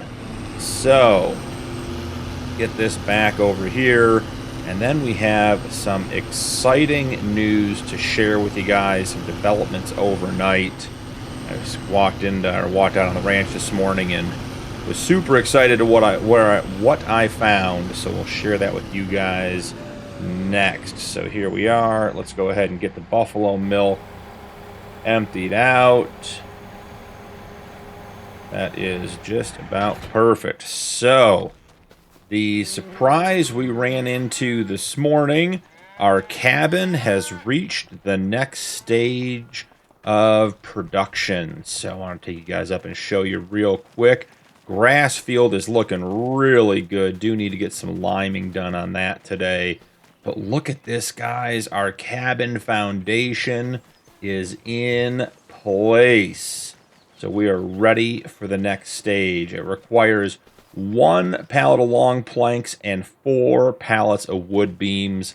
I did run down to the sawmill this morning and confirm we have the long planks, but we only have 3 of the 4 wood beams that we're going to need. So I think we got to run down, find a tree, cut it down, and put it into the sawmill this morning so we can have a beam by the end of the episode and get the cabin back up and progressing. So here we are heading down to the area we're trying to get cleared out. I want to drop a tree somewhere on this side so we can start bringing that wheat field in closer. So I think the best one is going to be this one right here. See if we get the angle. Whole goal is to get it to fall right into the trigger. Let's see how we did. Perfect. All right, get rid of the stump. We don't want to leave any stumps laying around because eventually this will be our field. That went really well. All right, so we have wood in there now. Let's jump into the production, and we need to make some wood beams. So, and we should be, let's see, 125 liters already, so that is in good shape. We're going to crank up the production just a little bit, make sure it gets done for this episode. So that is done. Let's run back and grab the Massey and get that silage put into the TMR mixer.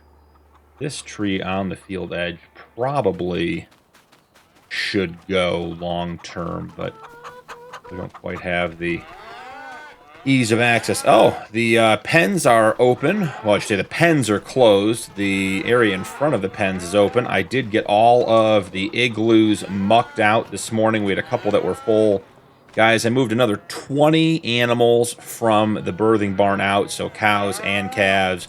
We have every one of our, what is that, 8 calf huts is full except for this one. This one only has 4 animals, so we have 1 spot remaining for calves. It's getting to be an absolute... the calves are a menace as far as the space that we have available for them. So let's go ahead, grab the Massey, grab the bale spikes, and let's get our silage bales moved over to TMR production. I think we have enough TMR to fill up the mixing truck today, but I think moving forward might be a bit of a challenge. And I feel like the bales are very, very uncooperative recently. Should we just try 2? Are we going too heavy? Is that the deal? This little Massey's been able to handle everything we throw at it, but even look now, the bales are a little jiggly up there for no apparent reason. I got them tipped all the way back, forked at the bottom. Seems like we should be in good shape as far as the bales go, getting them moved, but they do seem to be putting up a little bit of a fight. All right, those 2 went in nice and easy. Go back and grab our other 2 bales, or I guess we have 3. Guess we'll take 2 trips and just not push it since 2 went well. So all 5 of these bales are 15,000 liters. So we're putting 75,000 liters of silage into the TMR mixer, which is great. Going to produce a whole bunch of TMR, which we're going to need. What's interesting, if you guys remember, it was last year, so probably 8 months ago at this point, we made the decision to stop moving the pregnant cows out of the breeding barn until they were at 90% gestation. Those cows that we made that decision with last year are now at 80% gestation. So next month, they get moved. We have our first batch in almost a year of cows, pregnant cows, that are going to get moved into the birthing barns. The birthing barns started with a whole bunch of animals. We didn't want to keep them on TMR the whole time they were pregnant. They weren't producing milk. So we have been slowly dwindling the numbers in the birthing barn. But those numbers are about to go back up once we start moving pregnant females at the 90% gestation rate out of the breeding barn. So we have a lot of things coming up, a lot of changes. So right now, 107 animals in here, and we're down to 59 animals in the birthing barn. So that number is gonna start going back up, which is great news, and we want to continue growing the herd. Just, as always, a bit of a project. So what do we want to do next? Oh, I was going to come check on... we have these silage bales over here. They have to be fermented. I mean, there's just no way that they're not fermented at this stage. Let's see. Keep getting the trigger and it keeps disappearing. Yeah, so those are all ready to go. Wonder what the key is. Yeah, to unwrap them is... Oh, didn't want to get in. Wrong button. So let's see. Keep hitting the wrong button. All right, missed 1 or 2. All right, so we have all of those. And we're going to do this the easy way. We have the right equipment to do it. Love using the Massey, but not looking to make a bunch of trips back and forth. Let's grab the TLX and the step deck trailer. Go grab our silage, and let's throw it into... Do I want to throw it in the shed, or do I want to throw it right into the TMR mixer? It probably is the last batch of silage that we're going to need on this playthrough. You know, with another, I mean, what's over there? Probably, oh, cut that corner really badly. Let's be better than that, guys. I mean, let's say there's 10 or 12 bales over there, another 150,000 liters of silage, plus the hay and the straw for when we make the TMR. I mean, we're looking at 200, probably 250 plus thousand liters of TMR out of what's over there right now. So probably, you know, we've had the discussion about the big equipment on the small ranch, and here we are today living that dream, trying to get this big truck and trailer to squeeze through small openings. So let's see, 1, 2, 3, 4, 5, 6, 7, 8, 9, 10, 11, 12, 13, 14 bales. So yeah, we have just an absolute boatload of silage. That is a funny way to stack those on the trailer. So I think we take these right over and we put them right into the TMR mixer and have them ready to go. We certainly won't be able to use them now, but as we add more hay and more straw from our harvest of the wheat, we'll add the straw, and then hay we can obviously cut on our grass fields that are growing in. We will have an absolute boatload of silage ready to go. Alright, so these are coming off nicely. So let's take a quick look at what that's going to end up being for us. So in the mixer right now, we have 142,000 liters of silage. That's going to translate into...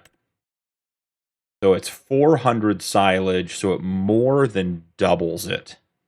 Right, so that's 40%, so times 2.5. So you're basically 300.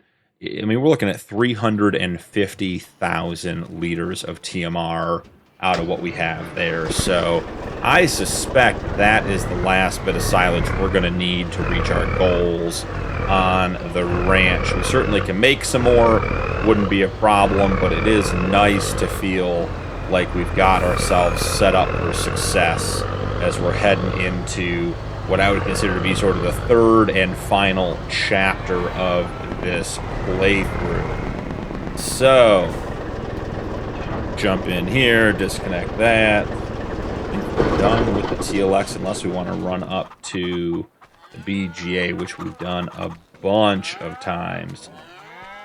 So, instead of running up to the BGA, what do we want to do, guys? Well, oh, we have to sell the cattle. That's right. Gotta remember what we talked about doing. So, grab the trailer, jump in here. Our old international pickup truck served us well. Has been an absolute workhorse. Gotta get that tailgate closed. There we go.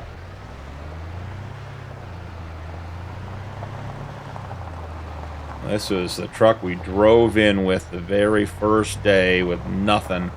It dragged all of our starting equipment, our first purchases back from the shop. We had stuff stacked and strapped everywhere. Lots and lots of fun. So, Sprinkles, 54 months. Cheerful Jupiter, 45 months. And Bubbles, 49 months. Now, guys, I had a great comment on one of the previous videos asking about when to sell animals when using the realistic cattle ranch. Or, I'm sorry, the realistic cattle ranch. The realistic livestock mod. And my answer was twofold. You know, we're choosing to sell the animals right around anywhere over the 40-month mark was sort of the rule we decided. Now, we'll get up there and we'll discuss the pricing of the animals and maybe even take a look at some of our other animals and do a quick comparison. But the short version of my answer was, I would say between 36 and 45 or 50 months is usually a good time to sell them. Now, we have to balance out the fact that let's just call it a 40-month cow, right, is probably just starting to lose some value. They've peaked, and we want to sell them before, they lose too much value. Now, the flip side of that is, let's just say, for ballpark numbers, that cow is worth $4,000. So if I sell it now and I make $4,000, that's great. If I choose to have it go back into our breeding pen and get pregnant and give birth to another animal, that animal is eventually going to be worth, let's call it $4,000 itself. Plus, we get milk out of it. Plus, we're getting manure out of it. And maybe that cow that I let go back into the breeding pen one more time is now worth $3,000. Well, I've lost $1,000 in value, but I've gained an animal that is going to be worth $3,000 more than what I've already lost. So it's a bit of a tricky question. So looking at these animals now, 54 months. Let's see if we can get a quick look at this. This was not a great animal, Sprinkles. Overall quality good, metabolism very high, health high, fertility high, quality very high, milk production high. So a decent animal, but for our farm, that's not a great animal. 54 months were $2,677. I would say that animal has lost a significant amount of value compared to, look at Cheerful Jupiter, who's 45 months old and is a very similar condition animal. Has actually the same stats, but just for whatever reason is ranked overall very good instead of high. But has the same number of very highs and the same number of highs as Sprinkles, is worth $4,700. So let's call that a $2,000 swing. Now we have Bubbles, who's 49 months, but is a higher quality animal, all very high or extremely high, still worth $5,800. So if we pop out of the menu here and we go to our cattle, let's just go to the breeding barn because that's where most of our animals are going to be. And let's look at a couple of cows. We have some Holsteins. Look at this animal here. 30 months, $4,200. Our most expensive animal in the breeding barn is, let's see, 45, 37, anything higher than that. Here's a 58. Charlie is a great looking animal. But, in general, and Charlie is 42 months. So the animals that are the highest price, so $4,700, 49 months, $5,800 at 42 months. So it does look like they're peaking probably just past. Wow, Queen is worth almost $6,000 at 26 months old. That must be a great animal. She's also pregnant. I do wonder if these prices take into account the fact that she's expecting 3 babies, information we don't necessarily have at this point. So anyways, going back to the sale portion of it, I think that in looking at it, Sprinkles is not worth a lot of money, going to continue to get worse. At the 54-month mark, I think she definitely should be sold. Look at an animal like Bubbles at 49 months, $5,849. Do you put the animal back in? Do you maximize your profit? It's pretty tough to say, but I think what we're learning here is that between 40 and 50 months, the animals are going to be at their peak value, and you want to try to get them sold then if you can. Let's check the water buffalo bulls. We're always looking for water buffalo bulls. They are terrible today. This is actually a pretty nice bull here. 6 months. We don't need them. So that was a bit of a long discussion, but I think with the mod, you have to look at your playthrough and decide what the future value of that animal is based on their ability to give you more offspring. I think that probably if you averaged it all out based on what we've seen and the numbers and all the experiences we've had on the Realistic Cattle Ranch Challenge so far, I think you have to get animals through 3 gestation periods. So they can become pregnant at, 12 months, and it's a 10-month gestation, or maybe it's 18 months, I think, maybe. So 18 months, so 10 months. So if you have 3 pregnancies with a 2-month recovery period, you're looking at basically a year per pregnancy. So that puts them just north of that 40-month mark. You know, I think that's the way it's going to have to be. I'm going to pull over here and let's just real quick. I bet if we pull into the cows, it'll say at the bottom. Older than 12 months can reproduce. So it is 12 months, and then you have 3 years, 12 months for each gestation, and then recovery. It's a 10-month gestation, and then a 2-month recovery before they get pregnant again. So you're really looking at the 48-month mark is probably your prime time to sell them. So I just talked myself into changing, you know, how we're going to handle the cows here. So we're not going to sell the cows until they've had their 3rd pregnancy. So anything over 48 months that comes up in the birthing barn, we're going to look at selling. So that is the answer to the question that I was asked on one of our videos. Glad we got some real world, real farm sim world data to look at and compare. But I do think that that's the way to go.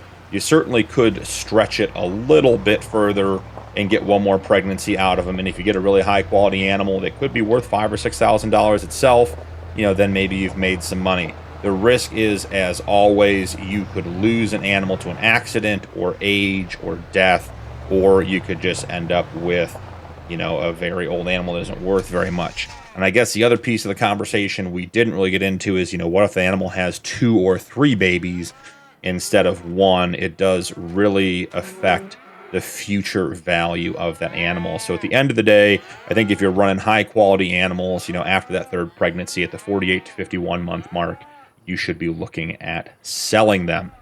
All right, good talk. We got that one done. Want to check real quick on our production items. We have eggs, which are best in November, and we have cheese that's best in October. Our buffalo mozzarella is best in October, so that's really going to be about it for what we could sell, and we don't have anything to sell this month, so that's not a big deal either. Okay, let's grab make sure these are all fed and have water right. You know what we didn't do today was we didn't spread any straw. I'm leaving the Fiat over here. Keep forgetting where I leave the Fiat, guys. It's hiding from me. After we get the straw in the pens, probably take a quick trip up to the BGA. The good news is, for those of you that are watching this right after watching the last episode, we do have items in the sale today. It's only 2. But we did get things back in the sale, which is good news. That was not working for us last month. Wasn't worried about it, but it was a little bit weird that it reset. So glad we got that figured out. So onward and upward with the straw. I think it's time to blow some straw in the calves' faces. Is something that probably one of the things that gets commented on the most of all the activities we do is the calf straw blowing. So we'll do that. We'll be gentle with them. We're not being abusive to the animals, obviously, but you know, it is funny. They do sit right here and then they just get absolutely blasted with straw. Is it triggered? Not? Oh, is this taking it out, huh? Interesting. It's not even really letting me blow it this time, I guess. I think it's just filling up as we go. Alright, let's jump out and check and see. Straw 1800. Straw 1800. Straw 1800 and straw 1800. So yeah, guys, we didn't even get to blow any straw in the calves' faces. You know, for those of you that enjoy that, I'm sorry you didn't get to see it. For those of you that are worried about the calves, no calves were harmed in the making of this video.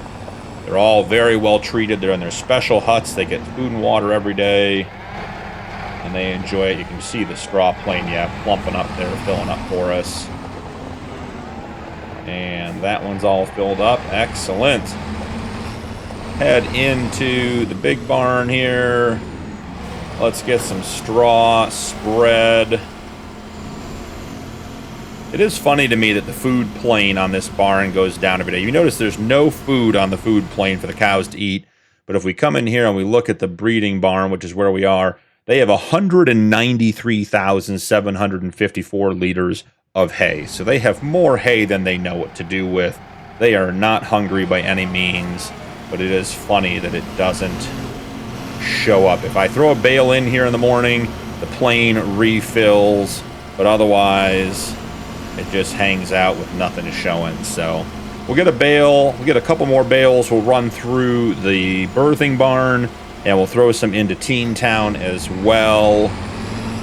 I have been debating whether we should take the bullpen and make it an enclosed structure. You know, just wondering if that would, you know, if that would give us more manure, right? If that would help us make just a little bit of extra money. You know, we do have animals in there full time and they're not producing for us, so would give us an opportunity to get that done. Not sure we need to do that, but we will see. So let's get 3 of the remaining 6 bales out. I'd love to be able to back up to this and put them in, which is what I think these forks are for. So maybe we'll give it a try. Let's see if we can get, you know, squared up to it enough to have it make sense. I don't think it's going to work. I think the bales are going to go flying, which is, you know, not what we want, but we will give it the old college try, just see what we can get done here.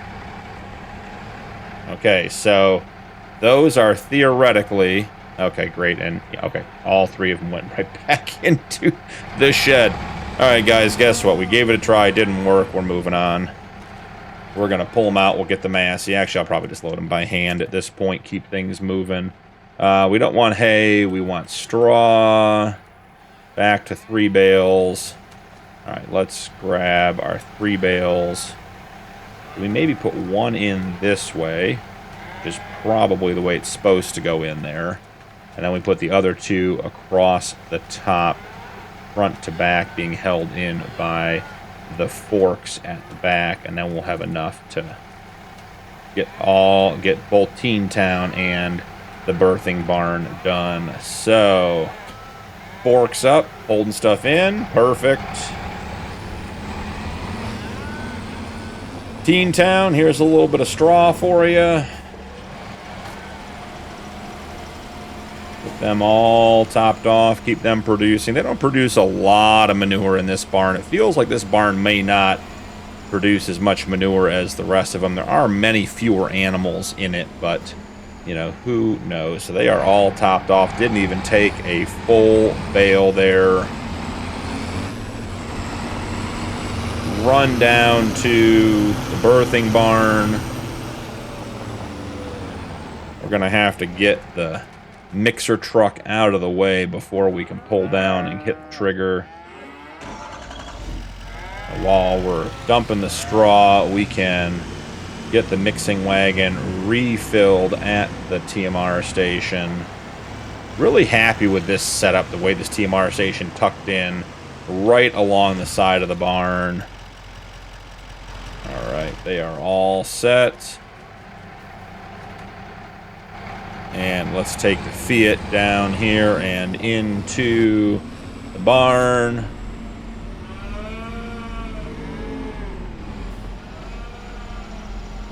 Give them some straw.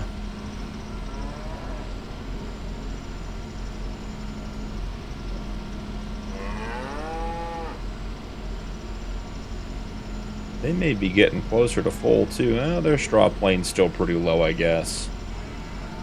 Let that next bale drop in there. Get that nice and sprout. There's a nice straw shower for you, honey.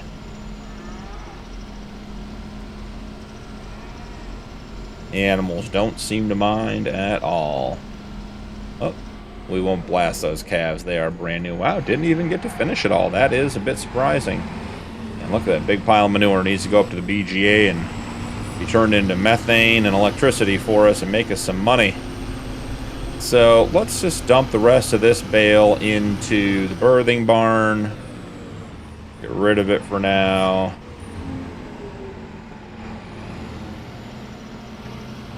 All set. Perfect. Okay, so we'll get the... Oh, there's a tree. First person driving, not paying attention. Let's get the straw blower parked. You know, it does begin to feel like we need a little bit of a road here, guys. Just a connector. We keep coming this way. I try not to just put roads in for the sake of putting roads in. I try to make sure that I'm actually driving and using, you know, the area before cutting in a road. Because sometimes you think, oh, I'll drive this way and I'll go this way and I'll drive to the barn that way, and then you never do. But this thing always seems to... I thought I was going to be bringing it around the back of the shed here down this part of the road, and we just never do. So, all right. We're going to get rocking and rolling on our TMR. Make sure these lovely ladies are all topped off and fed and happy and content. It's a great looking barn. Try to get an inside view for you guys. Just a really cool barn. I like the fact that this barn has no outside for the birthing barn part. We don't really want them out in the wild. We want all the cattle and their calves protected inside, and then they go to the igloos. So glad that is the way this barn and this setup worked out. Really, really pleased with how the Cattle Ranch Challenge has worked out. You know, probably could have done things a little bit differently. There's always other options, but I think overall this was a really, really good setup for what we're trying to do. And I think even if we played past the 3,300,000 cow, you know, goal, this setup would continue to work for us. The only real challenge with this setup is those calf huts. We just need more of them. We could get a calf barn, something small, a little bit easier to take care of the animals, but the immersiveness of having those huts and being able to, you know, feed them by hand and move them and keep track of them and all that kind of stuff, I think is lost on a bigger barn. And I think the, you know, needing to take care of those huts every single day, get them mucked out every couple months, all that kind of stuff really has been a lot of fun for me and hopefully some good content for you guys. So, all right, we need to run down and check and see if we have some wood beams. If we do, we will get those up to the cabin. And guys, that may be it for this episode. That was just a, you know, sort of a big maintenance episode, keeping things moving. We have 6 wood beams, so we are good to go there. Let's grab the TLX and the step deck, and we will run over to the cabin. And I have one more mini project to do on the way over there. Got all of our chickens, 280 of them in there producing. So we got an escapee. What are you doing, bud? If you've ever owned chickens, you know there's always one getting out. It doesn't matter. It may not always be the same one or, you know, anything else, but there's always a chicken out trying to get back in. And that's the thing about chickens. When they get out, they just want to get back in. They don't want to be away from their friends. So it's just funny to me when they're all in there and one's out looking back in going, hey guys, wait a second, how'd I get out here? All right, this may have been a bad route to take. And we snake through the trees. Oh boy, that is tight. Man, oh man. Okay, well, you know, we did make it through the trees. Can't say it was a good choice, but it was a choice that we made. You want to know what? I think while we're here and presumably going to need more wood long term, I think this guy gets zipped down out of the way. Perfect. Made it right into the trigger. One of my favorite things about that mod. Okay, and let's And we are going to have a hard time hooking this. I think we may need to square up in this opening over here. Once again, big equipment on the little farm. Okay.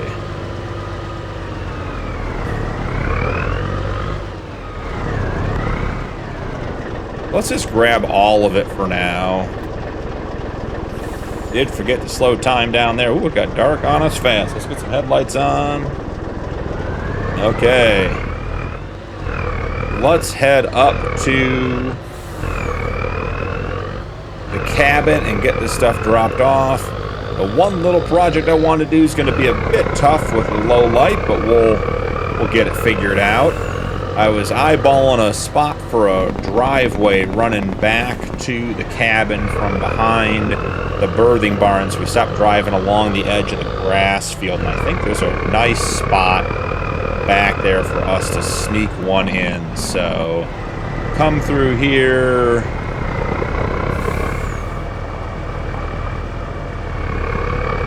Maybe even use the headlights a bit to help get us situated. So the path to... Yep, it's right up there. So we're going to hit a quick save just in case, because it is getting a little bit dark, and we'll get this knocked out real quick. So here we go. Saved. Let's get into the construction menu. Go with our gravel. And our path needs to go right through here. Alright, so we just sort of widen it a little bit, going back and forth. Sort of that strip right there. This little section here. Alright, let's see. Come down. Let's connect through here. Sort of soften that corner up in case we want to come from the other side. Alright, so this is going to be the driveway to our cabin. Get up here and we'll figure out exactly where we want to have it hook and turn and everything else. But for right now, we're just going to leave it just like this. Go ahead and drop the straps. Alright, everything is in there. We are ending this episode exactly where we ended the last one, right in front of the place. Alright, so we have the required planks and beams in for the next step.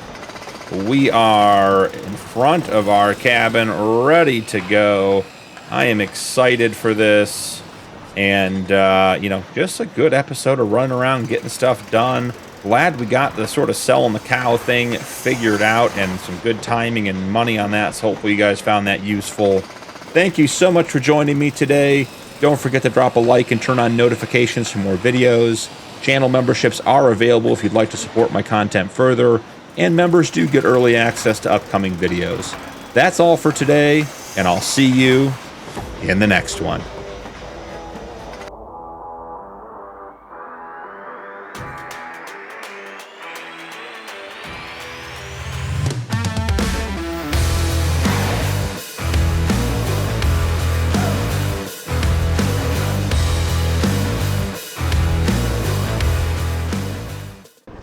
Welcome back to the Realistic Cattle Ranch Challenge on Sunshine Forest. I'm BP, and it's time to get to work.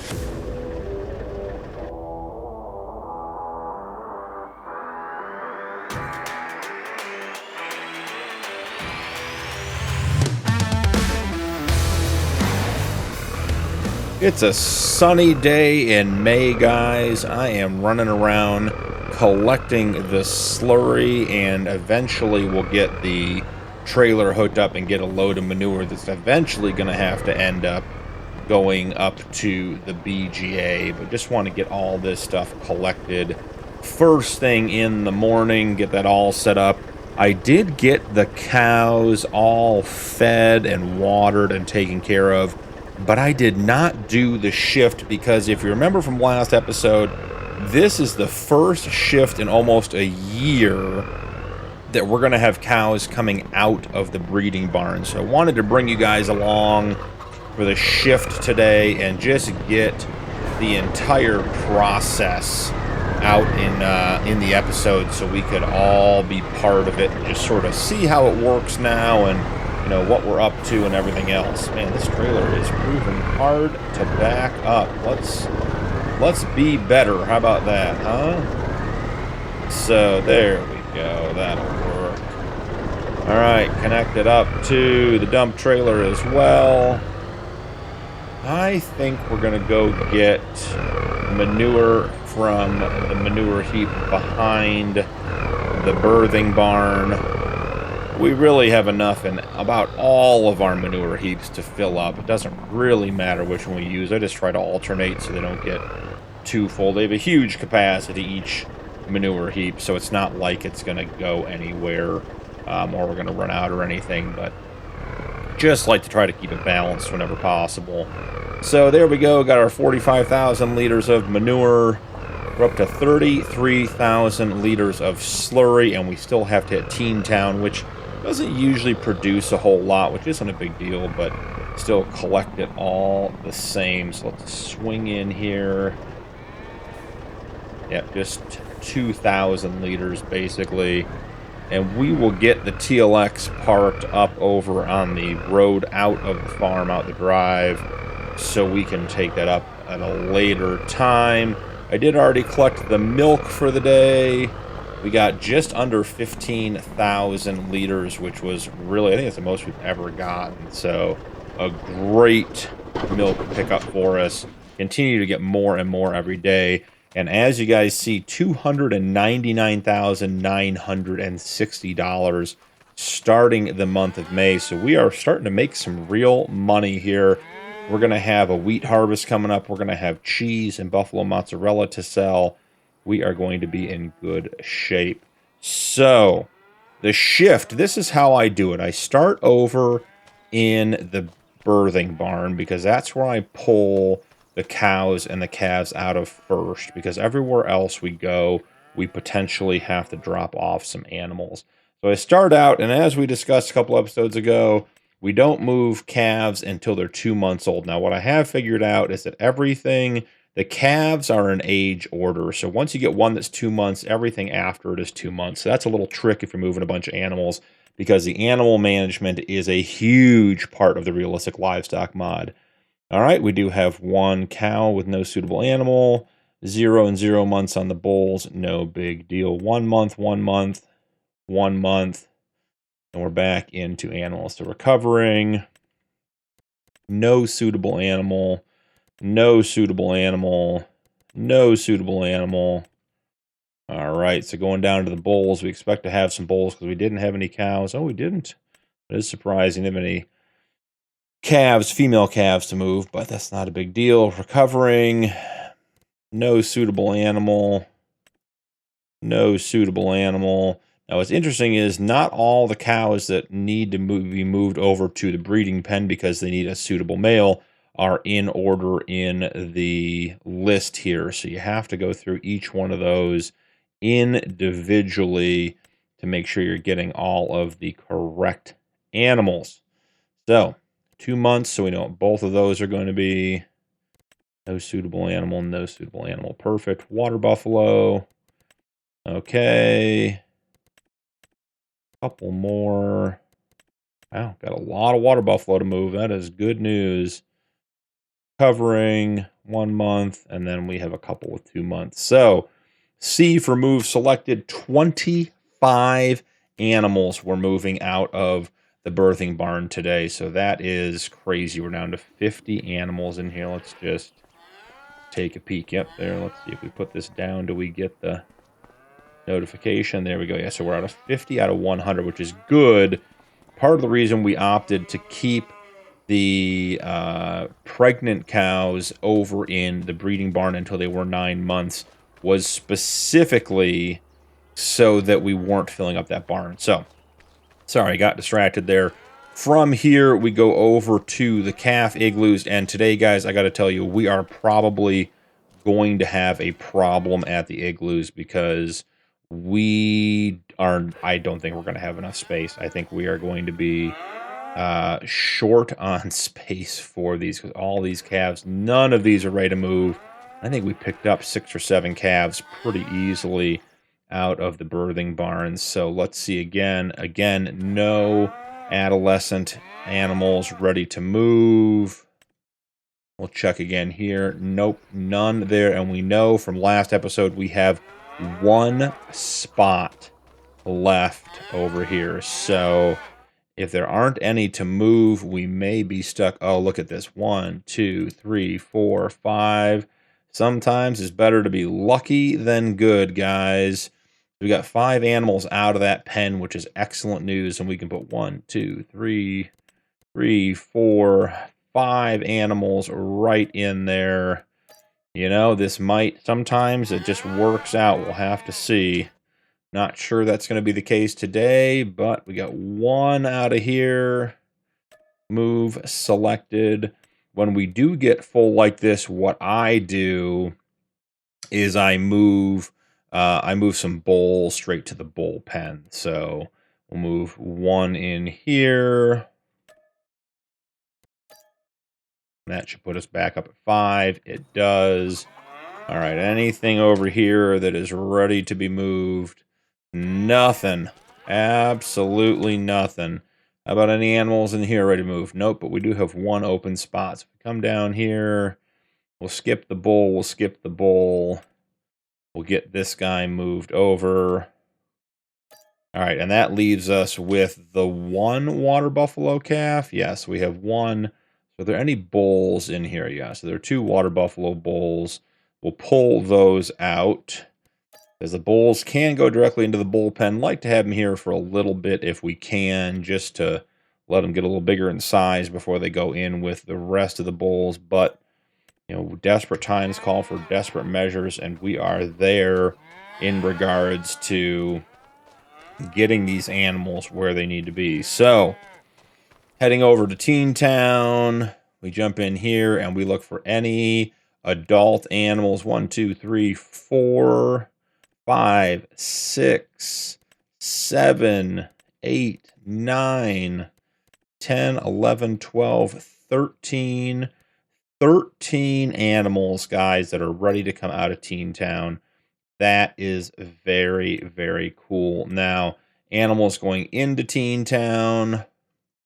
Let's take a look here. Now, let's see. Did I do this backwards? Yeah, I sure did. I moved all of the adults out of the trailer. So that's not going to work. So that's why we had so many. I was going to say that was a crazy number of adult animals. So let's see. We moved 13, so we'll have to move 13 back plus whatever was in here. So let's come down here and move selected 12 animals. So that doesn't even make any sense. Come back. What animals did we miss? There's 13. All right, so we didn't actually have any animals to move. That's fine. From the trailer, what teen animals do we have that are ready to go into Teen Town? 1, 2, 3, 4, 5, 6 are all ready to go in. We'll get those moved. Move selected. Excellent. So now any adults would have come out of Teen Town. Any teens from the calf pens would go in. Head over to the bullpen. Here's where we dispense of our extra bulls, the ones that don't fit in the calf huts. So anything that is a bull on this list goes into this pen. So lots of water buffalo bulls. Hopefully, some of those are of high quality. Let's take a quick peek and just see. Water buffalo bulls. Oh, extremely high, extremely high, extremely high, very high. That's good. That one's decent. Okay. Okay, yeah. This top one is definitely going to be a good breeder for us down the road. So that is excellent. So now we should have collected all the adult animals, dispersed all of the calves, and moved all the teens. Now the only thing left on the herdsman stick should be any animals that are too old that we need to get rid of. And remember, after our last episode, we're looking 49 months or higher. And I didn't look at that when we grabbed the animals. So we just got to go through real quick and check and see. Good news, no animals aging out of the farm this month. We get to put everything back in and have more calves. So that is exciting. So we take all these animals that are ready to be bred and put them into the breeding pen. And for the very first time in almost a year, we get to move animals out of this pen. So select all, move to husbandry. Okay, cancel, go back. Let's see, move selected. There we go. 13 animals getting moved to husbandry. That is very, very cool. Lots of pregnant animals coming up. Now, we're looking for any of the animals that are at a reproduction rate of 90%. Those are the ones we want to move. So here's 1, 2, 3. These might, oh no, they're not quite in order. Maybe they were going to be in order and we'd be able to just select all of them. But I will go through and find all the ones that are at 90%. And the reason we move them at 90%, if you guys remember from our previous episode, which again was quite a while ago, we are running TMR in the birthing barn, and feeding the cows TMR when they're not producing milk does not give us any additional benefit. And it's just a labor-intensive, ingredient-intensive food. It's not a real big deal, but it does save us time and money if we're not feeding that to all the animals. Making hay is so much easier. Cut the field, ted it, row it, and then just pick it up, and away you go. With the TMR, you have to mix all the ingredients and everything else. So from an efficiency and cost standpoint, we're just not feeding the animals TMR until we know they're just about to give birth. Obviously, we could keep some of those cows on TMR a little bit longer for the month or two they produce milk over here in the breeding barn, but it just isn't worth feeding all of the animals TMR. So that is why we decided to do it this way. We are getting close to the bottom of the list. Lots of animals that are 90% pregnant. So move selected. 16 animals. That is exciting news. Take these lovely ladies over here to the breeding barn, get them put in, and let them give birth in a nice, comfortable barn with a great set of food and lots of straw bedding. Their calves are nice and safe inside, so they can be comfortable. So coming in here, grab this, select all, move selected, all 16 animals, and that should leave us with 66 animals in this pen. Yep, we had 50 and we now have 66. So reproduction rate 0 to 90%. That is really, really good and exciting stuff. We'll leave the herdsman stick back over here. And that, guys, is the animal shift. That's what I do most episodes before you guys join me, is get all that done and get the animals taken care of. So we have 104 cows in the breeding barn, 66 over in the birthing barns. That puts us at 170. 5 calves per igloo or per hut times 8 is another 40. So that's 200 animals right there. We have, let's take a look, 22 in Teen Town, so we're at 222. And over here in the bullpen, we have another 25. So we are at 247 animals as we approach our 300 animal goal, which I suspect we will surpass. I'm not sure we need to buy more animals, but it might be worth taking a look and seeing how all of that works. So while we're running around, let's run up to the cabin and see what happened overnight. I don't suspect there'll be any changes to what we can see, but we do need to figure out what needs to be brought up here for... Oh my goodness, guys. That was not a setup, I promise. I really didn't think it was going to go up another level. Look at this. The cabin is... Oh, we can't get in yet. Is there a door we can open? Is it invisible? Oh, I snuck in. Don't tell anybody. And look at this. This is going to be very, Very cool. Lots of rooms. Wow, this place is huge. These will be the stairs up to the second floor. Yeah, this is the back porch.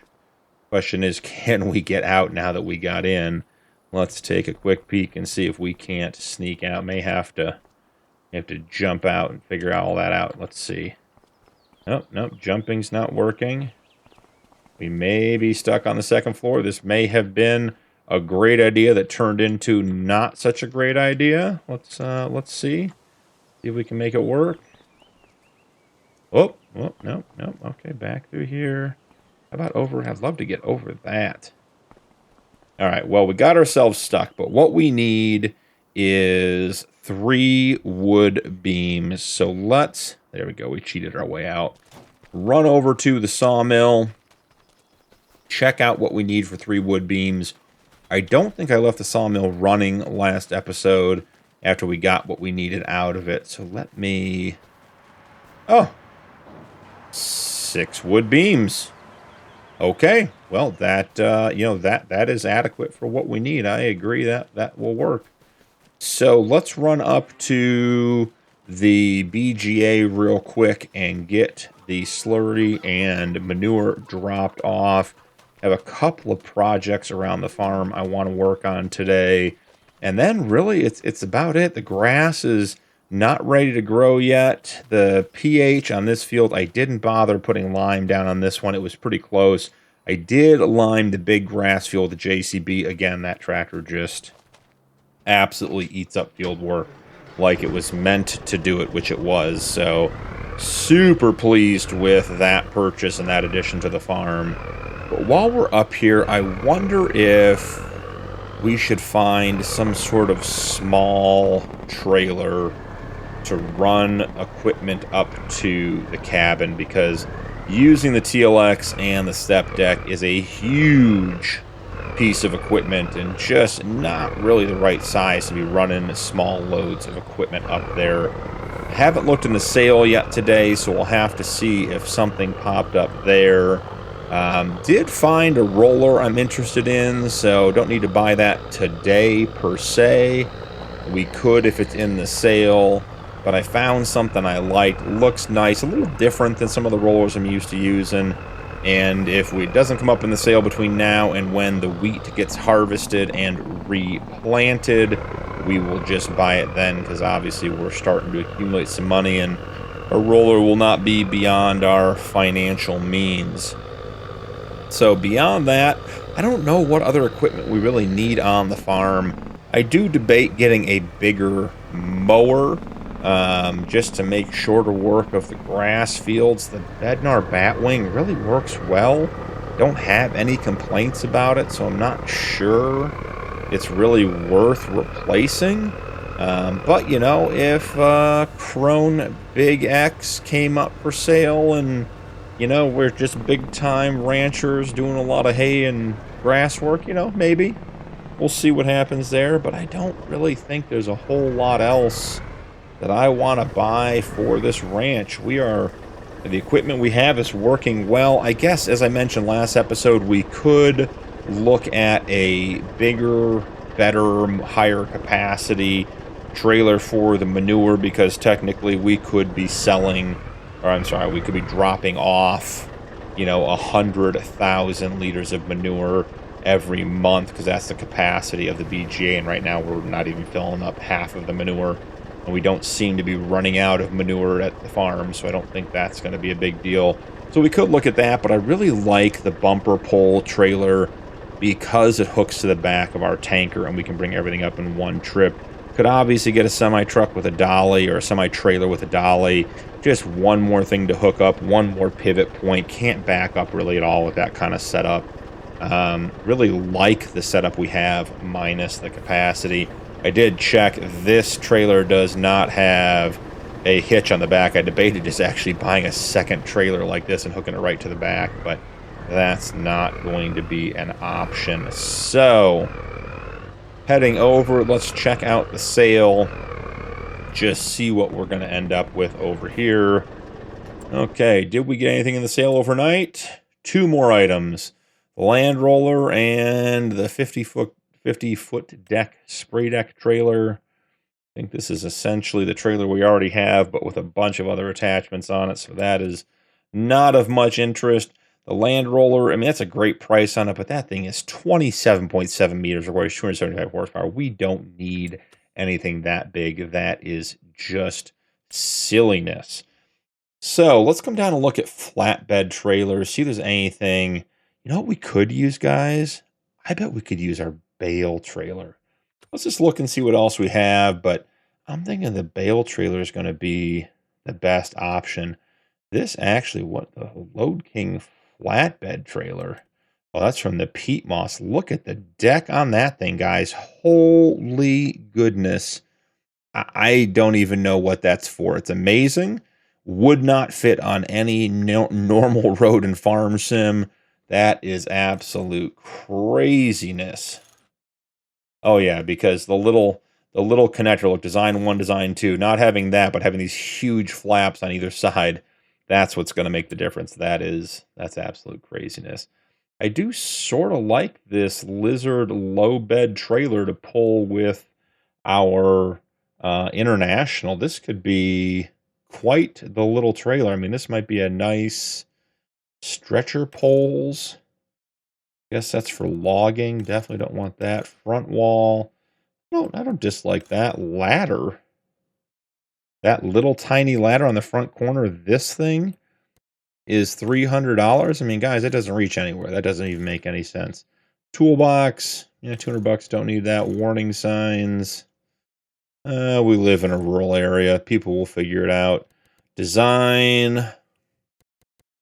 Let's see. Olive green.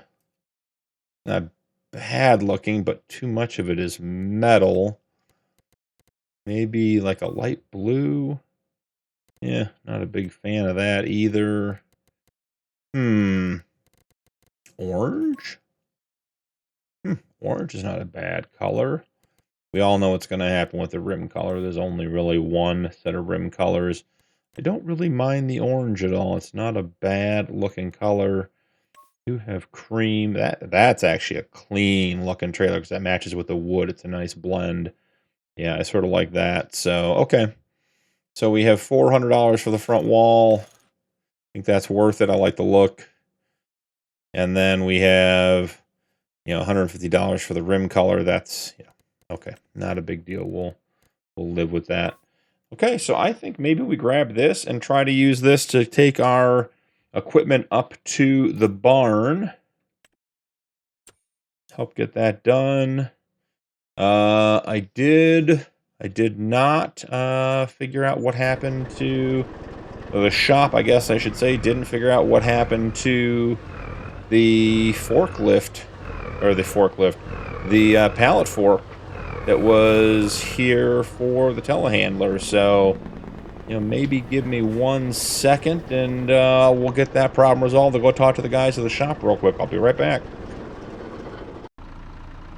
Well, guys, we couldn't find the old pallet forks, but we found this new set. They're even deeper than the other ones. I'm excited to use them. Did pick up one other little exciting add-on to the purchase today. The new Karcher dual-wheeled wand power washer. I was told that a responsible farmer keeps their equipment clean, and since we're in year 3 and haven't washed a single piece of equipment ever, thought maybe it was time to get that. So let's go ahead and put the power washer into the new trailer. Maybe give it a little nudge over and get it. Oh, don't tip over. Oh, like a pro. There we go. Alright, so now the next order of business is going to be to get the straps on the power washer. So let's run this back, get it connected, throw the straps on real quick. Excellent, excellent. Coming back over. Thinking the balance point is going to be right around this tire right here. I do wonder Do these pallet forks adjust? I feel like maybe they do. Oh, we're tipping it.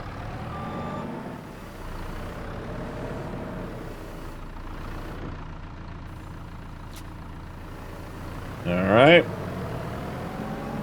Have the pallet forks connected. Have the trailer. Oh, we are tippy.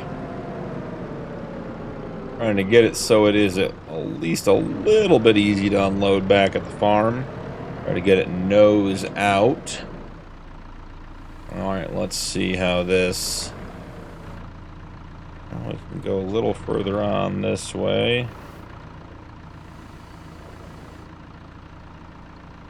Will it slide in the rest of the way? Don't think so.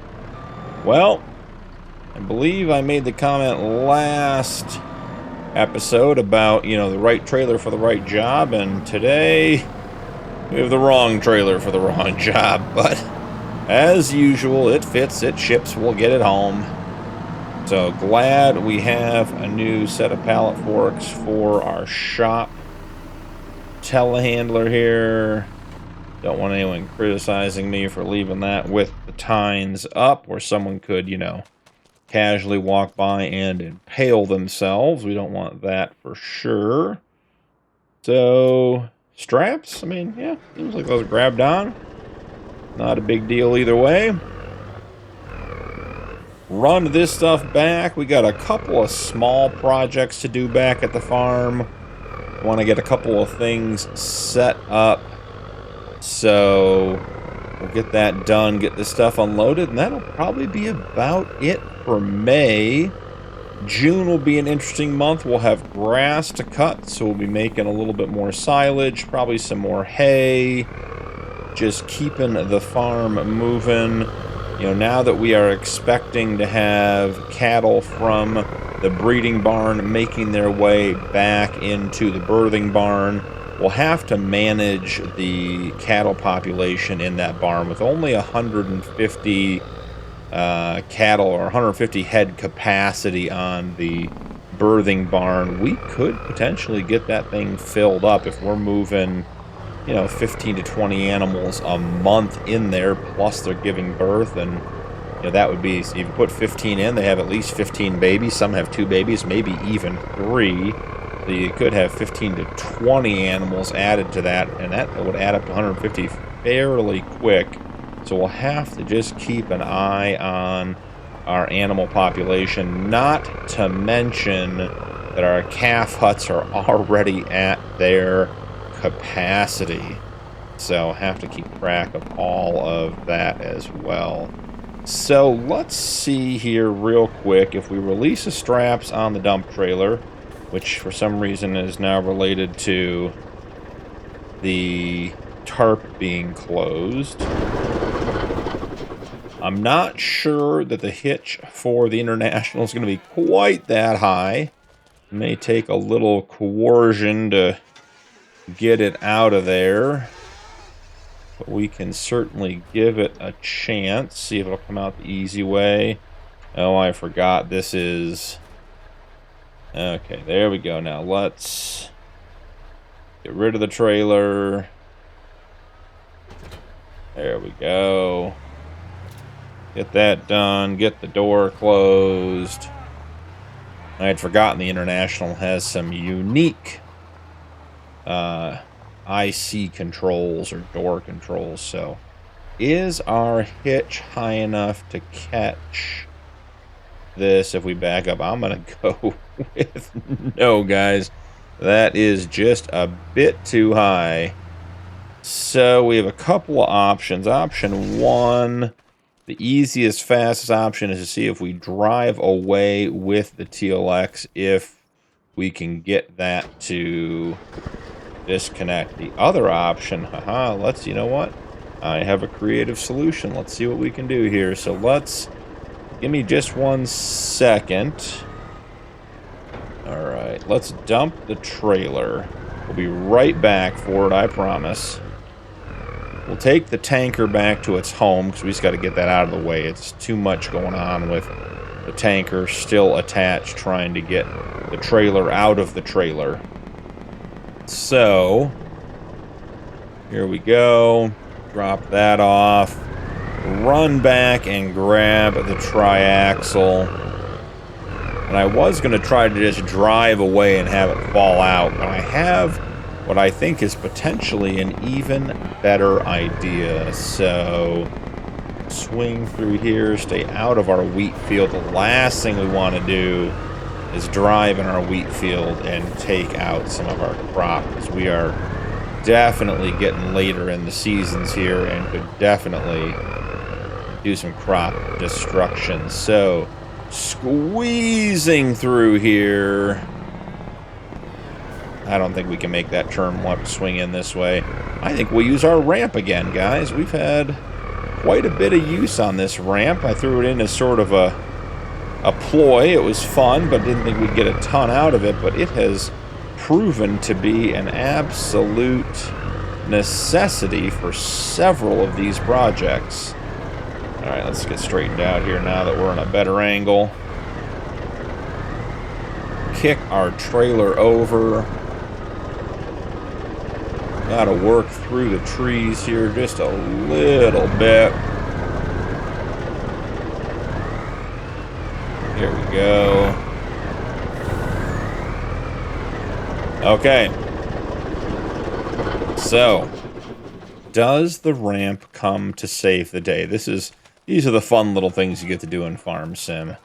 Could find lots of other ways to solve this problem, but let's solve it using the ramp today. So, international, here we come. Don't mind turning on the grass field, not a big deal.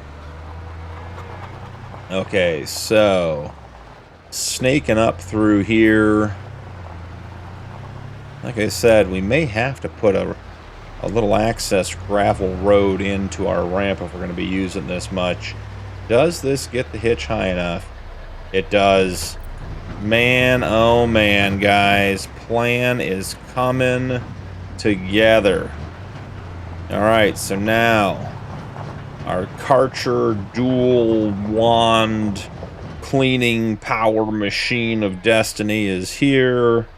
We will release the straps, lower the ramps, turn off the truck, and let's get up here and see what this thing is about.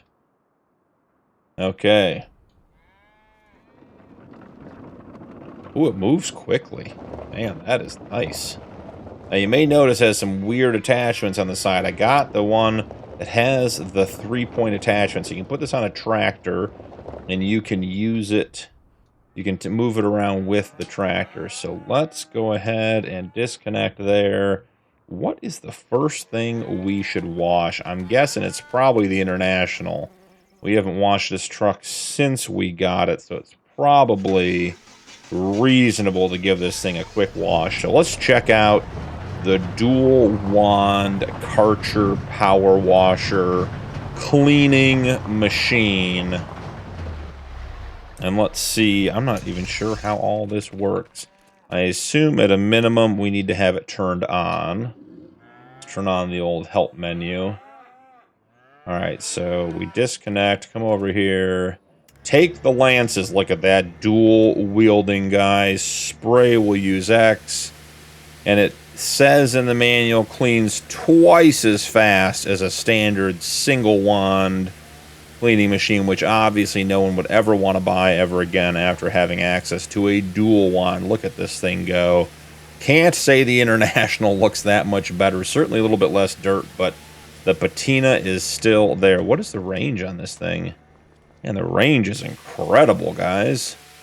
Look, I'm all the way over here. I'm not even getting a warning yet. A normal power washer, this would be donezo. Okay, I mean, okay, if you're going to challenge me, I'll find something dirty. Okay, here we go. Here is the dirtiest piece of equipment on the farm. The Massey skid steer.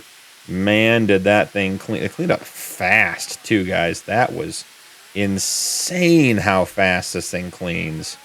This is a really cool little mod. Get the bale forks. I mean, okay, we finally found the range. I can't reach our Fort manure spreader, but that is super cool. Really liking the new power washer. So that'll live there. We will get some of our equipment cleaned up. Let's run over and grab those beams with a much more reasonable size trailer. And then we will get on to our last little project of the day and call it an episode. So, oh, that is, I did say crop destruction was going to happen on the wheat, didn't I? And then I drove in the wheat, guys. That was not a smart move. Okay, let's just stay away from the wheat. Obviously can't be trusted. All right, here we are. Man, look at that. Trailer works well. The beams look they were designed to go on here. It's like the perfect combination, trailer and production. Oh, we are tippy, though. Does not want to go fast and be balanced. Maybe we have too much weight in front of the wheels. Could certainly be the problem. So let's take the International up our new gravel drive to the cabin where we will drop off our supplies. Nice and easy through the yard. All right.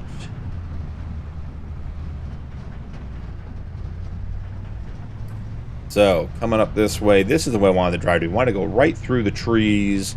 Look like we have a cabin in the woods. Give us a little bit of space from everything else. When we come up here, let's drop the straps. Okay. You guys know what that sound is. That means we are on to the next stage. So that is stage 4 of the cabin underway. Yeah. So we have some wood beams stored up. We have some planks stored up. Looks like we have one long plank stored up as well. Maybe getting that glitch where we're off by 1 liter, but again, not a big deal. I am so excited that we got the cabin, that the walls are coming up now. Hold on a second. We have all these dead trees in the woods by our dream cabin. We do not want to be looking out our window and looking at dead wood, so we're going to get rid of some of this dead wood real quick. This was not the small project. This is just something I noticed when we were right back here, and not interested in having that around. So, okay, that's done. Man, there's so much dead wood in this forest. I already cut a bunch out when we put the barn in, too. This stuff's just not really worth anything. You can dump it into the sawmill, but it's not worth driving it all the way over from here, all the way over to the other side. Okay, and there's another, I guess, 2 more dead trees over here.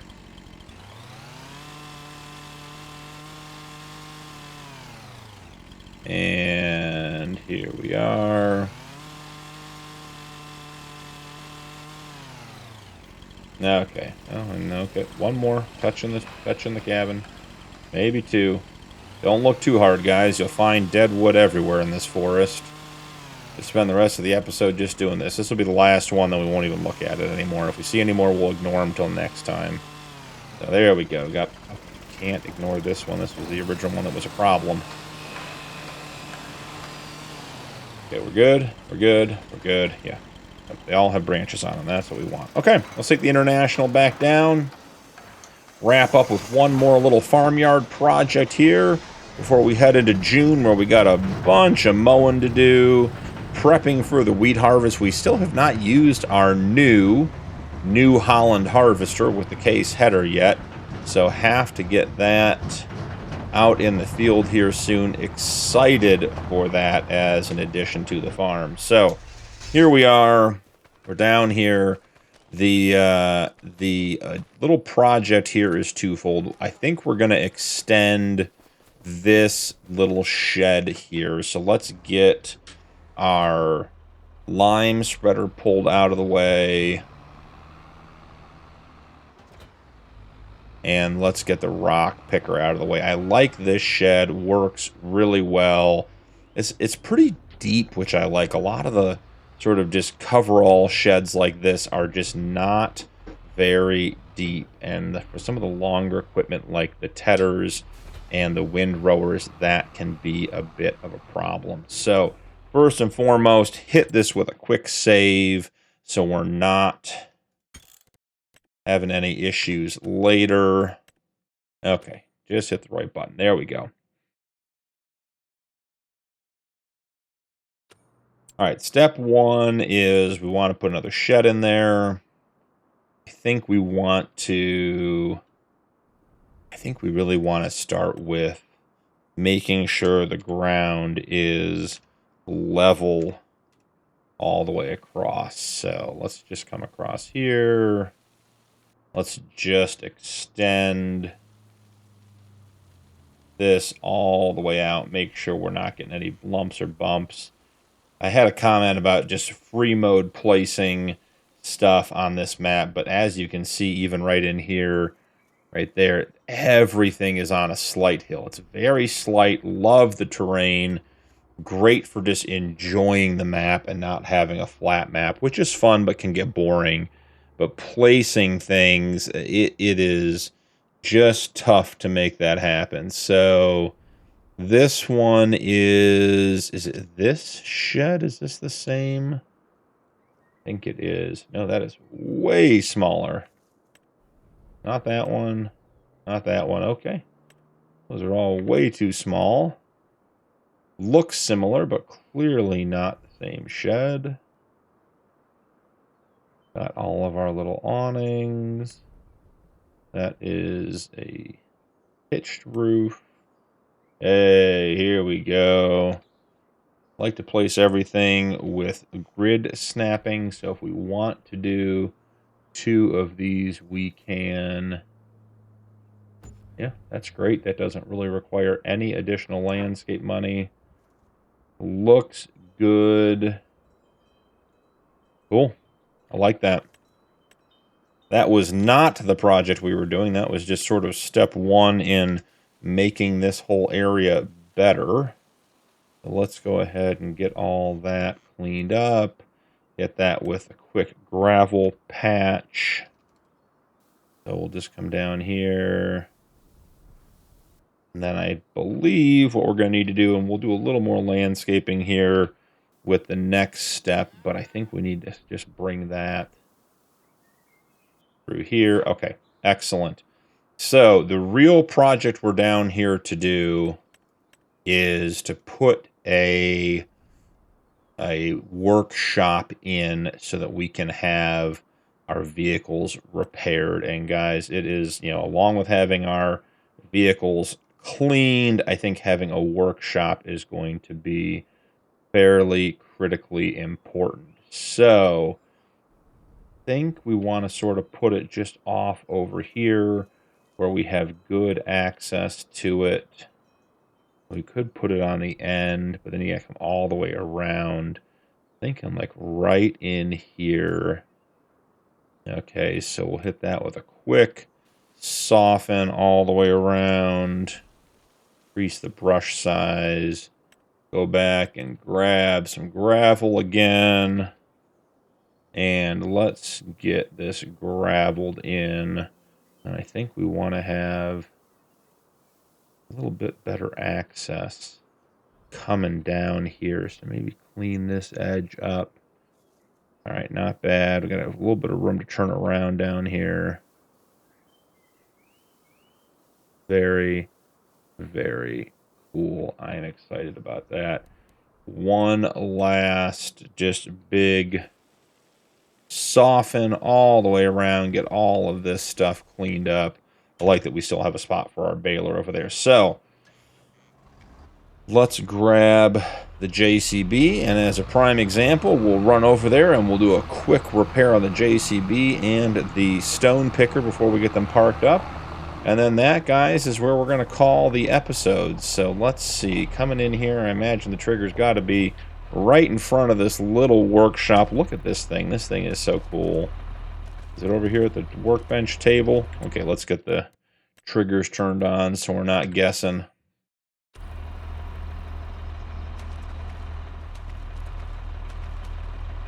Nope, we must be parked in it. All right, let's back it up. Oh yeah, there's the trigger.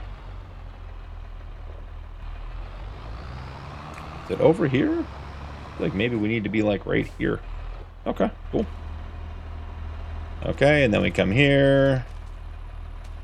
And nice. So we're going to repair the stone picker. Man, the paint condition on the JCB is bad, but we're gonna get that repaired. Very cool. Loving the new workshop. And that is gonna be it, guys. Thank you so much for joining me for today. Don't forget to drop a like and turn on notifications for more videos. Channel memberships are available if you want to support my content further. And channel members do get early access to upcoming videos. That's all for today. I'll see you in the next one.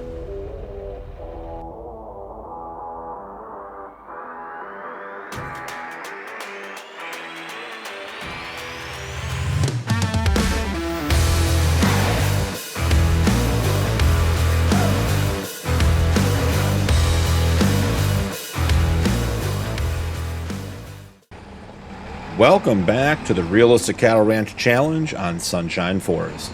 I'm BP, and it's time to get to work.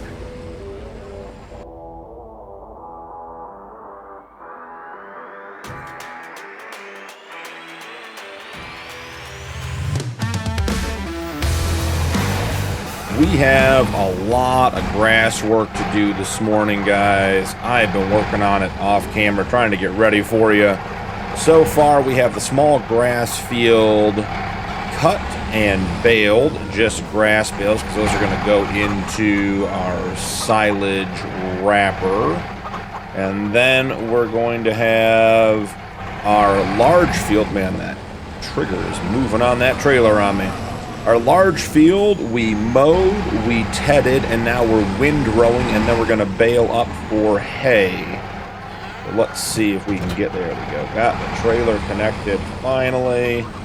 You can see up there, there's the windrow going on. The JCBs in the field getting some work done.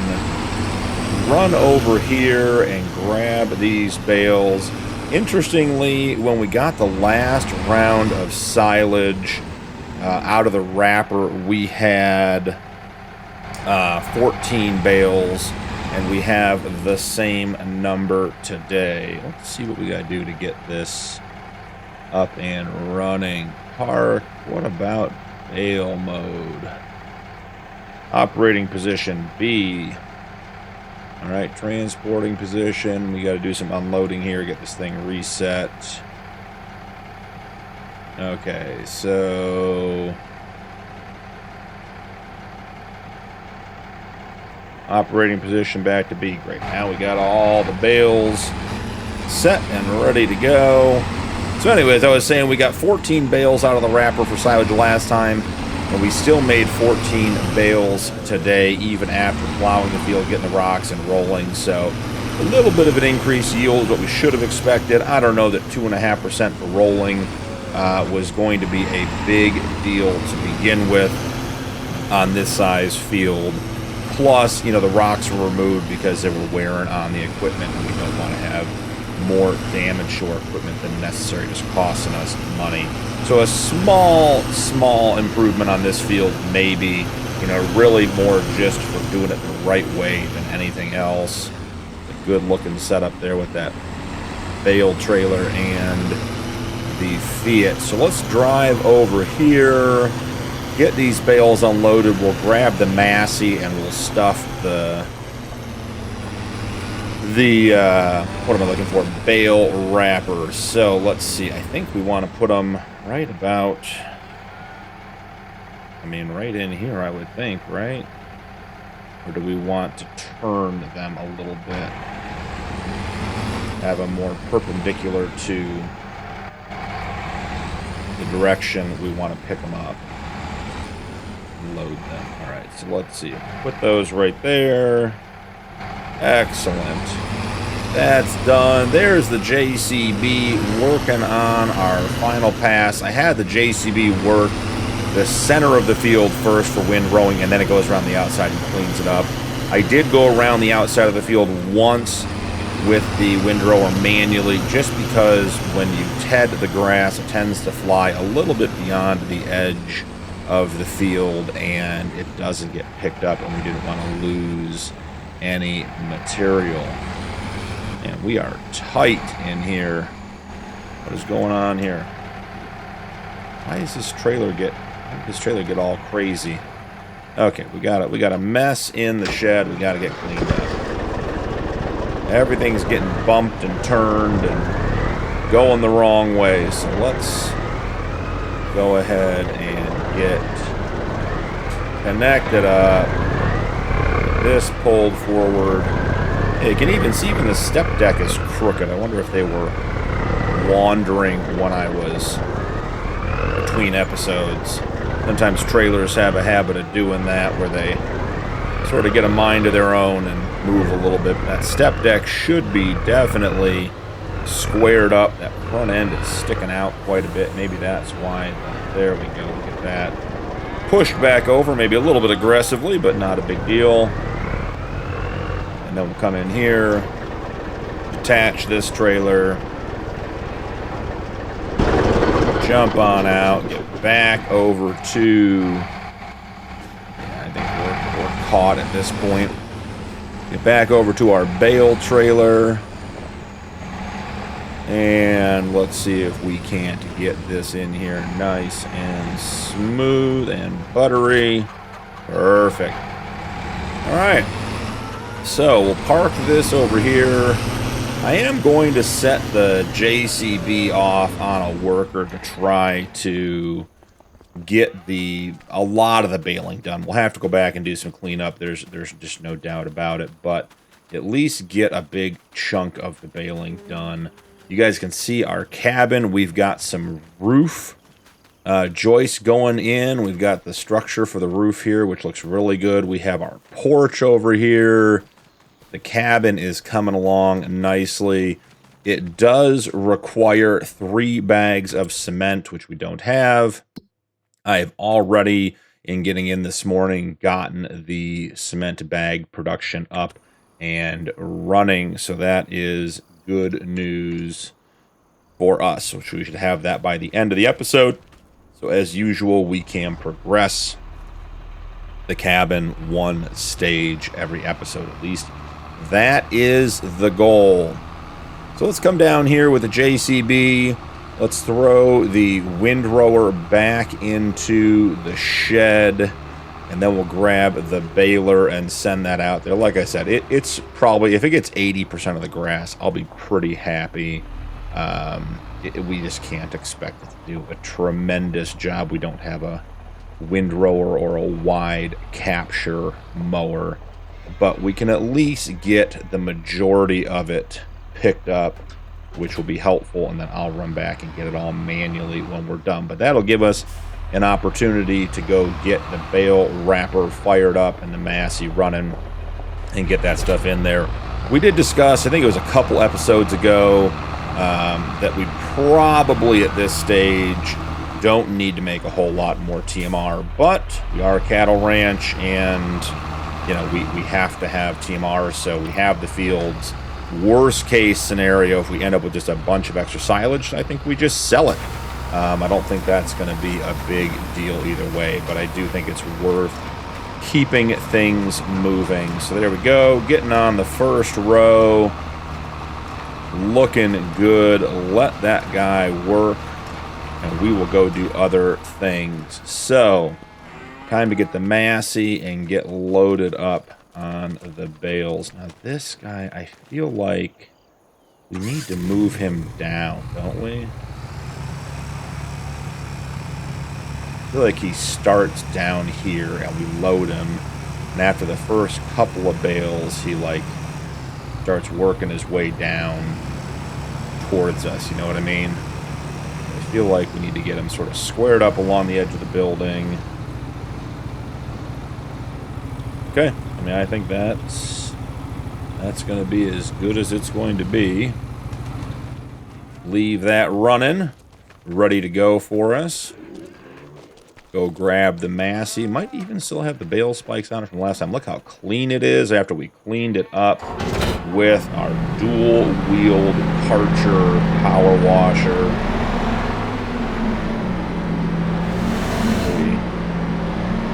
What are we doing here, guys? I feel like we're not getting good steering out of this. There we go. Maybe the forks were down.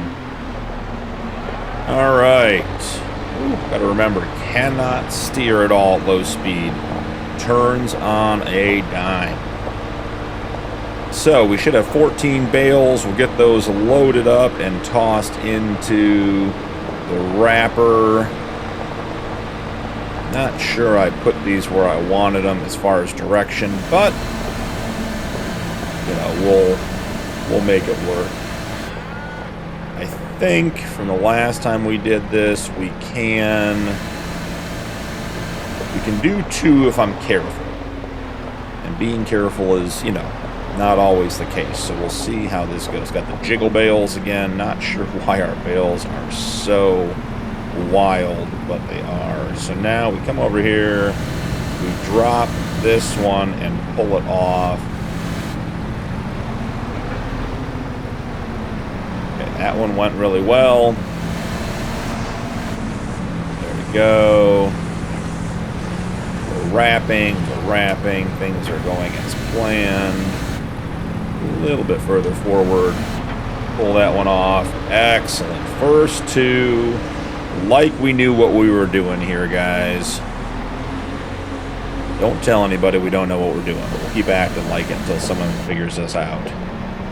Alright, so grab from the back row. Can we get up over? Do we have enough reach?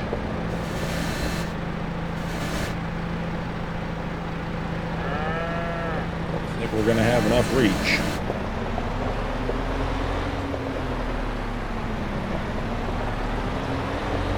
Swing these down in. Man, those bales are shaking. I don't remember them doing that earlier in this series. Feels like it's a new bale physics thing for us, but you know, whatever. Not a big deal.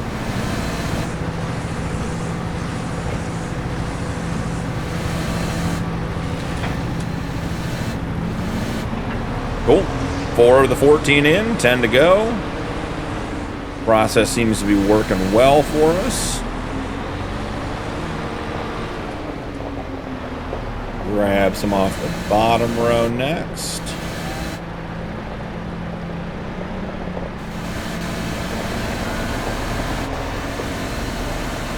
So I do have some thoughts on the balance of the series. Probably worth having a quick conversation with you guys. We are starting to make some money, which is, you know, just great news. Exactly what we wanted to have happen, exactly what we needed to have happen. All good things. We are debt-free. We have 247 cows as of last episode, and we're making $50,000 to $65,000 a month with our BGA sales, a little bit of money from the greenhouses that are just running in the background, selling some cows, maybe even a little bit more when we sell some cows, depends on how many, obviously. But we've got to get to $4 million, and I think that's going to take a long time at $50,000 a month.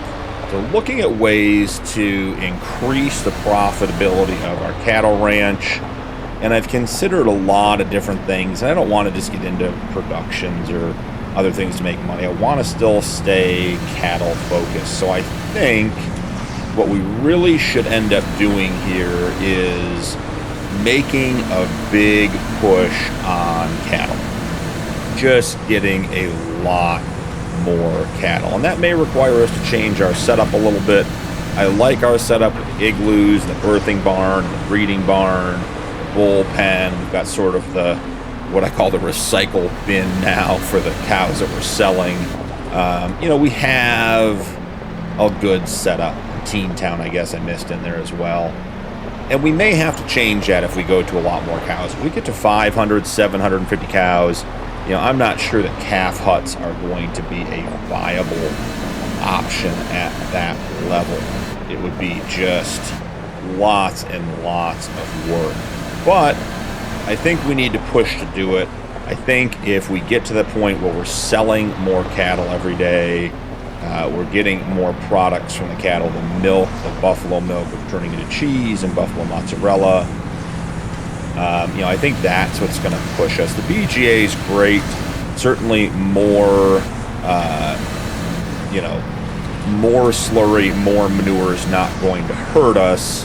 It also isn't, I don't think, going to make us millionaires at the BGA. So I think it's worth doing that. And to that end, I have a couple plans for today that I want to push through and get a couple, maybe one, maybe two pieces of equipment that might help us make these changes and get set up for the final phase of the cattle ranch. So that's what we're going to be working on today. We have our systems in place. We're producing a good amount of hay. We're producing a good amount of silage and therefore TMR. We do really need to be doing a lot more straw. We may end up getting into corn. I've been debating because we can do corn silage, which would be helpful, but it doesn't give us any more straw. We could do regular corn to get straw. We could just do more wheat or barley or oats or something else to give us straw as well. But we're at the point where we're buying a decent amount of straw every year. And I don't think it's an expense that is breaking the bank, but just more of, you know, not at a point where we are truly self-sufficient and really have what we need for our cattle. So making some of those changes, but I do think overall the big change has to be just a lot more cattle. So look at this, guys. May have nailed this. We look like pros with this bale wrapper. Cool. 14 bales in successfully. Had a good talk while we did it. Hopefully the JCB is making short work of those hay bales. It certainly looks like he's up there working. Maybe he might be caught on a bale. It's always the challenge with having the workers do any kind of baling. They tend to get a bit stuck here and there. So drop the bale spear, turn that off. All right, let's run over here. First and foremost, let's get the wrapper closed so that can start fermenting. I never remember how to do that. We're going to have to look at the controls. Fold the bale wrapper, unload bales. Got it. And look at that. That is a nice looking wrap of bales. Bale wrapper comes out just to the front of the building. I think we timed and spaced that just about perfectly, guys. That looks really good. We'll let those ferment. Cool. Oh boy. Whole thing where we get out and super strength grabs a piece of equipment. I don't understand why that happens, but we can fix it. Not the end of the world. All right, so yep, based on the front end of the JCB, I think we have, we've high centered ourselves on something. Let's see. What are we stuck on here, guys? Is there a bale underneath you? Doesn't look like it. Doesn't appear to be moving very much either. Huh. I don't have any idea what that's about, guys. So, let's just take over manually. Knew we were going to have to do this at some point anyways, so may as well start that now. This John Deere baler does have a very nice pickup with not too wide, not like a Cheaty where you get some of those things that have 50-meter working widths, but it just gets the row picked up, which is nice. Not something I enjoy is having to be absolutely spot on, perfect with the baler to make sure you get every bit of the row. Now here I am saying that, and then I'm missing a bunch, but that's That's me driving fast and poorly, not the baler. So let's go around the outside, grab as much grass as we can. We'll probably run a couple passes up and through the middle, grab some of the bigger chunks that were missed or couldn't get picked up because we were moving too fast. All right, this is going well. Square baler does just produce bales at an absolutely tremendous rate when you've got a big windrower like we do. Just absolutely spitting out bales. So, grab this. I think we'll use the step deck to collect all these bales when we're done. We're going to have more than our little bale trailer could probably realistically handle. And I am so excited for that cabin. Every time I drive up here, I see that cabin. I am excited to have that finished. I think the placement's going to be great. Got a great view overlooking the farm. Nice big place to live. Getting comfortable. Getting ahead a little bit in life on the ranch. It's okay to have a couple of nice things here and there. So let's go down this row, grab all of this. Really, I mean, we're at the point where we're probably going to get one more bale out of this field just by getting some scraps, maybe not even a full bale, but I do like to try to get as much as we can. You can leave it on the field and it'll be there for next time, but I don't think that's the way we want to. That's not the kind of quality we're looking for here on the Realistic Cattle Ranch. Grab this little strip. Gotta push this bale a little bit out of the way. Have this nice little bit going down this row. This is where the end of the windrow was. Didn't quite connect and get all of it up, so I always have just a little bit coming through here.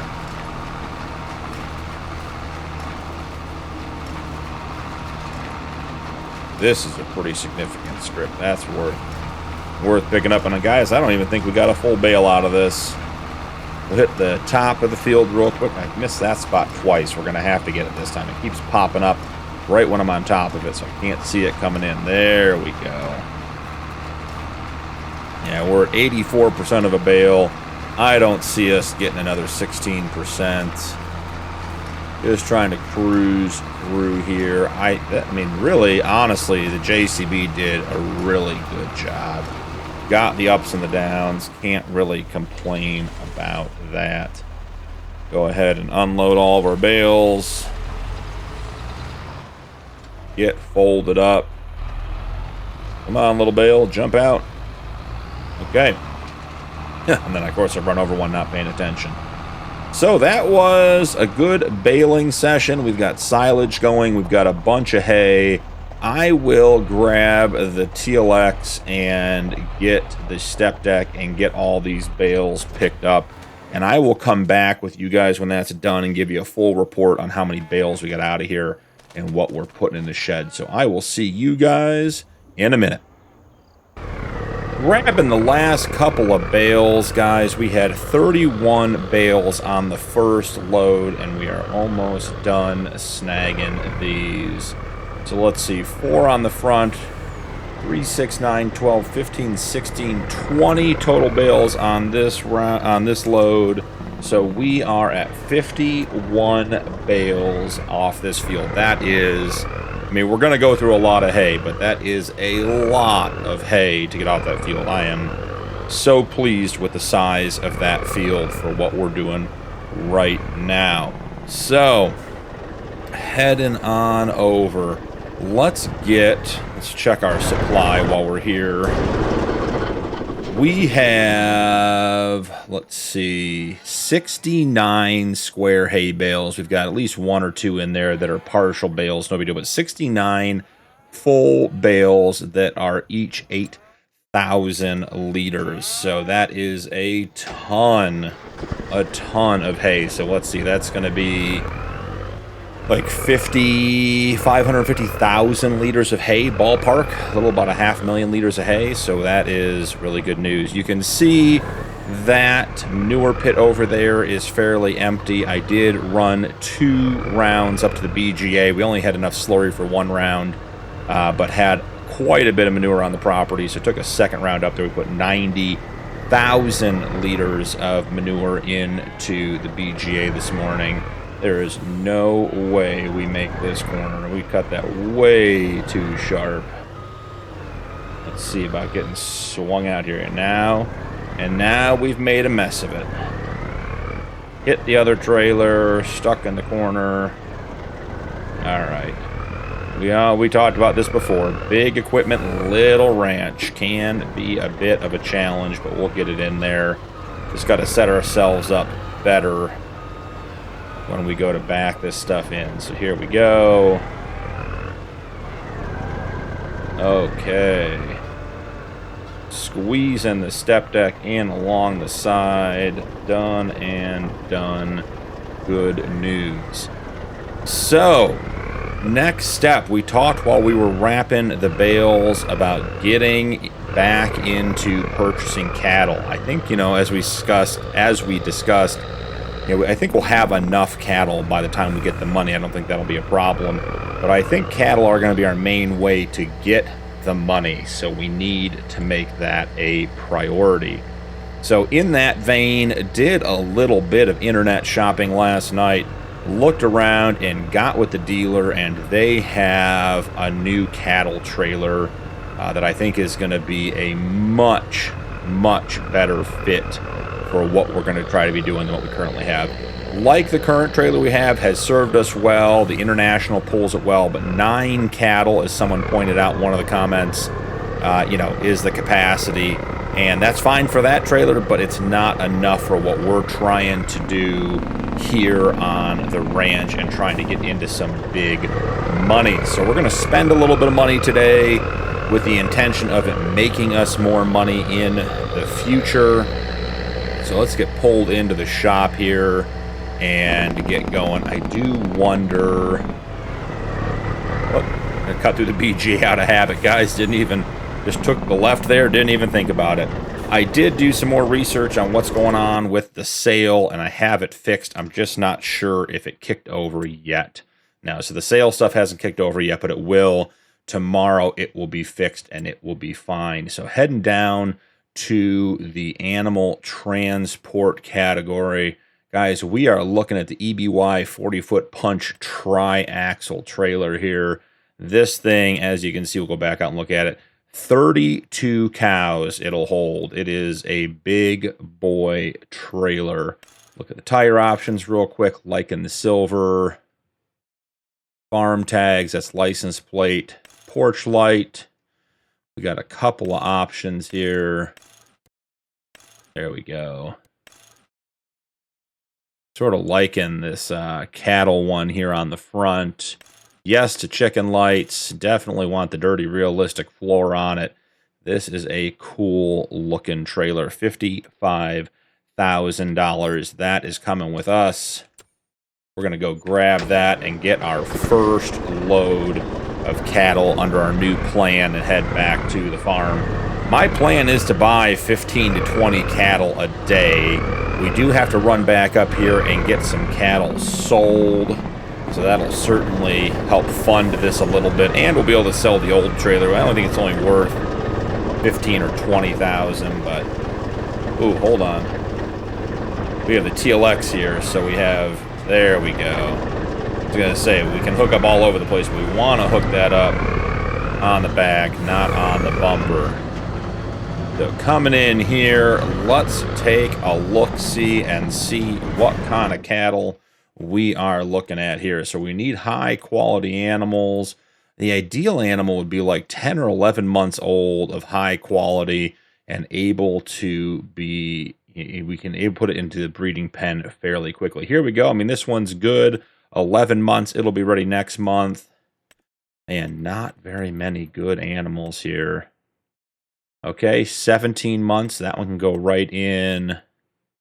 Oh, that's a bull. We don't want a bull. That's not going to help us. Okay, this one's 12 months. Can go right in. I don't want to water down our herd by just grabbing any old animal. So buy selected, we're buying 2 animals. Let's jump in and see if we can't get these settings adjusted a little bit. Welcome back, guys. I did decide to cut out the rest of the purchasing of the animals. I had to keep refreshing the realistic livestock mod. Even though we were up to 200 animals, we just weren't getting that many, and I had to go through 5 or 6 times. So didn't want to have you guys there for all the back and forth. We do have 32 really nice animals, and almost all of them, I think there's 1 or 2 maybe that won't, but almost all of them are going right into the breeding barn. They're either ready to go in now, or they're going to age up overnight or in the next month or so. So really a good pickup.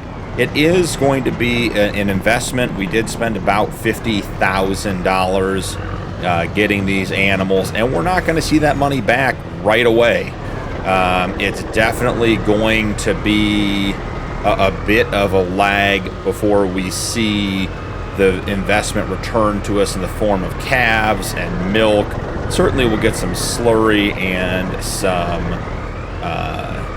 manure out of them, which can go to the BGA, but it is definitely going to be a bit of time. But that's fine. Once it ramps up, I think it's going to be a big deal. So 1 month old not going in, 7 can go in. Anything that is going to be close to being ready to go into this pen, we're going to put in right away and just get them in there and get them going. So 32 animals being added to the farm tonight. We had 247. I think we had 12 calves born overnight, plus another 32. So we're adding 44.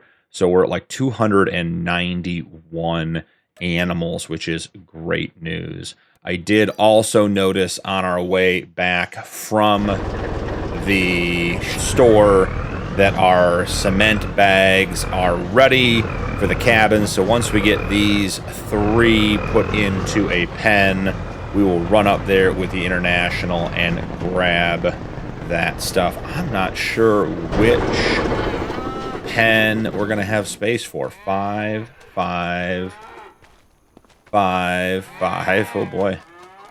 Let's see what we got here. 5, 5. Guys, we might be a bit full. Okay. Well, I guess those. You want to know where we can put them? I know where we can put them. We'll put them with a bunch of caring mothers. We'll get them in the birthing barn, and I'll transfer them out when we have more space. So, question is, can I get this trailer kicked over successfully and into the barn? That is going to be tight.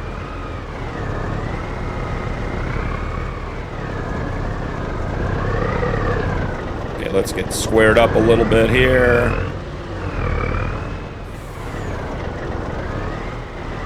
There we go.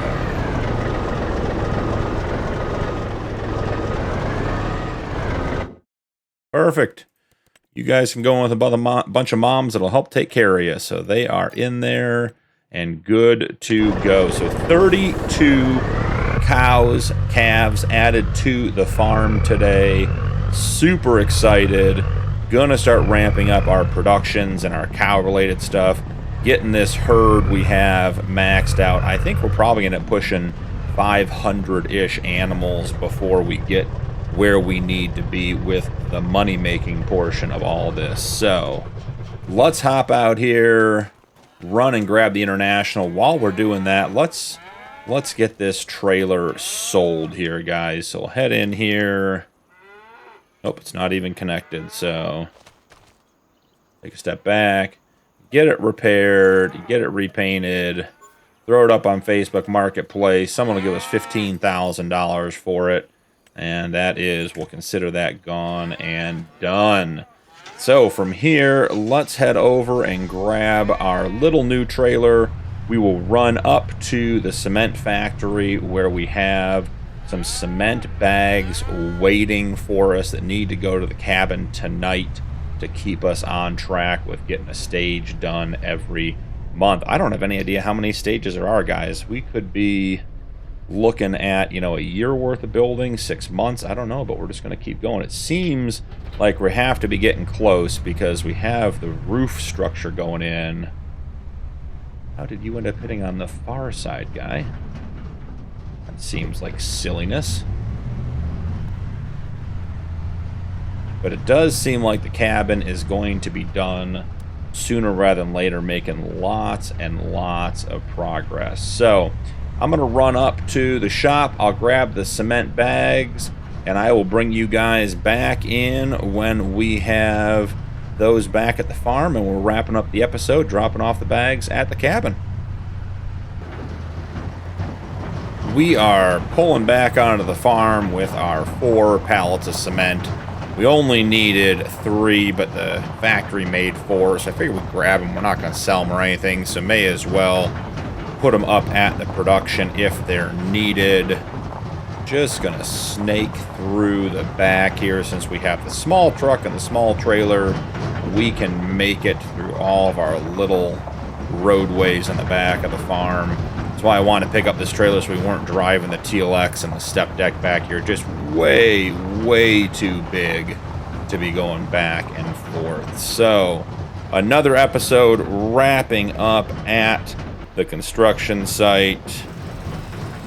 And there we go. They are all in. Let's get the international turned around.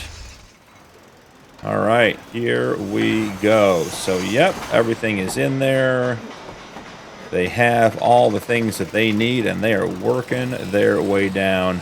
If this is any indication, it does look like we'll need about 4,500 more, or 4.5 more pallets of cement bags, 1 more pallet of planks, looks like 8 more pallets of wood beams, and 14 pallets of long planks, if the storage is accurate to what it's going to need long term. So that'll give us some indication of what we need to be looking for to get produced for next time. So, you know, that was a good episode. Glad we got back on track in regards to getting more cattle on the ranch and making more money.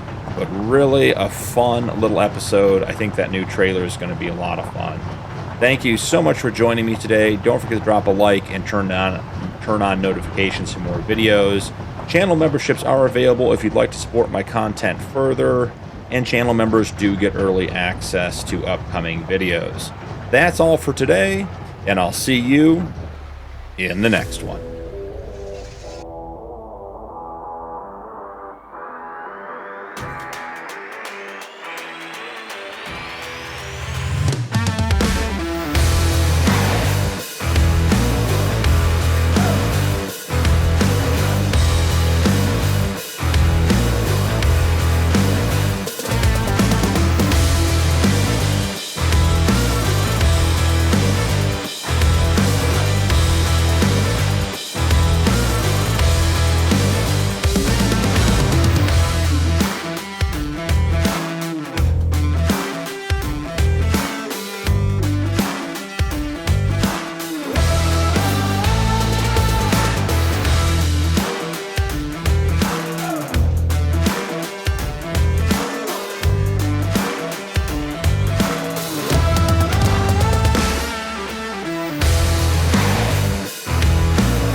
Welcome back to the Realistic Cattle Ranch Challenge on Sunshine Forest.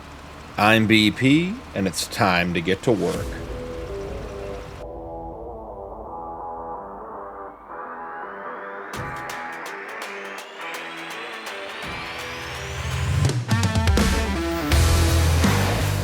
It's a rainy July morning, guys, but we have manure to spread and got to get these grass fields back in better shape. So just doing a couple quick rounds around the grass fields. Just wrapped up the big field.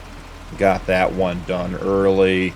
Gonna get a couple passes on this one. Should be about enough to get it done. Already got the cow shift done. Pulled 30 cows out of the birthing barn this morning. Absolute insanity. Just so many animals, which is good news.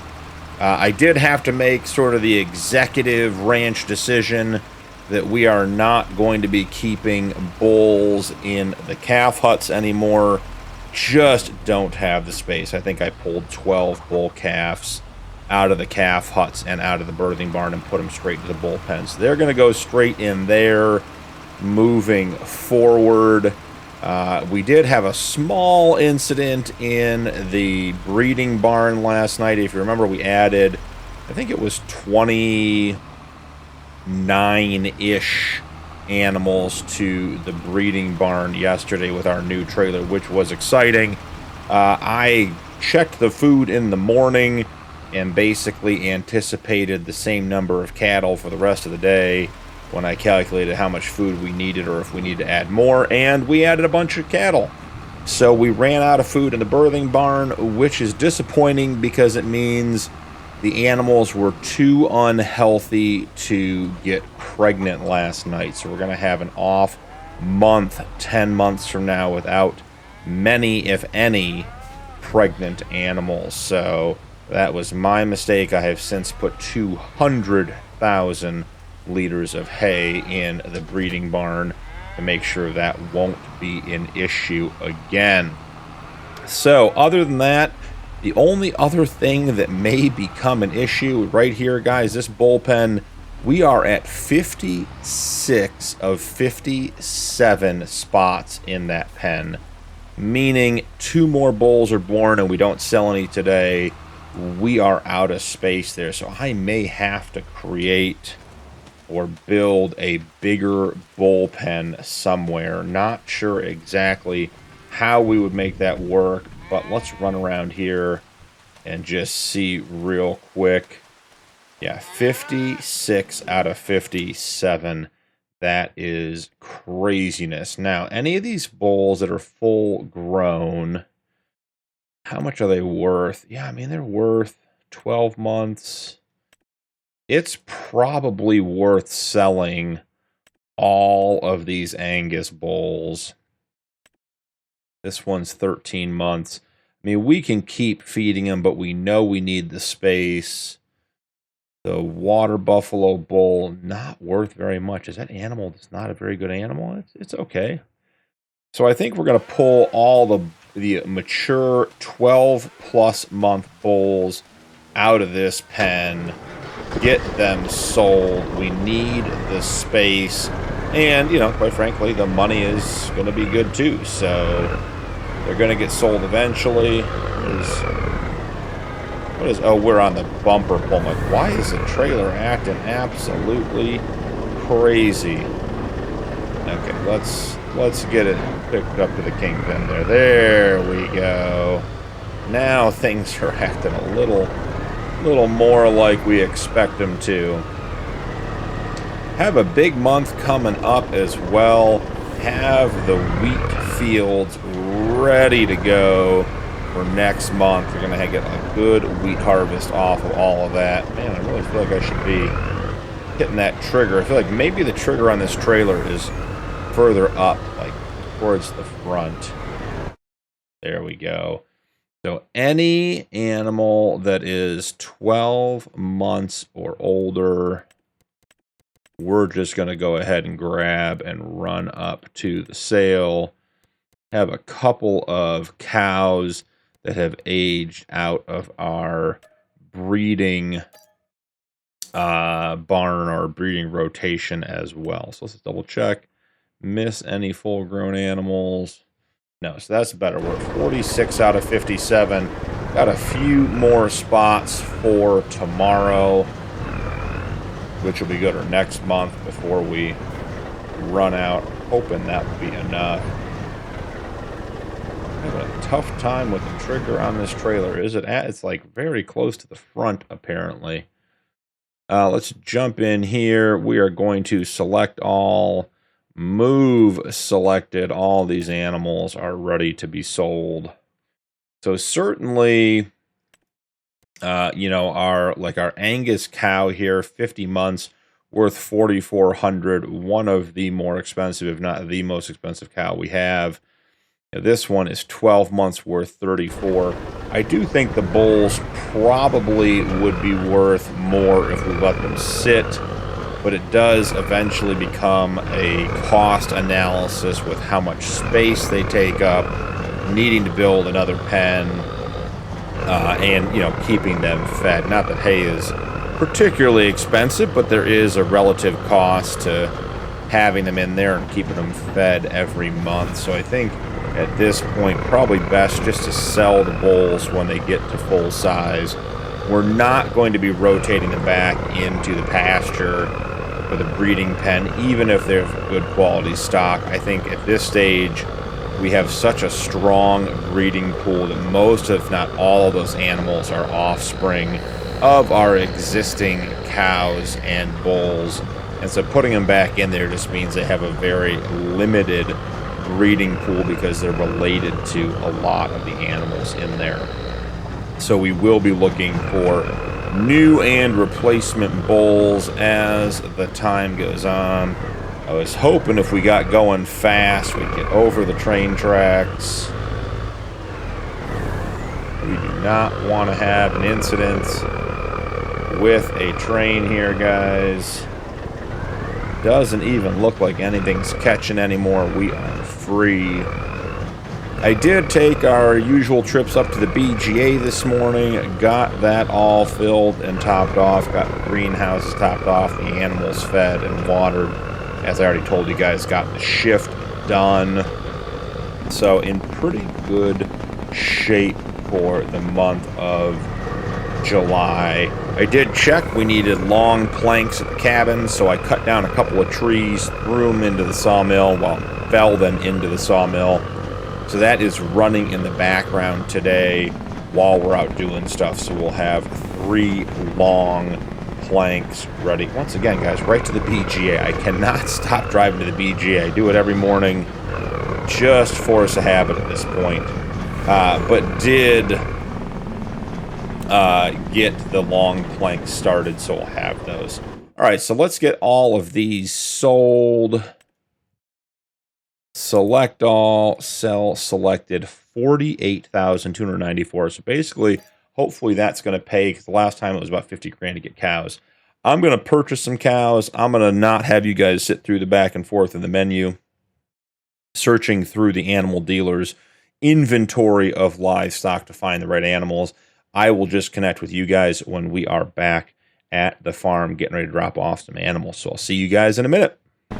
That took quite a bit of sorting to get us 32 good animals, but I am confident we got 32 very good animals. Some in the 12 to 13 month. We got some all the way down to 2 or 4 months as well.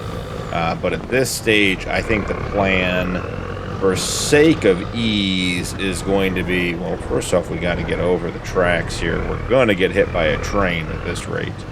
But I think for sake of ease, we're going to put all of these into the breeding barn, let them age up in there. The calves have already been separated from their mothers, so they're weaned and everything. They should be fine. And it'll keep us from shifting all the animals. When we get back to the farm, we are going to do a really quick head count. I suspect we are in, with these calves or with these cows, in the 320 head of animal range for our cattle. It sells some, so maybe a little less than that. We just sold, what, 14? So maybe 310 in that area. But we are definitely getting up there. I think we're past the 300 mark, which would be exciting. That would be goal number 2 for the series. Accomplish. You know, we have 0 debt now. We have 300 animals, or we think we do. And the next step is to get up to $3 million, which would be, you know, what we're working towards now. So, swinging in here.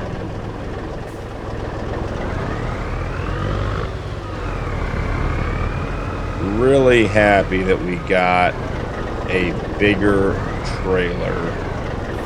Okay, so let's see. Let's select all. Move selected 32 animals. Good to go. Now, we do have a quick order of business here we have to take care of. The TLX is in rough shape. Needs some fuel. Needs some repairs. We're going to run this over to our new shop and get all of that taken care of. The trailer we bought new just last month. It should be fine. But the TLX has been put in work. 440 miles, I'm sorry, 44.1 miles on the odometer, running around, and most of that has been under a fairly significant load. So, not too shabby for our new work truck. Seems like we might need to purchase some more fuel. Oh, no. Okay. Seems like it's full. Thought we were going to be running out there, but we did not. Head over to the shop, get this guy repaired as well. Okay, here we go. Pull it up in here. Trigger should be right about there. Repair for $2,150. Gonna run better for us as well. That is great. Already seems like it's shifting smoother. So, we got the cows done for the episode. Got the manure spread. And the one thing I remember I haven't done yet is collect the milk. So let's go around and collect the milk. We also have a pallet of eggs over there we can throw into cold storage on our way over to get that stuff. So let's see. Run over here. Grab the eggs. Check and see what we have in cold storage. We're going to be, I think the cheese and the buffalo mozzarella are up in September. So we have 4 pallets of eggs, 34 pallets of cheese in there, and we have another 18 pallets of cheese, and, well, 19 including what's out here, and 2 pallets of buffalo mozzarella. So a good amount of cheese. We do need to get the rest of it now. What did we do with the Fiat? I'm always losing it. I think it's over here behind the calves. Let's take a quick look and see. Yeah, we're in good shape here. So, we will run and grab the milk real quick. May need to blow a little bit of straw today. I don't think anyone's getting low, but if we put a couple of bales in every month or two, we tend to not get low, which I think is always the goal. Wheat crop looks good. We'll be harvesting that in August on both fields. Guys, we haven't used the new case, the New Holland harvester with the case header yet, so I am super excited to get the new harvester into the field and working for us. Seems like it's been forever since we bought it. We got it on a sale like right after we harvested the fields, so it was of no use for us for basically a month, and now we're back in good shape. So may have forgotten to collect the milk yesterday based on what we're getting out of this one. I think that may be the case. Also could just be there's a lot of cows in there, but either way, we're going to go dump this milk, and then we'll come back to the birthing barn and get the milk out of there. Go check on our long plank production over at the sawmill. We'll run that up to the cabin. I did run up there just to check what was needed this morning. I didn't notice any significant change in the construction, but I just was up there for a split second to figure out what we needed so I could get it started while I was doing the morning yard work before you guys joined in. So, in pretty good shape here. We do need to figure out what to do with all this wheat, because we did get chickens to just keep the wheat sort of doing its thing and being useful, because we're not really going to run productions. We're not doing flour or bread. We ended up having to put a silo in, which is still here, and I haven't taken any of the wheat from last harvest that we put in there out, and the chickens still seem to have quite a bit of wheat left. So not sure what we should do with the wheat. I mean, I guess we could get a really big chicken barn and get 2 to 5,000 chickens and get them fed and just produce eggs, but I feel like that's just sort of an extra step. Might just want to wait until the wheat is at its best selling price and just sell it, particularly now that we have that new farmers market sell-all situation going on up at the town. So not enough buffalo milk to warrant a trip to bring that back. All right, so we got almost 30,000 liters of milk today. We must have, or I must have forgotten to grab it last month. There's just no way that's like double the amount of milk we normally get. And I know we added some cows, but we certainly didn't double it. I did say we were going to do a quick head count on the cattle, and we haven't done that yet. So after I get this dropped off, we will park the Fiat and I will run around and we'll do a quick tally, because I think we are going to be at 300, which would be super exciting. So here we go. Get the milk dumped in. Keep that all heading in the right direction. Almost there, getting down. Tank is a little slow to empty. Do love the animation on the back of it. Watching the gauge go down as the fluid pours out. That is a cool, like I said, some of these modders just make incredible things. This is just a super cool. I mean, everything on it works. Blinkers, brake lights, backup lights. Everything super cool. So anyways, enough fanboying over the tanker there. Let's start with our bullpen. Should have 46 animals. Yep, 46 animals there. Plus 27, so that's 66 plus 7 should be 73. We have 78, 83, 88, 93, 95, 100, 102, plus 172 would be 274, plus 53, so 274 would be 224 plus 327 cows on the ranch, guys. Even more than I expected. So we are in very good shape. Now also, this is what I want to check real quick. Yeah, we have 41,000 liters of wheat, and the chickens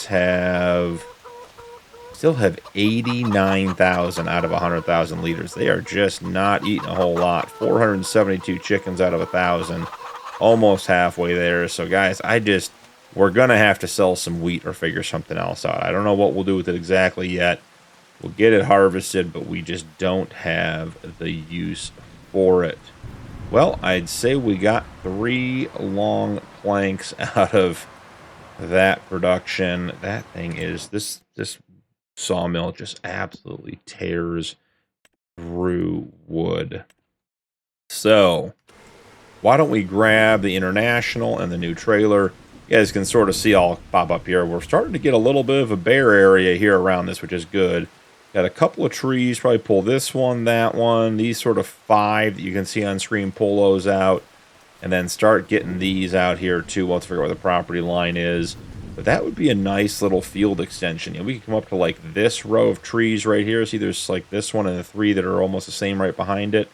And just make this whole area, take 6 or 7 trees out, do a nice size extension on that field, keep it getting bigger, which would be nice. So, let's grab the International. Let's head up. We're not going to end at the cabin. That was one of my commitments to myself today. We've been doing that because it's taken all episode to produce the stuff necessary to get the cabin going to the next stage. So we keep ending there at night. Not happening today. Today we're going up there during the day. And we're going to come find something else to do this episode before we head out to make sure that we're not just ending at the cabin every single episode. So, navigating through here. Should be a lot easier to get in here now that we've cut down a bunch of trees. I think it was 3, maybe even 4 trees I cut down this morning to get all this stuff producing. And we get the beams on top or in the back. You know, let's see. Feels like they should fit right there. Don't know that they will, but it does feel that way. Now they're a little long.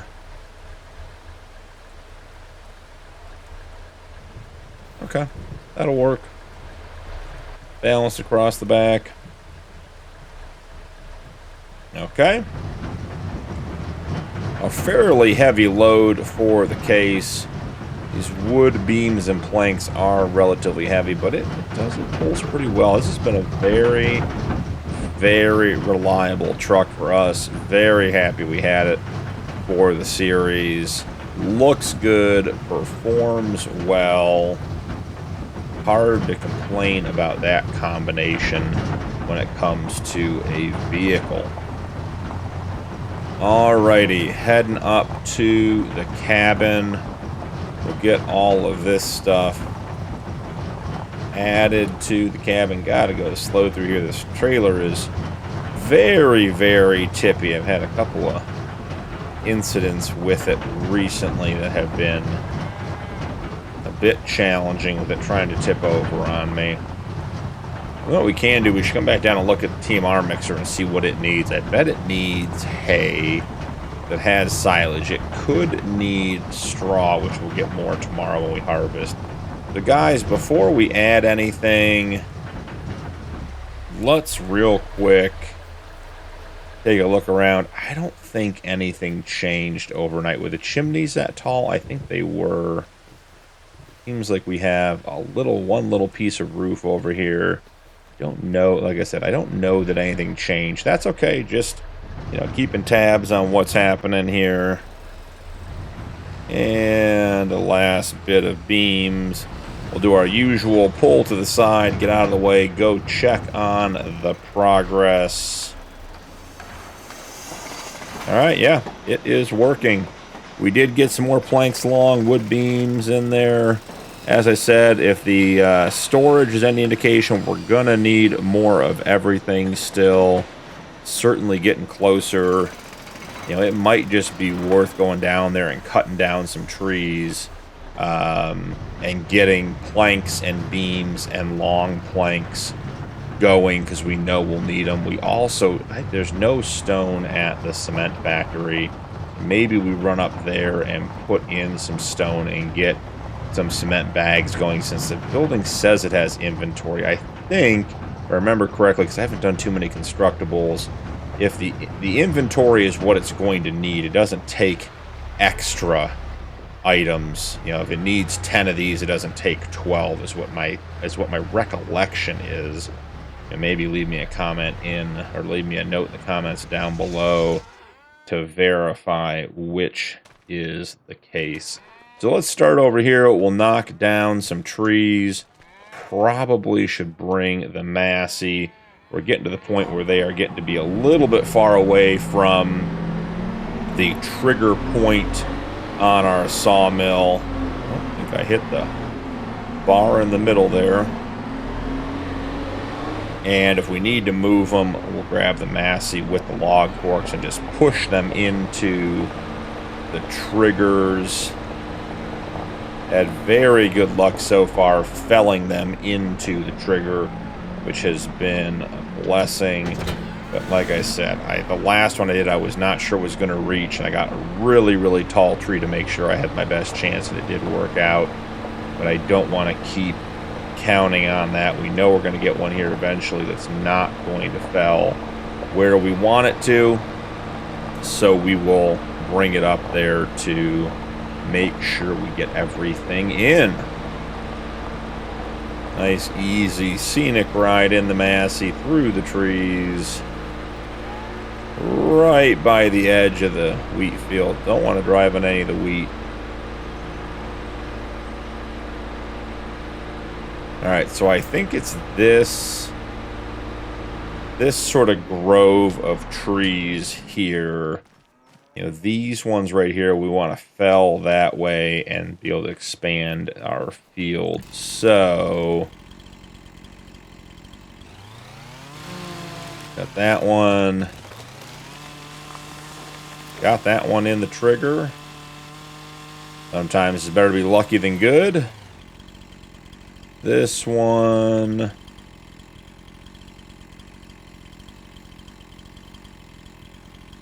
That one's being weird about being cut. Got that one in too. We're doing really well felling these into the trigger. Like I said, it is not going to continue. This one may not be tall enough. I have to see. Could be our first one we need the Massey on. Yep, not tall enough. That's okay. Alright, so... it might have been tall enough. Might have just fell it the wrong way. It's a little bit off target. I think we are going to have to be out of first person to figure this one out, though. I wonder if we just push the butt end if the top kicks over to the trigger. Yep, it sure did. Well, guys, that was about as easy as it's ever going to be. Okay, so right here...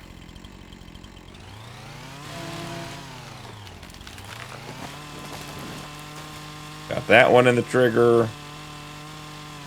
Come on, I see that little trigger, that little wood chip right here. Come on.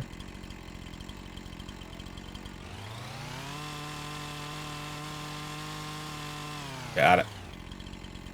Alright, this one nice and tall, so we should be able to just cut the angle. Got that one too. Alright, expanding our area just a little bit. Since this will be our field expansion, we want to get as much in as we can. Oh, rolled that one off a tree and in. Like a bank shot. Alright. Just want to sort of take a look at our field. So we could continue this edge down here now, and then we're into this area. We could really, we really could expand the field out and bring it right in through here and fill this corner in. So maybe we do that. I think that involves moving the Massey.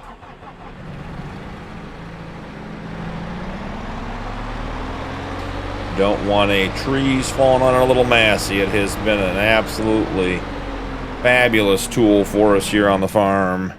Getting all kinds of things done. It does not complain about the work. All right, can barely see this tree. This one I just don't think is going to fall into the trigger. And I was correct. Couple of pieces of the stump here we got to get rid of. Okay. Where is our Massey?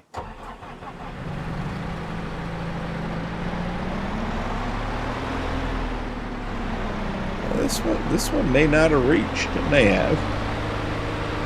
We'll see. I think this tree is too short. So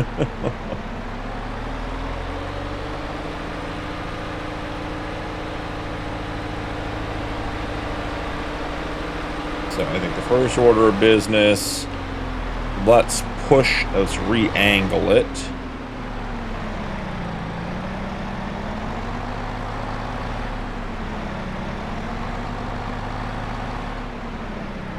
Alright, then let's get it pushed up far enough that it should be even with the trigger. Well, that's working well. Yeah. That's just going to be hard to get those trees to even reach, but that's okay. That's what we're here for.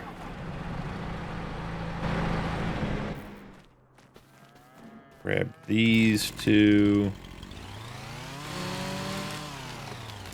I find when I'm doing tree work, it is always best, for me at least, to cut the stumps right when I cut the tree. If I leave them, inevitably, it ends up in the grass somewhere. I can't find it. I end up searching for it, and I know there's one in there, but I can't figure out where.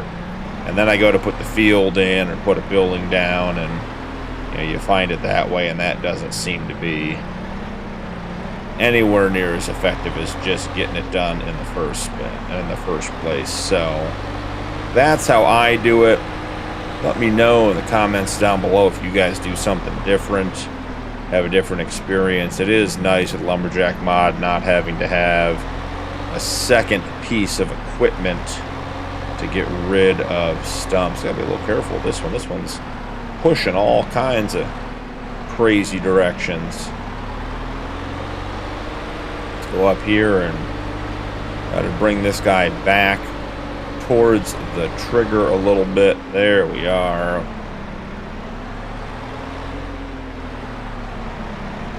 Other thing I love about this sawmill is you can just put trees in it. You don't have to futz with them. You don't have to take the limbs off.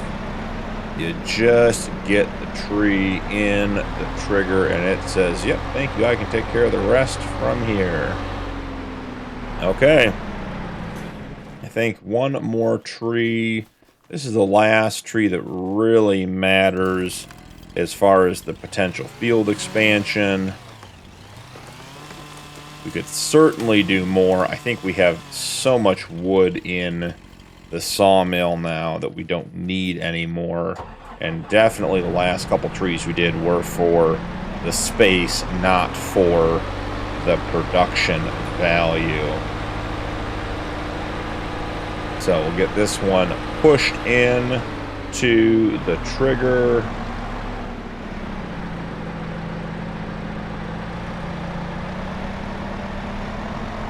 Can we turn and push this one this way? It's wandering on us. Okay, it's pulling us that way now too. We can't even steer. Time to get the front pushed around.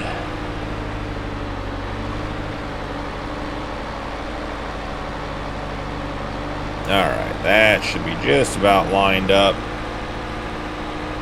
I think this is going to be a nice size field expansion. We could do a little bit more work just to get it just a little bigger if we wanted. Like I said, we could really get these trees knocked out. Let's see, if I put the Massey right here, which is even with the sawmill, jump into the map. Where is the... Oh, we own way into this property line. Yeah, so this field could go way up here. So we might end up cutting down quite a few trees. Ended up with 47,252 liters of wood. We are just going to turn on everything. And for the sake of having the same amount of everything, we will just put that to 300% for all of them. So let's head on back. I think that's probably going to be about it for this episode.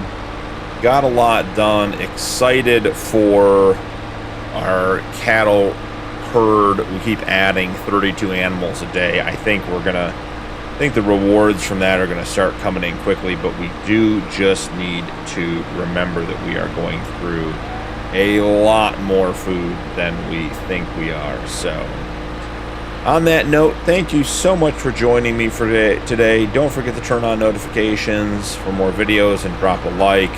Channel memberships are available if you want to support my content further. Channel members do get early access to upcoming videos. That's going to be it for today. Thank you so much for joining me, and I will see you in the next one.